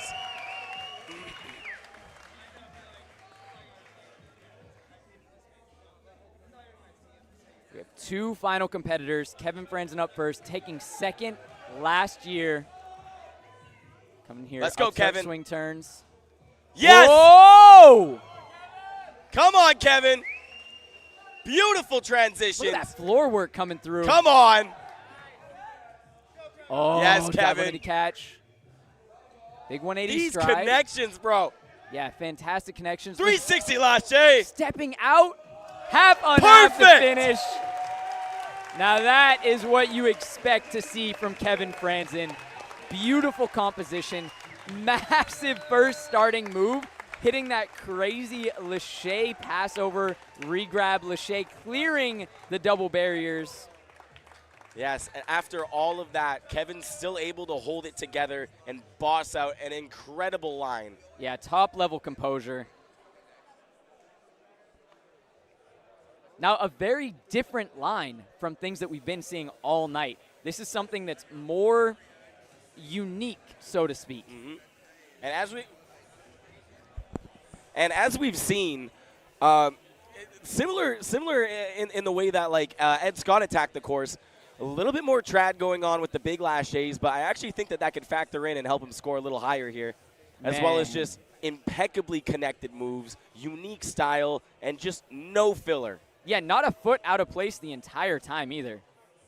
Quite literally every piece was as it was drawn up. Beautiful, Kevin. Textbook. And that's all. That's like what that's the highest you can ask for as an athlete, is executing the exact line that you dreamt up.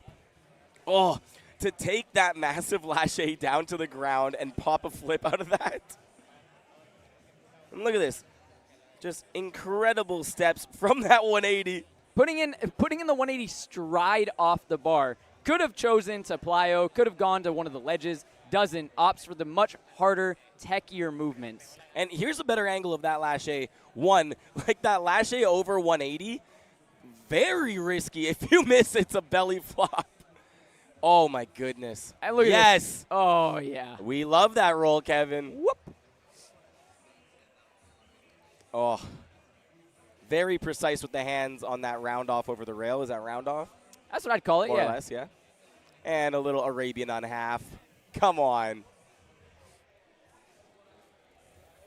We used to see a lot of Arabian unhalves. They've kind of lost stock value recently, and I'm not really sure why. Yeah, honestly, like I think people should be doing them more in lieu of doing like anything full. Not that we've seen very many fulls. Have we seen any fulls this competition in men's style? No, I don't think so. I don't think so. I actually heard I heard a couple people talking about this, and this was a couple years ago now, and we've seen how much it's progressed since then, and that was double fulls should not be scored high unless they're a variation. I heard a lot of people starting to talk about that, and that's how much it had progressed to the point where even if you just double, it's just not enough to put you up there with the best anymore. But I do think Arabian on half, really good way to seal the end of that line. Yeah, adds a lot of creativity, adds a lot of unique flavor to it. Here comes the score. 8.32 for Kevin Franzen. That is going to slide him into 6th place.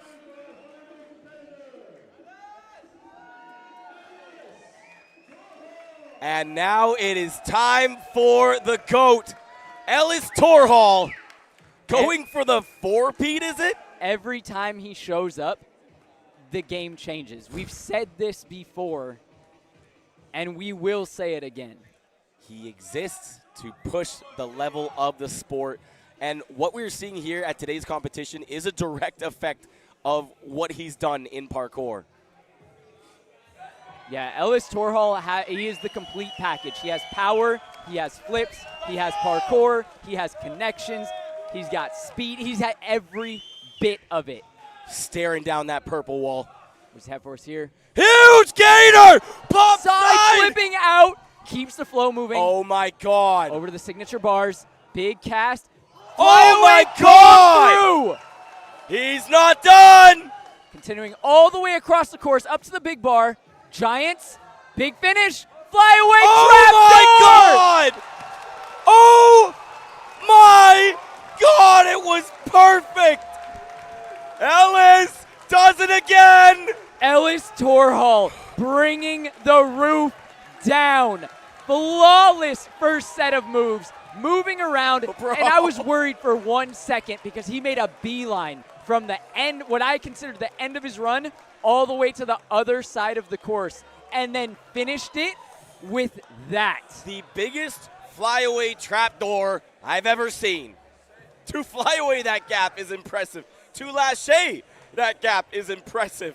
That is the giant on that setup was necessary. It could not be done without the giant. That is how much power is needed for that move. Solidifying his GOAT status. That has to be the highest scoring run today. I think that's got to move him to first. 9.3. I'm calling it. Bro.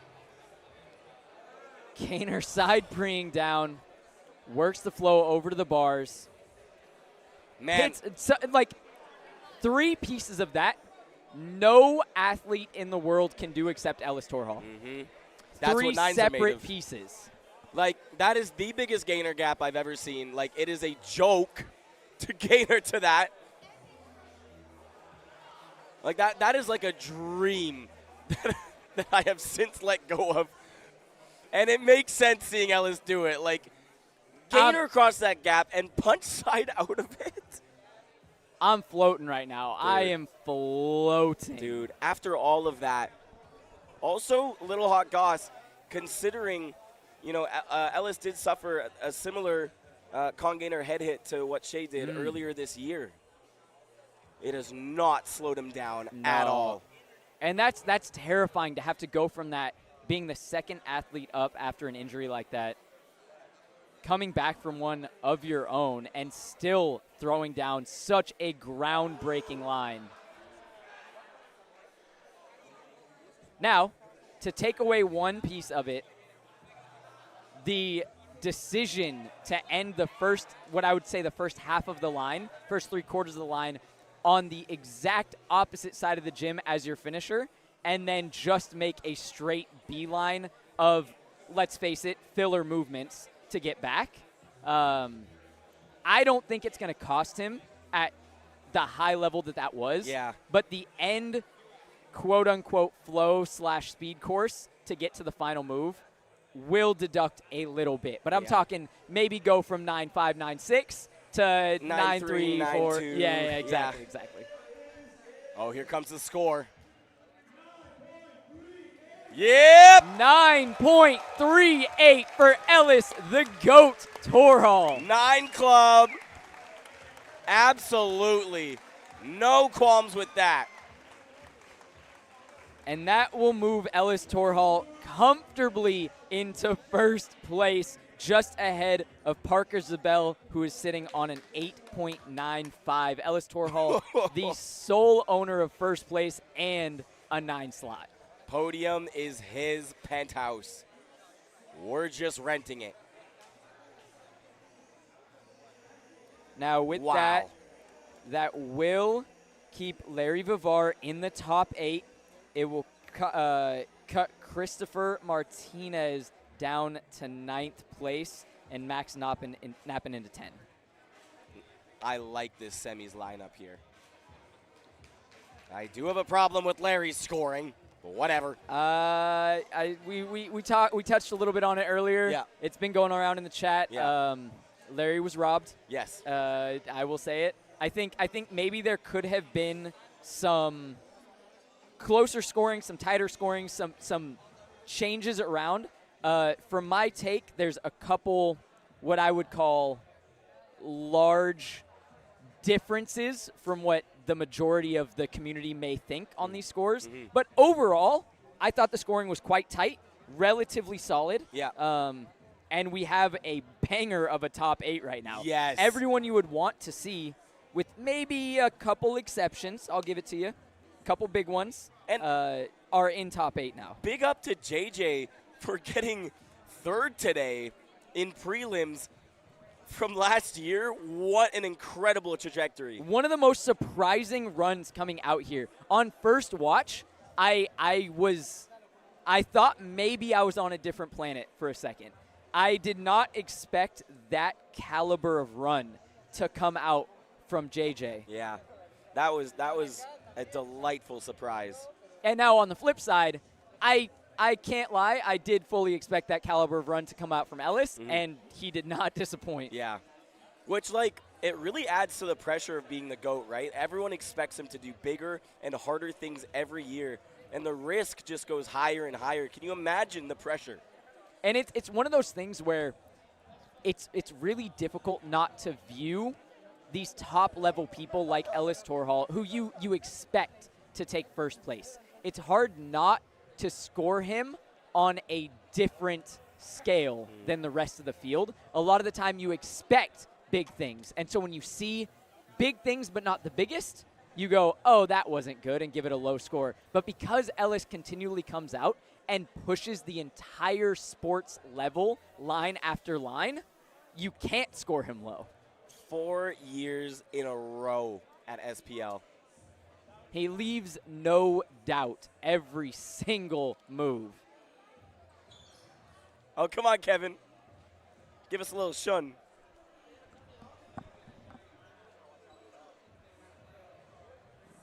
And that's facts. It is only prelims. Tonight was day 1 of prelims. It gets bigger and better from here on out, and I might not have a voice for it.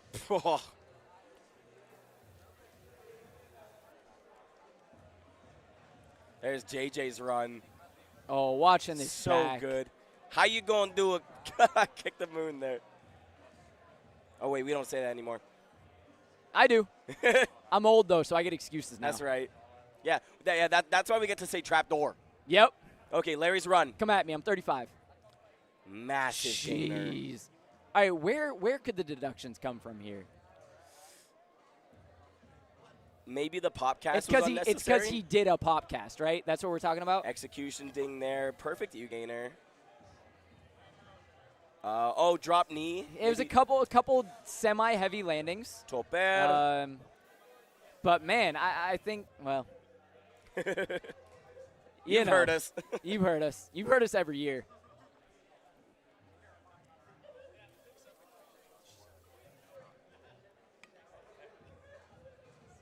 Man, Toper so close to moving on into that top 8. I think without the heavy fall on the full in, he would have absolutely been ahead. That being said, due to the scoring on Larry, that would have kicked Larry out. They were only 0.07 apart from each other. Here's Oliver's line.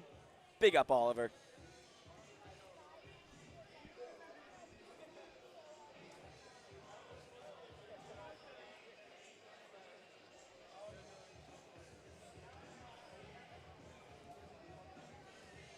Imagine.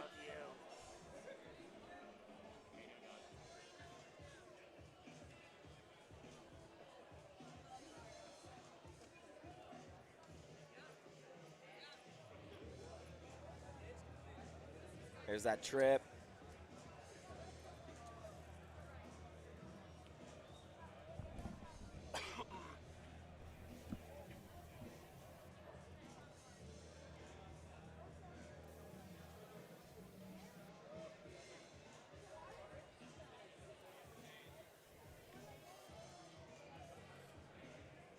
Parker's run.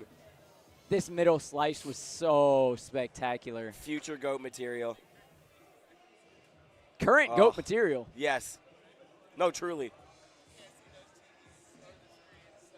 Good Bro. Lord.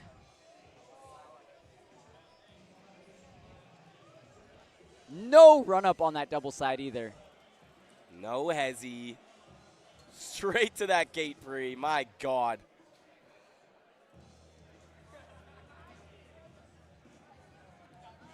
And no hezzy to the double full pre is insane. He could have swung gainer out of that if he wanted to. I'm glad we're getting this back to back to back because Yeah. I need to see it back to back to back to back to back. To back. Man, that transition goes crazy. Yeah. It's such a simple move, but out of what he just did, gives it everything. That it was needs. maybe the first appropriate use Yes. of a wall set vault I have ever seen. People, please take notes. That is how you use it. Like, don't start doing that move to do that move. That move is necessary because he's going backwards and wants to go forward. Yep. This save by Yuma. Yuma, dude, what? Oh my God. He was on one tonight, bro. that was a crowd favorite right there.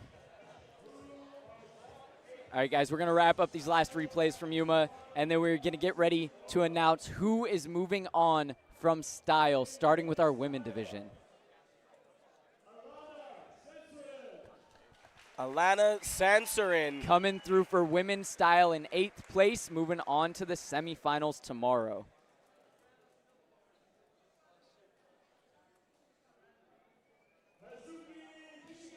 Hazuki Kishigami in 7th.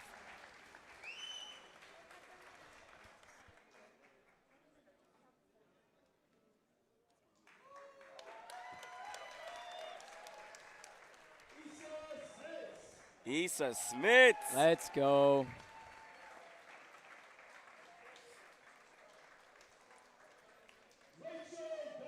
Goth Squad. Yeah, Rachel Goff moving through.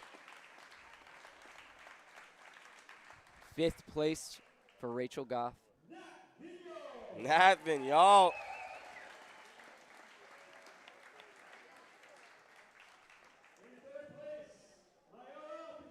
Mayara in 3rd. Shoo, very hand-springy line coming through. Excited to see what she can throw down for the combo round. Issa Janssen in 2nd currently.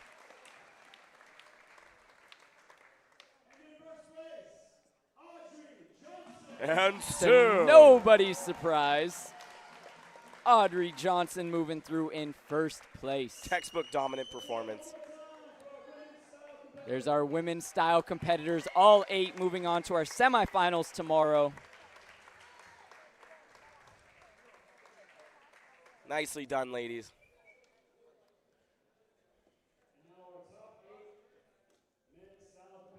And now top 8 men's. Larry Vibar squeezing through in 8th place based on score, but flying through in the top 5 in everyone's hearts. Kevin Franzen moving in 7th place. 2nd place last year. Yuma Nagata. Throwing down one of the crowd favorite lines, just going crazy. Ed Scott, the fridge, Mr. Consistent, coming through in a comfortable 5th place. Ryan Abiyong in 4th place, potentially slightly underscored, but not a bad position to be in. JJ, what a surprise. JJ Jean, maybe my favorite run of the night. I just loved the way he put it together. Parker Zabel moving in 2nd place. Look out, semis. The GOAT. Ellis Torhall in 1st place, where he belongs. That is your men's style top 8 moving on to semifinals. Don't forget, you can tune in at 3 p.m. tomorrow right here, same spot on YouTube, and we'll be getting started with the semifinals of SPL5 World Championship. Can you believe that we have 2 more days of this? I can't believe it. Bro, that could have been finals.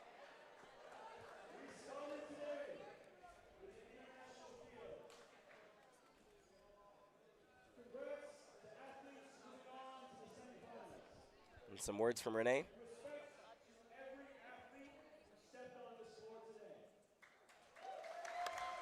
Big respect. Big up. Renee's just giving props to everyone who showed up today. And thank you so much for everybody who joined us on stream. I saw 600 people. Incredible numbers, guys. It's really nice to see. Honestly, this event would not happen without the people watching it, supporting it, without all of you at home, bringing that passion, bringing that hype. Do make sure to join on the channel so that you can watch finals. And remember, tomorrow is absolutely free. Same spot. Tune in at 3 p.m. I don't even know where to begin with everything that we saw. And everything just gets harder from here on out. Gets bigger, more exciting. The stakes get higher.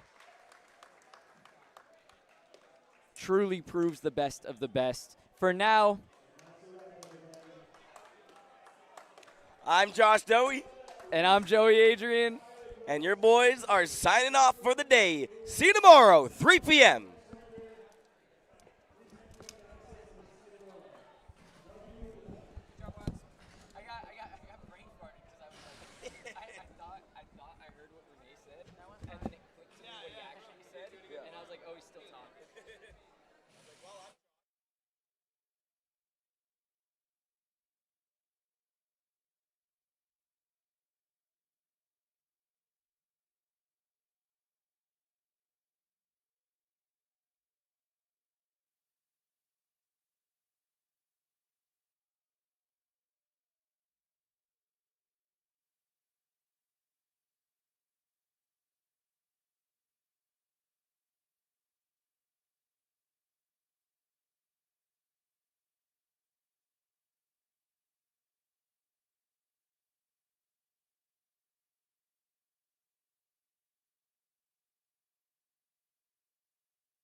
Guys, what a night! Oh my, that was the prelims, guys, okay?